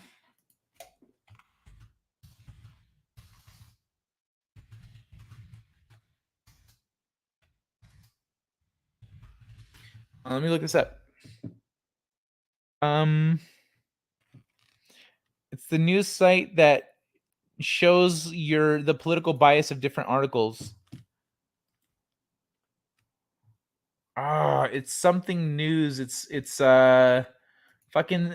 One day I saw Sydney advertising it too. I was like, I thought I'd start hearing about it more after she was like repping it, but Sydney Watson, I mean, but I haven't seen too much of it. And then I haven't been checking it either. Shows. Anyone know the site I'm talking about?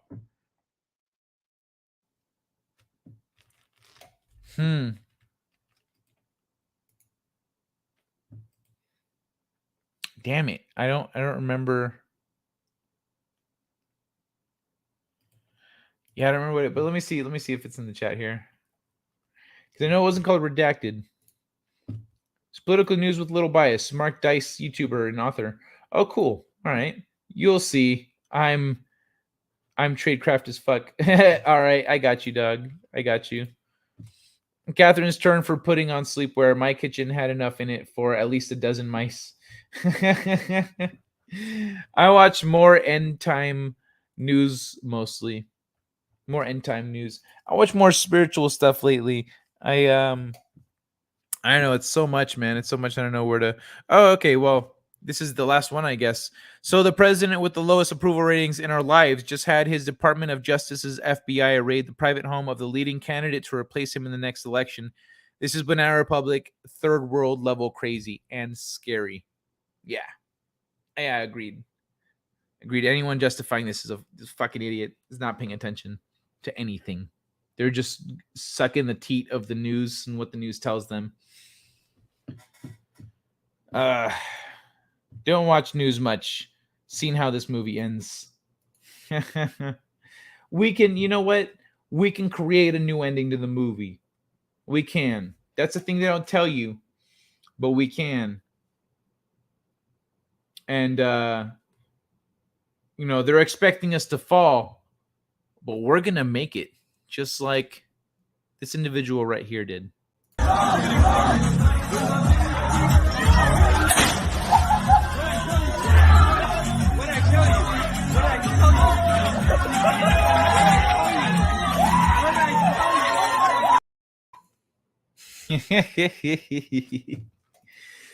Ay, ay, ay. All right, I gotta use the restroom. Let me go. Who can take care of me here for a few minutes? I need a minute. I don't want to play tennis ball again. I already done played tennis ball. What else we got? Aside from my Overwatch replay, shooting hoops is only 45 seconds long. That might be enough time. I don't know. I need more. I need to work on some clips. Hopefully one of these weekends or something, I'll have some more time on my hands to just sit here and make clips. That'd be fucking awesome. Let's make a new ending to that movie always censored. The power is ours. Get right with God. We in the end times, mofos, tribulations and all that. You know, Fedorable, recently, Jenny's been we've been looking into some of this stuff. I'm gonna be vague with it, but the end times comes in cycles. It's not a one-time thing. It comes on a regular schedule. That's a thing. I don't know if we're going to talk about that, but it was it's crazy once you start seeing the correlations of like the manipulators of society, not creators. They are manipulators of society. The manipulators of society and the way they operate. And then within a span of a few years, every so often, certain very predictable things happen every single time. It's nuts, man.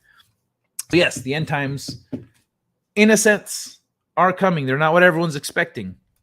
It's not going to be like a world ending. You're not going to see people floating up into the sky. But definitely the elites will hide for a time period. And something will happen. You don't smoke while you're actually cooking. It falls in the food. Not too many cooks that smoke don't smoke and wash their dishes. Not too many cooks that smoke don't smoke and wash the dishes. I can no longer Susie Homemaker anymore. It falls in the food, and too many cooks that smoke don't smoke and wash the dishes. I don't follow at all. I'm sorry. All right, so what? So you don't smoke while you're cooking. Good, I guess. Too many cooks that smoke don't smoke and wash the dishes. That I don't get that sentence. I can no longer say. And then Susie Homemaker, like, so you're saying you cooked, but you'll wash the dishes tomorrow? That's reasonable.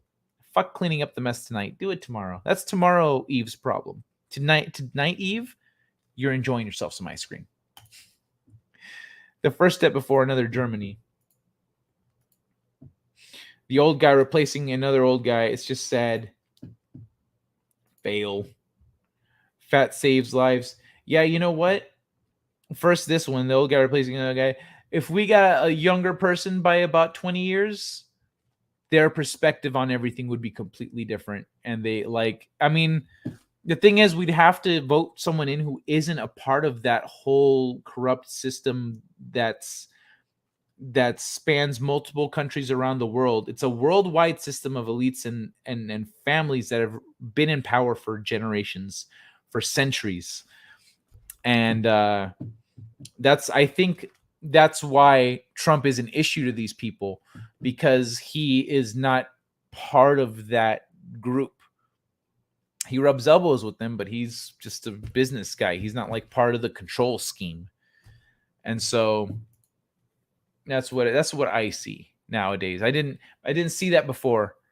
Now I see that now. That's what it looks like now. They have painted that picture for me. Fat saves lives. Fat insulates your cells. Not your cells, your neurons, your I think your neurons, yeah, whatever, or it's cells that send signals back and forth. I don't remember the fucking word for it right now, but yeah, it could be saving your life, actually. I've also heard of very fat people getting shot and the bullet gets stuck in their fat and doesn't hit any vital organs. Gluttony is a sin. Hit the gym, you fat fucks, myself included. Yeah, bro, I tried doing some exercises the other day and they were like kind of rough on my back. I was like, okay, I need to start. Well, I mean, because of I'm going to the chiropractor right now because of a car accident, for anyone that's not you know in the loop right now. But yeah, I'm starting mostly with stretches to make sure I heal properly and light exercises. But I'm gonna have to build myself back up because like I can't do any core stuff right now. It's just not working. Fuck, we're at almost 4 hours. See, this is why I try to wrap it up around 3. But I got a bunch of you guys with me, and I'm liking the topics and shit. I don't know. I'm having fun. So, but I do need to start thinking about wrapping it up. Hell yeah, Renew with the Orville. I think season 3 was really good. I think they had some pacing issues. I've been pretty vocal about that, especially in the beginning, which I don't see. I don't know. I don't want to. But they told a really cool story. They did some really good stuff. It was fantastic. Not on one world government scale. What's not on a what's not on a one world government scale? Trump? Oh yeah, no, he's not on that scale. He's on the he's a business guy that's like always taking advantage of the rules. He's like, I see you fuckers. I see you all. This is collusion. This is collusion. Fuck you guys. And then people take that as him being like, but no, that's what it is. He sees the collusion. It's weird. Like we talk about government corruption, but then a politician comes in or someone comes in to run for politics talking about government corruption. And he's gonna clean this shit up, and then those same politicians that people complain are corrupt are like, this guy is corrupt, and everyone goes, I know, right? Like, bro. Or do you use your fucking brain? Like what the dude you were just complaining about is now telling you to watch out for that guy, and you're like, yeah, I should. What the fuck is wrong with you? Use your fucking brain, dude. You all don't know how right Kai is. We all can change this bad story and make something good out of it. Yes, Laszlo, preach, brother, preach. Nation rising against nation. Means people groups against people groups, like the culture war we are watching.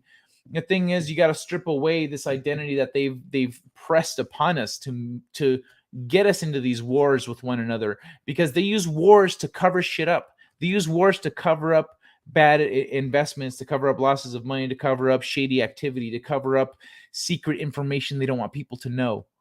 They use wars to cover shit up. And because they're not operating on a scale that us normal people would consider practical. These are people that see lesser people as pawns and as tools and as expendable. And so that's what we end up getting. Man, thanks for all the love, everybody. Thanks for all the likes and hanging out with me all this time. It's freaking awesome. I can't believe I've got almost 20 people here at 4 hours in at like almost 3 a.m. I need to go to bed. Laszlo, you are absolutely correct. Reality really is what we make of it. So many of us don't believe in the systems. Any wonder why so much chaos? We are the power. Damn right, Laszlo. Cookies. I'm going to be worthless today. Catherine looks nice. Guess I'll take the floor tonight. You can't share the bed platonically? You don't have a second blanket? No excuses. Pain is weakness leaving the body. Push, you fat fucks. Me included. Okay. Fedorable the horrible. I have first and second degree tendon tearing in my neck and lower back. I have tendon tears, I should say. I have first and second degree tendon tears in my neck and lower back.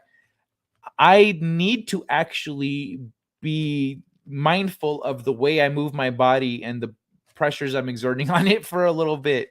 Not for an extended period of time, just for like I've been sleeping with a neck pillow to help my neck get right. And I've improved a lot, but I'm not quite recovered yet. That's when my doctor tells me, okay, you're good, then I'm good. Then I can start pushing myself. Although because I just recovered from like fucking real injuries, not soreness, like real tearing. First, second degree tearing is first and second. First is like a little, second is like tears, and then third is like snap. So I didn't get to snap. I got to the second degree where it's like, shh. So what's happening is my tendons and your tendons hold your bones in place. And so my bones right now need a little extra support to stay where they're supposed to be, and until I'm recovered and we know for sure what my status is. That's kind of where we're at right now. So yeah, bro, don't push yourself in dangerous ways, ladies and gentlemen. If you're going to exercise and you know the limitations of your body, and if you have any serious injuries, watch out for them. I had a friend that he injured his knee. I think I've told this story recently, actually. He injured his knee, and then he described the pain to us. He's like, it's like a hot burning pain in exactly this part. It feels like it's here. And me and his roommate looked at each other because we both grew up playing soccer. So we were like, oh, hey, bro, you should not train and do BJJ for a few weeks. Like for the next 2 or 3 weeks, maybe stay at home and ice that leg. And he didn't want to listen. He was like, no, you got to push through. And it's about mental strength. We're like, no, there are some injuries you need to take care of. He didn't. He ended up getting a meniscus tear. He ended up tearing his meniscus worse and worse and worse by not resting it until he needed surgery. And then he cries about it every day of his life. He's a fucking idiot. Hey, you know how they keep the people constantly distracted with everything from all directions 24/7, even though the man may be one of those, even though T-Man may be one of those, I pray the Lord use T-Man. I pray the Lord use T-Man. I don't follow that one, Eve. I'm sorry. Kai sees all his Kofi people as his coffee pawns. Kai sees all his Kofi people as his coffee pawns. Hey, I have my settings set to cookie, not coffee. So you're sending me cookies.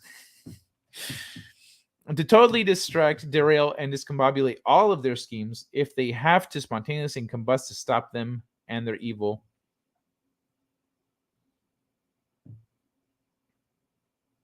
Yeah, I think everyone, the thing is, we need to gradually raise awareness on some of this stuff and some of these logical fallacies. And once we start poking holes in these logical fallacies that people are told about the news and the way the world is, then like we need to talk about these things, these simple observations and dots to connect for people that get them thinking like, hey, that's right. It doesn't make any sense. Eventually we'll start raising people out of this trickery, essentially everyone being tricked in mass. And then we'll get people to actually start, making meaningful changes and stuff. Boohoo, think death cares. Push. Her hands wander while she sleeps. Sometimes mine wander also. And yet Sako has been benched. Oh no, I got him right here. I just haven't. I actually don't need him for when I'm sitting up. I need him for when I'm laying down. I bring this guy up here I bring shoulder cat. I'll bring him up real quick. I'll bring shoulder cat on for funsies. This This isn't actually the neck pillow that I use. I could, but it's a little bit small. It's a little bit small for my neck. I use a different one that supports me better. But I saw this one next to it when I got the other one. I was like, really? I'm getting it. It's a cute fucking cat neck pillow. I gotta get the cute cat neck pillow. By the way, I've been paralyzed twice in my life. Fuck that wheelchair. Oh man, that's rough. I'm glad you got fucking unparalyzed. That's badass. Twice? What a boss. That's dope. Adorable. Holy shit. Robert Sepper did a fasting vid. I seen it. Haven't seen it yet, but was expecting it. Renew my body. Always censored, you son of a bitch. Like, fuck, man. Yeah. I don't know about doing a water fast. My girlfriend was talking about juicing. Another thing was, and I think it was an article I read recently about fasting, was about how monks, I don't know if it was an article or if it was the Robert Sepper video about fasting that was talking about monks and the way they schedule their meals, or not monks, but like, I don't remember who. I think it was some monks somewhere that schedule their meals between a 6-hour time span, and they only eat within those 6 hours. The other 18 hours of the day, they don't eat. And so I do like fasting, like 12 to 18 hour fasts. I end up doing it about once a week unplanned. It just kind of ends up happening. But I do want to start pushing my body in that direction more. Y'all already know about some of the other things I've been trying to be more disciplined about.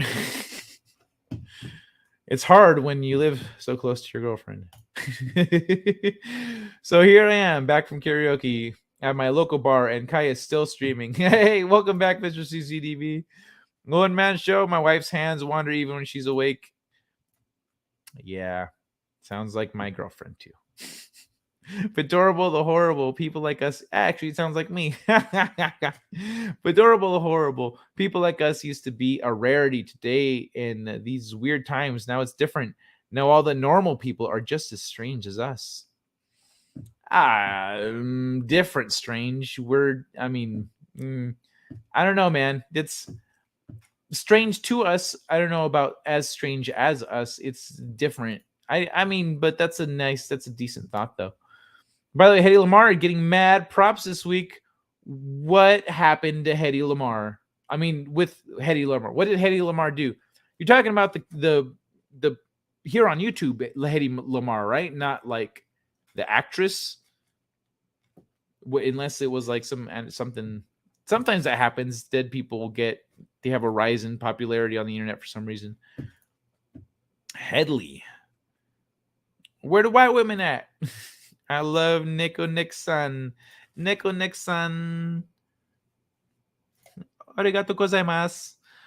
I have no choice on fasting. I have a mass over my stomach. However, I can tell you that when you can eat, it's far better. Oh, really? Really? So it's even better when you eat? And supposedly you can eat like anything. It doesn't necessarily mean you need to eat certain strict like diet. Like our bodies are built to just gorge, hold that, and then just run on that for as long as possible. Gorge and then go for as long as possible. So what's it called? That is good to I'm really sorry about the mass on your stomach, man. How is that going? Are you getting help with that?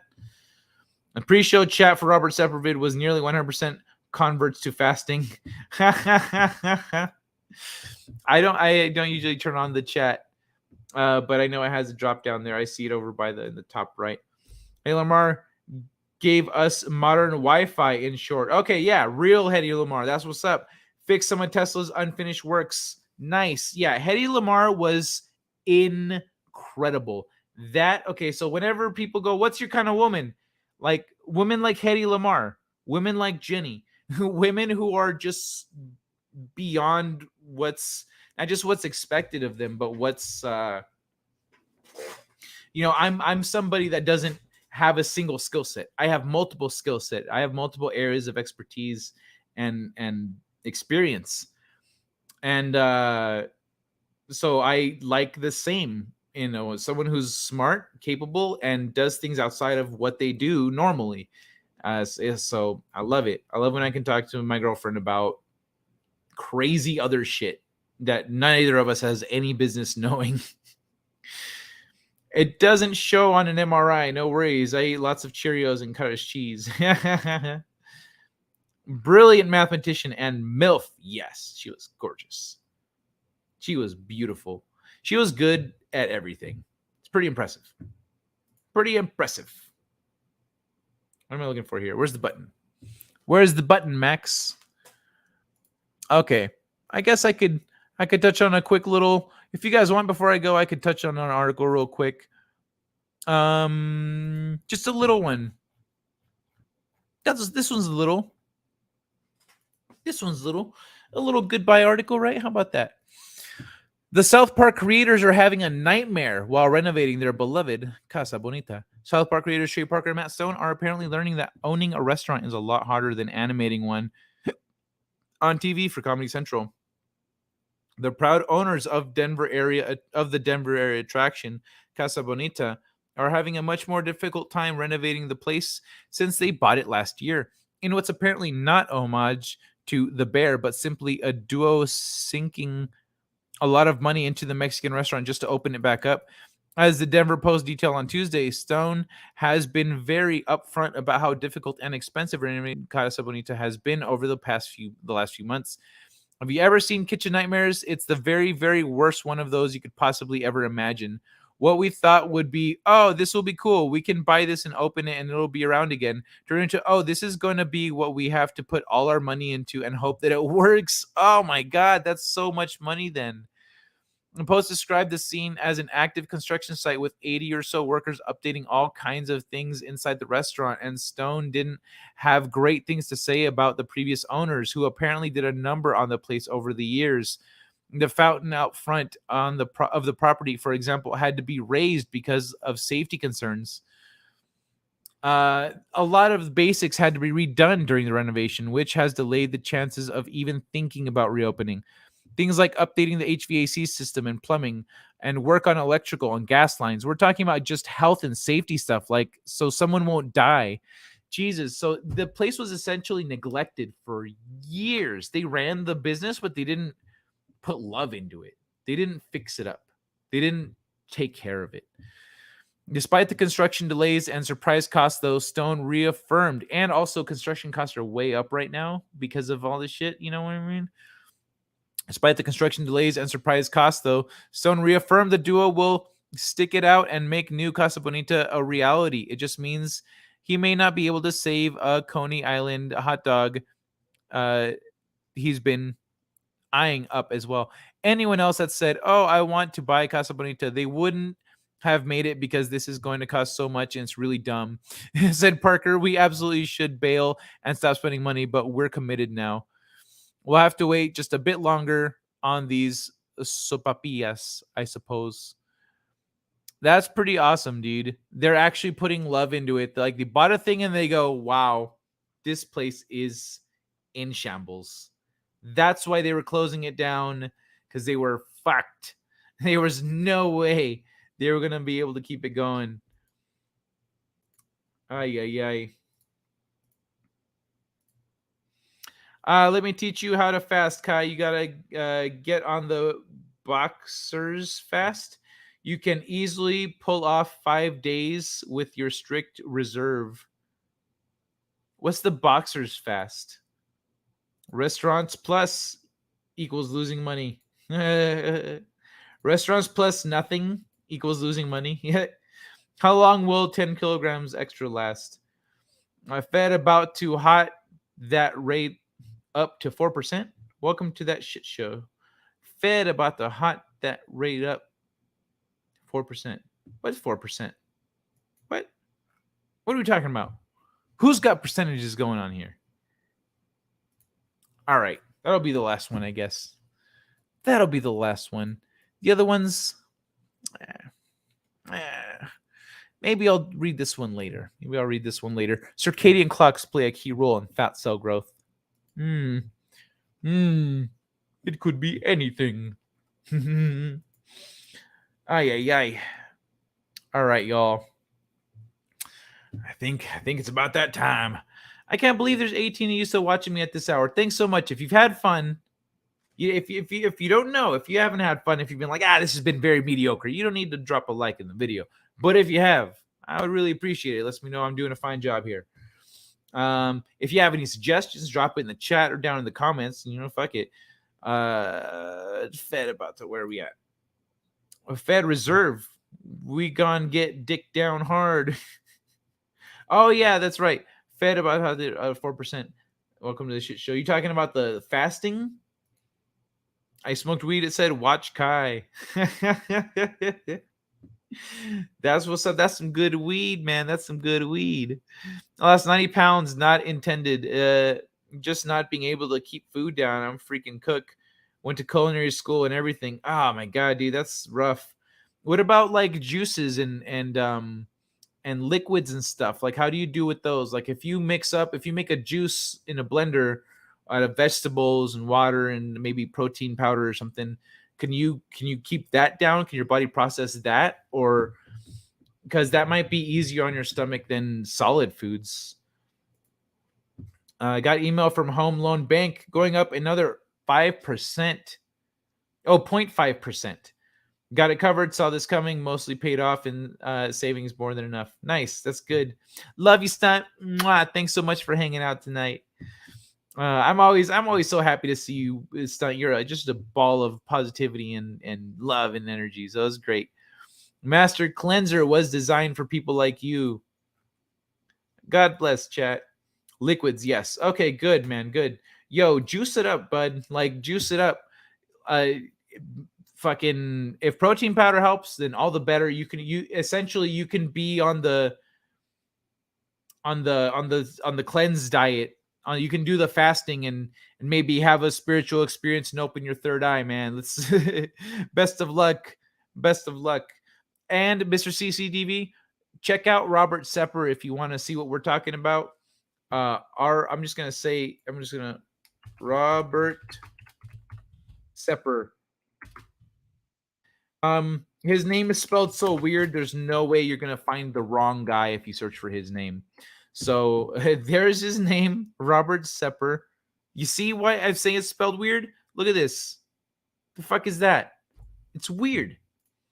It's weird. Stay safe and healthy, everyone. Seriously, world's going to shit, government and financial wise. We got to take care of each other. I'll shit my bitch ass up now. I know you preach, Fedorable, preach. That's what's up.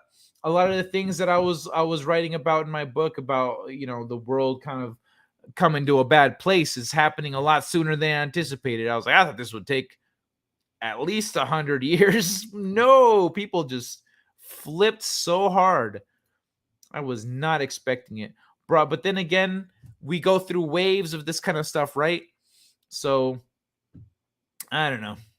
Broccoli puree sucks. Wow, but don't put some raspberries in there, bro. Put some strawberries, put some Greek yogurt in there, some protein powder, you know what I'm saying? Do it up. I need to get some of that stuff, actually, come to think of it. You know what? Maybe that wouldn't be so bad. What if I just did a diet of that stuff? Okay, check it out, everybody.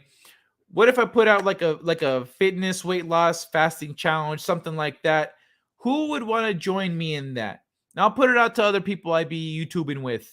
I'm gonna put it out to people like, hey, I'm gonna do like a liquid, like fasting diet. This is what I'm gonna do. Who wants to join me in it? Let's do a challenge for whatever period of time. Would anyone here be interested in joining in on that?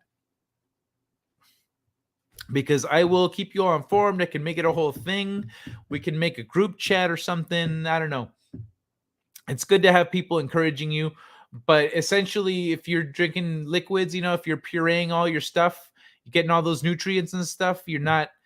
And if you keep it within a certain time span of the day, then you should be golden.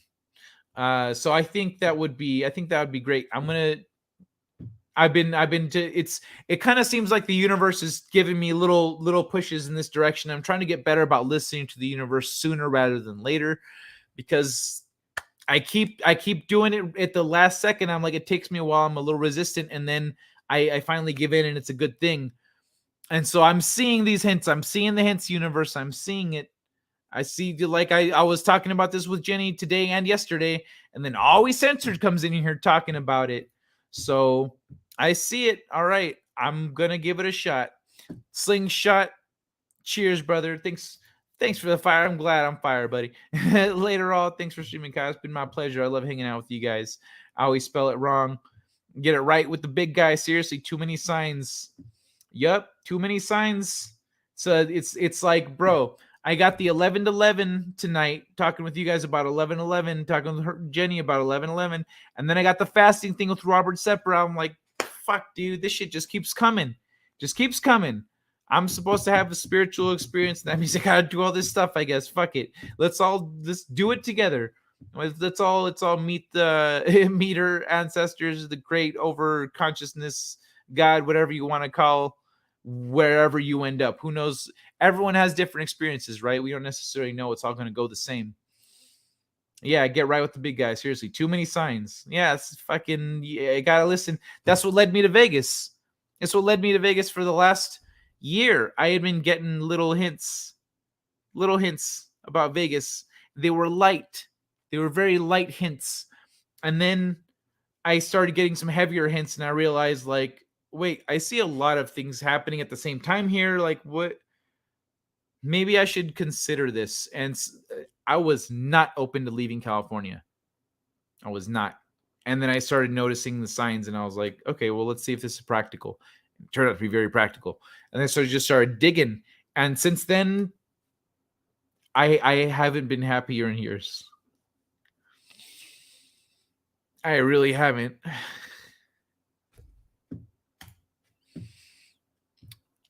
Planned emics every 100 years. Yeah, approximately every 100 years. I was like, how do I pronounce that without getting dinged by the YouTubes? So yeah, approximate. It's a little more than 100 years. It's a little like there's. Yes. What's funny is I don't want to say too much, but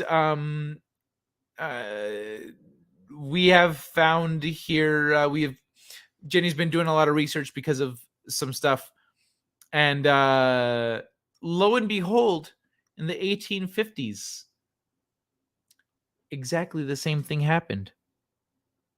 A virus, a novel virus that had very similar effects to people's hearts and brains and electrical systems.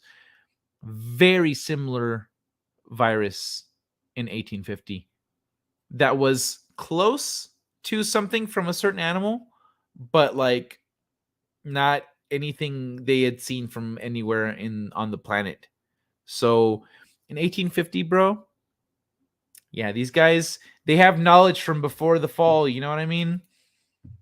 And they've been keeping it to themselves all this time. I'll do Master Cleanser with you, Kai. Fuck yeah, Laszlo. Laszlo, let's do it. Mr. CCDV, are you down to do it with us? 1918 was the flu. Yeah, it was a bad demic. Yeah, man. It was pretty bad. But there's so many things, like it's these viruses when they happen, these epidemics, it's weird because it's like they have multiple starting points. It feels like they have multiple starting points. Death Valley just had a 4-in-1 in 1,000-year floods. 4-in-1 in 1,000-year floods. Euphrates going dry. Signs, yo, pay attention. I'd say within. I mentioned this earlier. You might not have been here, Fedorable. I was talking about how these catastrophes, these catastrophic events happen on a regular cycle that you can actually look back in history and pin down and record. Like you can see the regularity of it.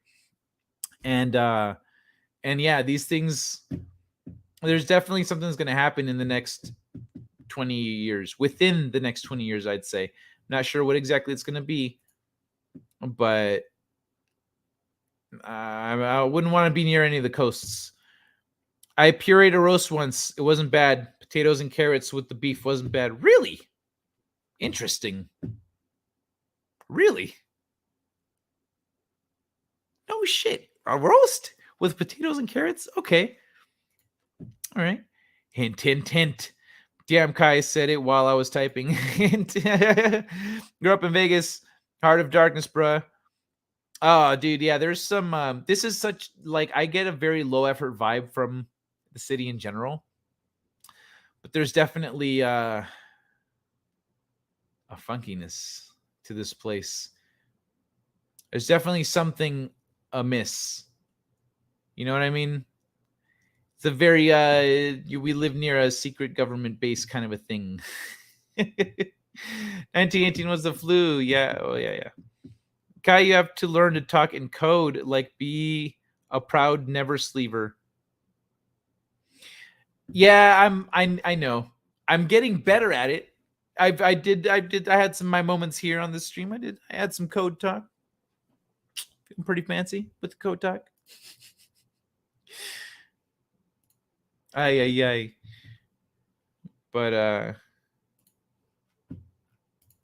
But yeah, we can join dots. Hell yeah. Mud floods were real. Renaissance liquefied shit. Right. Resonance liquefied shit and buried our true history. Like there's a lot of things that have buried our true history, man. I'm down with lasting. I'm pretty good at it now. I'm good with fasting. Oh, okay. Yeah, man. Yeah, thank you all. Like I gotta wrap it up now. It's getting so late. Thanks y'all for the likes. Thanks y'all for hanging out with me here on the stream. For this freaking excellent conversation and back and forth. Like I love talking about this stuff, and these are the kinds of things I've been researching more and more. And there's so much, man. I don't know where to start. I've learned more stuff since I last talked about Atlantis. I've learned more stuff about Atlantis. I've learned more stuff about secret human history and all this stuff. And I want to talk about all this stuff with you guys here. So I'm not sure when, but when I get a little more organized with stuff, because I kind of got a lot of floating dots here, and I don't know where to jump in. I'm down with fasting. Oh wait, Kai? Which Montegraph? Wait, Kai, watch Montegraph if you can watch him live. You will know code 100% and the importance of the code. Got you. Yeah, I was watching Monograph earlier, but then I had to go do something else, so I wasn't actually listening, but I had him playing in the background. But I jumped into Monograph earlier because I don't, you got to catch him live. There's no other option. So I saw him live and I jumped on. All right, we'll get some rest. Thanks for acknowledging the insanity. I love you guys, man. It's been a blast. I really appreciate it. It looks like I lost some likes. That's weird. I thought I was at 32. Was I always at 28? I think I'm at 20. I'm just shy of 30. I thought I had gotten over 30. I guess not. Just shy of 30. But I appreciate everyone. I appreciate you guys. Montegraph. Thanks, Eve. Got the hint. Yeah, Montegraph is dope. Montegraph is dope. I like that guy. But yeah, I jumped in there and sent him a super chat because I still can't chat in his chat. So I sent him a super chat telling him thank you and whatnot. Do not overwhelm yourself. Just remember, anything you were taught was a lie. We have to find the truth ourselves. Yes, pretty much everything we're taught in school is a lie. Pretty much everything we're taught in school is a lie. Public school is literally a brainwashing camp that teaches you very little. And the things they do teach you often end up being wrong. It's like you find out in college, that actually didn't happen. That's not accurate. But they taught us that in high school. Yeah, but it's not true. So why did they teach us that in high school then? Yeah, but they do. And there are people that don't go to college and they just believe these things for the rest of their lives. And there's people that do go to college and then become further indoctrinated because their lies are revealed to them. They go, okay, so let's learn the truth. And then they learn new lies. So, son of a bitch. Anyway. Thanks, Laszlo. I was thinking there was lemons plus fast. Lemon fast? Wait, what? Thanks, Laszlo. Lemon fast. Lemon juice, fresh squeezed, plus grade B maple syrup. plus cayenne pepper plus master cleanser formula. What is master cleanser formula? That sounds like something you drink when you're constipated. And you know what, for adorable to not acknowledge the insanity would be not to acknowledge myself. Lemon juice, fresh squeezed, grade B maple syrup. Grade B, what does that mean? What grade B? Isn't grade A better? Cayenne pepper and master, but why? What's the point of this? This seems like it'd be good for cutting weight. Not necessarily for actually getting all the nutrition you need for the day into your body. Because I think boxers aren't usually fasting either. They're not usually doing the like, oh no, don't eat for 20 hours, don't eat for 24 hours or whatever. They don't do that. They're this flat, not spinning either. I take that as a metaphor or a sign of distrust in modern science. College is a brainwashing camp as well. Oh yeah, I know. That's why you said you learned that you've been told lies and then you're told new lies. So then you believe those lies. You go, now see, I got through the lies I was taught in public school, not realizing you fell into the trap of new lies. And yeah. College is a brainwashing camp. The maple syrup is indoctrinated. Another hint, Kai, pay attention. What's another hint? What did I say? I say shit all the time. Son of a bitch. It's plus lemons plus fast. I was thinking there was lemons plus fast. What's another hint? You know how quick I go through this shit, man. You guys could give me a little more than that. Oh, son of a bitch. It's almost 3:30. All right, y'all. It's almost 3:30. I think I'm gonna commit to starting my show at 11:11. So Friday, I'm gonna change the time later, but on Friday the show's gonna be at 11:11 p.m. Pacific time. So I'll see y'all in a couple days. Might try with Manuka honey instead of maple. Well, I'll see what I can figure out over here. I have a blender. I have the basics. I just haven't. This fasting stuff is new. This fasting stuff is just like, it's new to me. I've heard before of the benefits of fasting, of the health benefits of fasting and stuff. It can help fight like cancer cells that grow cancer. It increases your libido. All kinds of amazing benefits, especially after fasting for like a week. But I just haven't committed. Recently, it's come back into my awareness, and it's been kind of not pressed heavily, but I've gotten some repeated hints in a very short period of time. So, okay, let's give it a shot. I need, fuck it. I'm doing it. Talk to Jenny about it. We'll figure it out. Good night, Eve.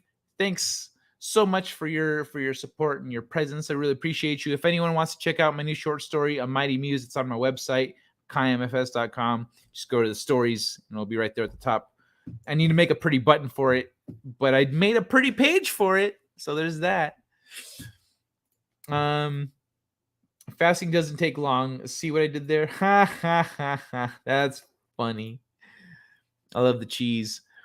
I just made 3 loaves of sourdough bread. I'm gonna eat them when I can. All right, buddy. I hope they go down easily. But much love, everybody. And I'm gonna end this. I can't end it in 10 seconds. I have to play my outro. Son of a bitch! I wanted to end it at 4:20. Oh well. I'm out for now. Good night, everybody. Much love. Mwah. I'll see you Friday. Cheers. Second star to the right. And straight on till morning. Set a course. For home. I'm reading an ion storm on that trajectory, sir. Should I go around it? We can't be afraid of the wind, Ensign. Take us to Warp 4. It is the unknown that defines our existence. We are constantly searching, not just for answers to our questions, but for new questions. We are explorers. We explore our lives, day by day. And we explore the galaxy, trying to expand the boundaries of our knowledge. And that is why I am here. Not to conquer you with weapons or with ideas, but to coexist and learn. Let's see what's out there. Engage.